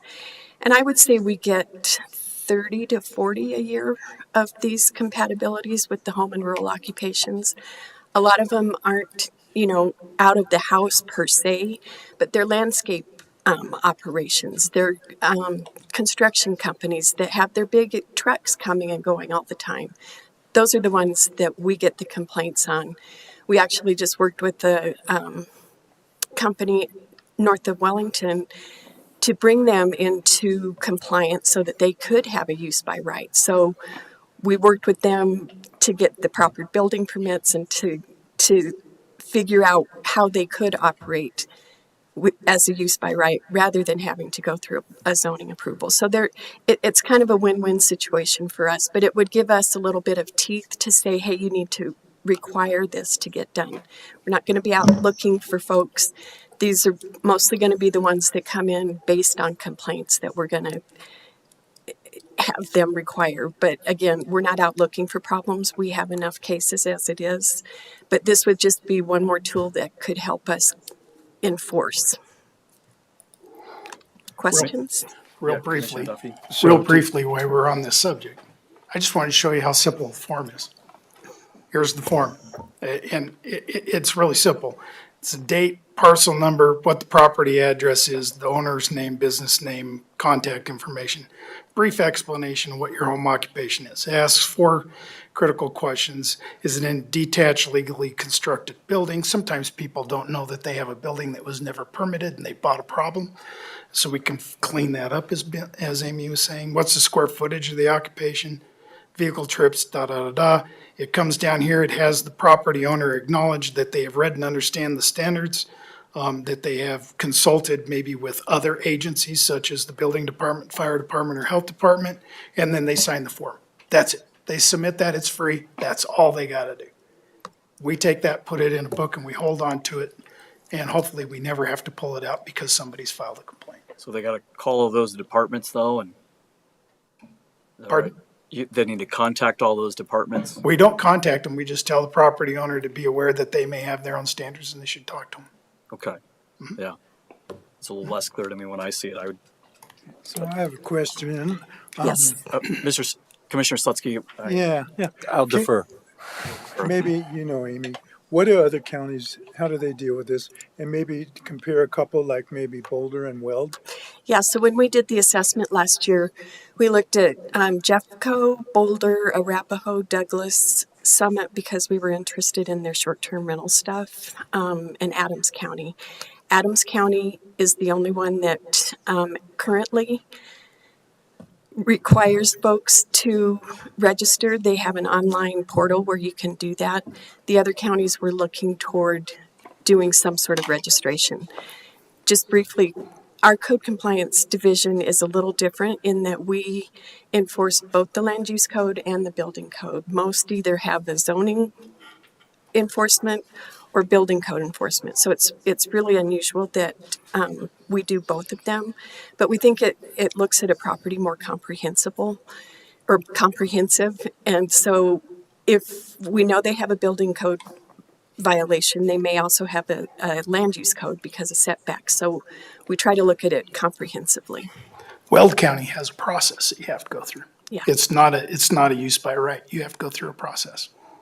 So you have to submit an application and get approval for home occupations. For home occupations. So there must be some kind of bar, because I'm assuming, you seem like a reasonable woman, that Depends on who you ask. you have an 8-year-old selling lemonade or a 12-year-old mowing lawns. So there is a point where you say no. Correct. And also for you newer commissioners, and we have a priority level. So we have land use code priorities, we have building code priorities, we have floodway priorities and right-of-way priorities. So we're looking at the ones that are having an impact on the neighborhood. The 8-year-old little girl selling, or brothers and sisters selling lemonade is not on our radar. Well, that was kind of facetious, but what you're saying is it's sort of up to the person to decide, I'm having an impact, I'm going to fill this out. Again, usually most of these are going to be from us getting a complaint. We go out and talk to these folks and we say, here's what you can do pursuant to the regulations. Can you stay within the parameters of these regulations? And yes, I agree to stay within those parameters. We have one that we're dealing with where we have a registration from back in 2016, and they said, yep, we'll only have one employee. I saw it with my own eyes. They now have 5 employees. So they've gone beyond what they said, and they may not think they're having an impact, but if the neighbor's calling us and filing a complaint, there is a compatibility issue with that. So this kind of relates to my question. On that example, this form, whether they filled it out or not, really doesn't have any impact, right?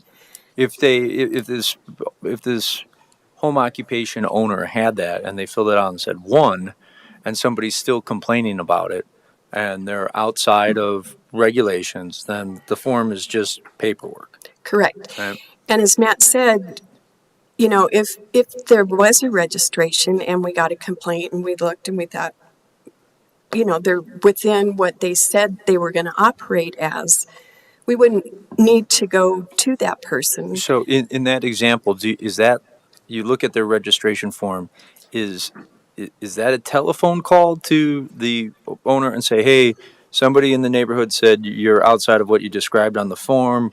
Is that true or not? They say, no, it's not true. Okay, thank you. And then you send an email back to the person who complained. They're within compliance per their registration form. Yeah. Please monitor to see if they're outside. You have to give us information that would prove otherwise. Yeah, We're not going to go dig it up. Right. Okay. If you're seeing more vehicle trips than are allowed, then we would contact that. In that scenario, without the form and without being able to call them up, how many times does your department have to send people out to do that? Because I like the education piece of it. I don't like the nanny state piece of it. Right. But if it's saving code compliance, time and resources that we can allocate to other things that are really egregious in the county, then I think a piece of paperwork will help. Yes, and that's one of the reasons it's in here, is because it would save on our code compliance officers having to go out. We've got 3 inspectors that covered the entire 2,600 square miles, so we're spread pretty thin. And if we could look at a registration form, make a phone call, save a trip out there. Is that, it's a trip, it's not a letter, I guess? It's the code compliance thing? We would have to go verify. So a lot of these complaints, unless they're building code violations, we go out and actually look at the property to see what's actually going on. In this case, that would save us that trip because we could look at the registration form. I've seen some of these go on for several months of back and forth issues. Where somebody who makes a complaint. Staff has to go out there to verify something. They get out there, the equipment's gone. They go back to the office and they're working, and then the next day, well, the equipment's back because they took it in the field and then they brought it back in, and then again, we're out, and then somebody's taking pictures of the neighbors, and it's It wastes just this time. constant back and forth that goes on as part of. Which may still occur, in fairness, right, if there's kind of a disagreement on some of those things. But I guess maybe the point is that you guys have the contact and can Right. more easily Right, connect and with code compliance in general is kind of a cat and mouse game, right? It's he said, she said, and we're trying to figure out that middle ground and who's actually correct and what are they operating, what are those parameters? So it's not an exact science by any stretch of the imagination. Commissioner Weiss? So Matt, I'm glad you put the form up. I think the form is inadequate if you're actually going to use. I don't see a relationship with the form you're suggesting they use with really having a great impact. I would rather see a form, and I realize you're filling out forms, but I would rather see a two-page form that is a tad more comprehensive that would actually allow the code folks to get a better idea, and even the person who receives the form, the neighbor, more clearly understands what the criteria is for their neighbor's business. Right, if you keep Commissioner. it too vague, then you're still probably going to have to go out there because nobody really knows what's going on. Right, Commissioner Weiss, and we were waiting to see if it was going to be required, and then we will probably take a look at the form itself, but we didn't want to put the time into it if it was just going to be, suggested that you fill the form out. And So then thank you. go ahead. And what I didn't show you was, this is the form they fill out. So under acknowledgement, they acknowledge some things. And if I page down, it's got all the requirements attached to it. Okay. It says, here's what the requirements, how, the limitations of that. But I want the people to fill out more detail so that it's clear to you or to code what they're really, so if they're going to have 5 people, say, I'm going to have 5 people. It asks them here, says number of Okay, employees. but the not point residing- is something to think about, is to maybe expand the form so you gather more information. And my final comment is more of a comment. If they're unlawfully doing something, I really don't think they're going to either voluntarily fill out the form or fill it out to their best of their ability, if you will, because they're already doing stuff illegally. So I'm just wondering, from a legal perspective, could you, and I know this gets a little, but could you put out something that says under perjury, under threat of perjury or something when they fill out the form? So the content of the form is something that we would have to look at with staff. What is in front of you right now is just that definition, but that's something we would review with staff separately. Okay, thank you. So I would suggest that there's In a minute. really not a lot of difference between making it mandatory to fill out the form and making it voluntary, because the people who don't want to fill it out are not going to fill it out, whether it's voluntary or not. And so and there's going to be a penalty for not filling it out, a fine? We can't find them. We're statutory, so we can't collect any kind of fines or impose any kind of But if we penalties. go out there and they're in violation, Yeah. it's going to become a code compliance case, and then code compliance is going to pursue you through the legal system. But that doesn't, to shut your doesn't business bear down, any, or to bring it into compliance. but why make filling out the form mandatory? It just, to me, and I Again, don't it's like about that word education. Big brother, but it kind of feels like it. It's about education. I spent, and I'll just use an example. I spent the last 9 months working with the Agricultural Advisory Board and them telling me Why don't you educate us all on how come we have to get building permits, or when do we have to get a building permit, and when we have to do all this, because we don't want to go look for the information. So we created a whole webpage to tell them what they have to do. Does that mean they're going to go read it? Probably not.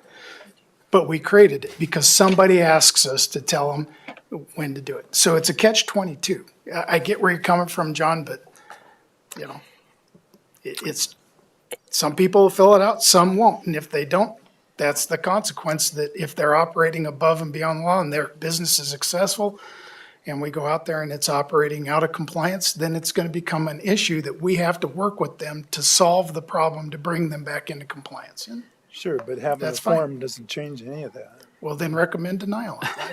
I'm fine with that. I kind of think about I think that's where we're down to. It's pretty simple. Just recommend denial of it. Commissioner Chalet has some comments. Okay, so I remember this work session and remember kind of walking away feeling a little oogie, right? And big brother. And then, well, a cross-country road trip and a lot of time to think while driving. I remember that we kind of went through something similar with our land use code in Wellington around home occupations. And what I will say is, no, not everybody's going to do it, even when it's required. But more people will than if it's voluntary. And people who start their own business tend to be rule followers, and they tend to look up, what do I need to do? And they're going to look up for if they live in a municipality or if they live in the county. Or we can go so far as to ask the Larimer County Small Business Association people to add that as one of those things of, hey, if you're running a business, even out of your home, you should register it, right? And one of the reasons why it's important is, like, there's a couple different guys in Wellington, so obviously within the municipality, but they do welding, right? This is rural places. If there's a way to connect the data that you collect from those things for safety reasons, welding isn't a non-volatile type material occupation, right? And if there are things going on, like in the case for one of the houses in Wellington when it caught on fire, the fire district was immediately alerted that there were canisters and, flammable things right there in the garage.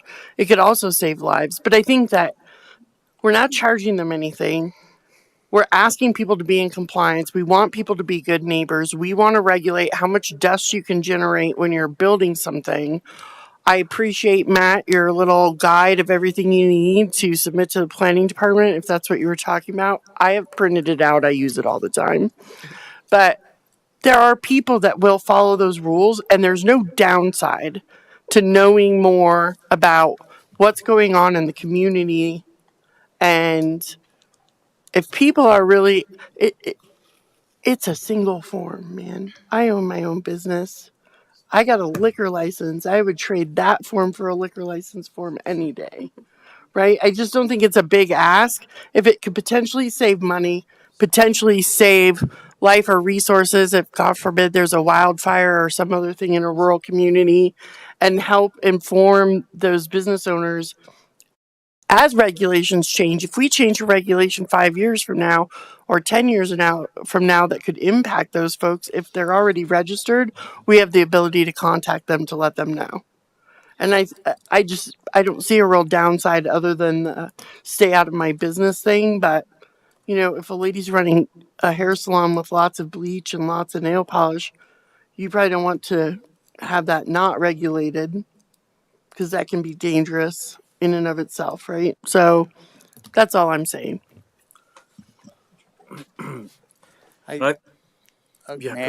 Please.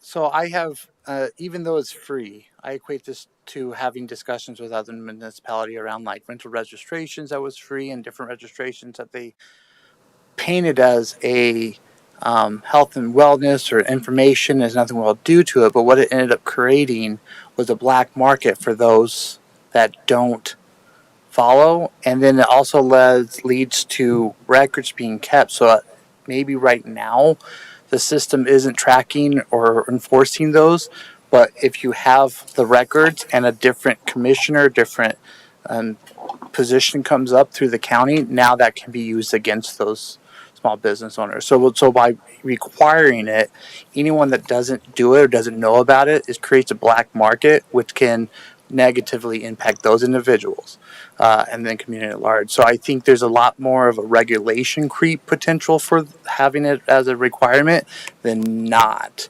And I think it's not a big enough issue, it sounds like, being less than 100 complaints a year to require it, because it just may lead to future regulation creep. But that's just my thoughts. And so for me, I feel like it could be a marginal benefit on enforcement. I feel like it could even go the other way. So if you get all of these records and now you've got, something that I think you gave an example, or somebody gave an example of somebody submitting something and it's not, it's not compliant. And I guess I feel like just as an individual, kind of my own perspective, there's probably a lot of marginal things that are occurring. And maybe on the black and white code side of things, it's like, no, that shouldn't be permitted. But if it's in an area and there's no issue with neighbors and it's, it is a pretty benign use, then that's kind of the beauty of the enforcement taking place, being complaint based, right? I mean, that's why, so much of this is complaint based enforcement. And so I guess my point is that I feel like that it could go the other way, where now you're kind of being notified about these issues, and that there is, rather than reactive enforcement that I think everybody else feels so much more comfortable about based on people complaints and true issues, now it's proactively done, and it's can turn into what many might feel as harassment, I think, is my perspective on that. I do appreciate the argument for me on kind of the educational side, and the example of like a city's requiring a sales tax license for businesses. And quite frankly, I don't know what the threshold is for that, but I can certainly say that is very laxly enforced, and that, I can absolutely attest that the city of Fort Collins would admit to that. I think many people are unaware of that as a requirement. And so for me, so much of this is probably how this is used and how this is enforced, and is it become kind of a harassment tool or something. Somebody submits this form, and inevitably, I think we all hope that their business will grow, and so hopefully day one they do just have one employee, and then a year down the line maybe they have two. And I guess it's not clear to me what the expectation is if that's another form that needs to be turned in, and maybe these are all kind of smaller, again, we don't have to cook all the sausage or work out all the details on the form. But I think for me, like if it's something that staff wants, I do see the education side. So I'm willing to support it if it's something that staff wants and go along with the education. But I think my comments and concerns are, hoping that it's not misused and kind of a proactive approach, et cetera. And duly heard, and we try our hardest. Again, we're spread so thin that our intent is not malicious in any way, shape, or form. Our intent is to get that baseline information. Folks come in all the time to planning staff and say, hey, I want to do this. What do I need to know? I'm already doing this. Planning staff could say, hey, can you fill this out for us? It's required. And other than that, other than us getting a complaint, we're probably not going to be aware of a lot of these businesses, that the home and rural locks that are going on, because they're not having impacts. It's the ones that are having impacts that we're really trying to nip in the bud. But I hear everybody's concerns, and I appreciate it. And again, we're not municipalities, so we can't ticket people, right? We say we smile people into compliance, because we just have to keep working and working and working. We are using the court system a lot more now that Christine's on board, which has been really nice, to give us a little bit of teeth as well. So back away from the mic. Yeah. Step away. Are we ready for a motion, or do you have something, Well, I Commissioner was Barrett? just going to say I'm in support. Like, I'm really hearing the value that it brings to staff. I know we are not a board that carries fiscal responsibility for the county, but if we were, it would be something that I would take into consideration because of what it sounds like for staff value. So I'm in support of keeping it. Great. Yeah. Others? Commissioner Slutsky? Again, I just don't see any reason to make it anything but voluntary. Lots of regulations, and I'm going to call this a regulation, but it's really a form. they start out with voluntary methods. I think I used to think that it was the way of the future, that we wouldn't be having all as many even environmental regulations if people would step up to the plate and do the right thing. And I think this is a chance that doesn't carry a lot of downside. We can still do education. There's no reason you can't educate people for a voluntary procedure. And I just don't see the necessity of making this mandatory, because it won't be. People won't do it if they don't want to, especially if they're in violation. They're gonna say, well, we'll just see what happens. I've been doing this for 20 years, and I'm not bothering anybody. If that's the case, I tend to agree with what you said, Jordana, that staff says something, we should give it good consideration. And in fact, I am giving it good consideration. I just think it needs to be voluntary. Mr. Chairman, I'd like to enter a motion, please. Yeah, please.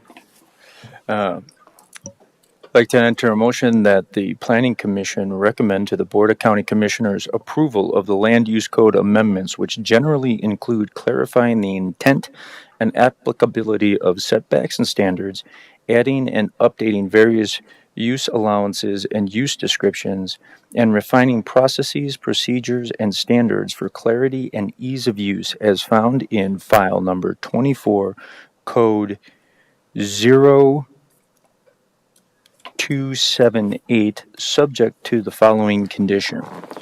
Number one, the effective date of the proposed code amendments will be August 12th, 2024. Acting Chair, I would remind the Planning Commission that if you act on that motion, you're acting on all 16 items. Correct. So if you're inclined to not support one of them, you can break the motion apart. Well, yeah, I was going to ask for a point of order because I was going to ask the same question. I would ask that you break out Article 3, the one that, Which one is it? that's the one we had all the discussion over. Article 3.0, kind of first one listed there. Oh, my, Yeah. I would, yeah, because I think you'll get some other. Let's go again. I'd like to enter a motion that the Planning Commission recommend to the Board of County Commissioners approval of the Land Use Code amendments, which generally include clarifying the intent and applicability of setbacks and standards, adding and updating various use allowances and descriptions, and refining processes, procedures, and standards for clarity and ease of use as found in file number 24, code 0278, subject to the following conditions.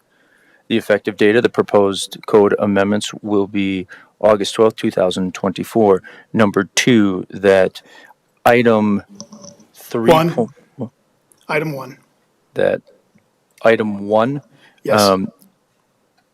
So you're basically making a recommendation of approval of items 2 through 16 and 2 through 16, and item 1 will receive an individual roll call vote. Okay. I second. Roll call. Commissioner Barrick, Yes. Eggleston, Yes. Wise, Yes. Duffy, Yes. Cassidy, Yes. Chalet, Yes. Slutsky, Yes. Acting Chair Rowe. Yes. Now item 1. Okay, I'd like to enter a motion that we take a roll call vote on item number 1. You want me to read the whole thing again? Okay. We'll do the dance. I recommend that the Planning Commission recommend to the Board of County Commissioners approval of the Land Use Code amendments, in which generally include clarifying the intent and applicability of setbacks and standards, adding and updating various use allowances and use descriptions, and refining processes, procedures, and standards for clarity and ease of use as found in file number 24, code 0278, subject to the following condition. The effective date of the proposed code amendments will be August 12th, 2024. for item number 1. I second. Okay, so this is a yes vote makes As written. passed as written. Mm-hmm. And then we could conceivably do it again, making it voluntary. Well, it is It is voluntary. It's voluntary currently. It's yes. Required and no makes it Keeps it. voluntary. It's currently voluntary. That's it. So you guys are right. I got it. Yeah. I think. Okay. If I vote So we got a motion and a second? Okay. Yes. Roll call. Commissioner Wise, No. Cassidy, Yes. Eccleston, No. Chalet, Yes. Slutsky, No. Duffy, Yes. Barrick, Yes. Acting Chair Rowe. Yes. Passes. And I think, I guess for me, again, I'll just repeat, and I think I heard from several other commissioners, it's really, at staff's request. I think we vocalized our concerns on this, and, and I agree with a lot of what Commissioner Slutsky is saying as well. But there we go. I'll also just add that I appreciate that we split a vote because I think it's good for us to have candid conversation countering each other. So I do appreciate that discussion. Yeah, absolutely. The next item on our agenda is an action item. So it's election of Planning Commission Chair, Vice Chair, and Secretary. And I believe Ms. Axmaker will run this for us. Yeah, so according to the Planning Commission bylaws, every July we have to elect new officers. So currently, the chair position is vacant. That was Commissioner Choate, who's no longer part of the Planning Commission. Commissioner Rowe is currently the vice chair, and Commissioner Duffy is currently the secretary. So with that, we need to elect all three of those officers. So I open the floor to nominations. I would like to nominate Patrick Rowe for chair, permanent chair. I second. Okay. And I just say I'm willing to do it, but I'm also, if somebody else is interested, also willing not to do it. So it's kind of up to you guys. So motion in a second. We can do a roll call on that.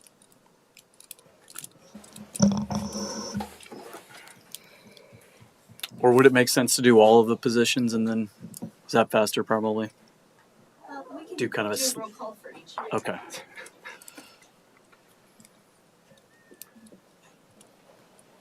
Roll call, Christina. Ms. Scrutchins. Commissioner Duffy, Yes. Chalet, Yes. Cassidy, Yes. Barrick, Yes. Eggleston, Yes. Slutsky, Yes. Wise, Yes. Acting Chair Rowe. Do I abstain? Or? You could abstain. I'll abstain. All right, You could congratulations, vote no if you'd like. Chairman Rowe. Now we have vice chair. Chairman Rowe, I'd like to enter a nomination for Commissioner Chalet for vice chair, please. I'll second. Motion and second. Any discussion or otherwise roll call, please. Commissioner Cassidy, Yes. Barrick, Yes. Slutsky, Yes. Wise, Yes. Eggleston, Yes. Duffy, Yes. Chair Acting Rowe. Yes. Congratulations, Vice Chair Chalet. Thanks. Now we have a secretary. I'd like to make a motion to nominate Commissioner Duffy to serve another term as secretary. I'll second. Motion and second. Roll call. Commissioner Eggleston, sorry. Yes. Slutsky, Yes. Wise, Yes.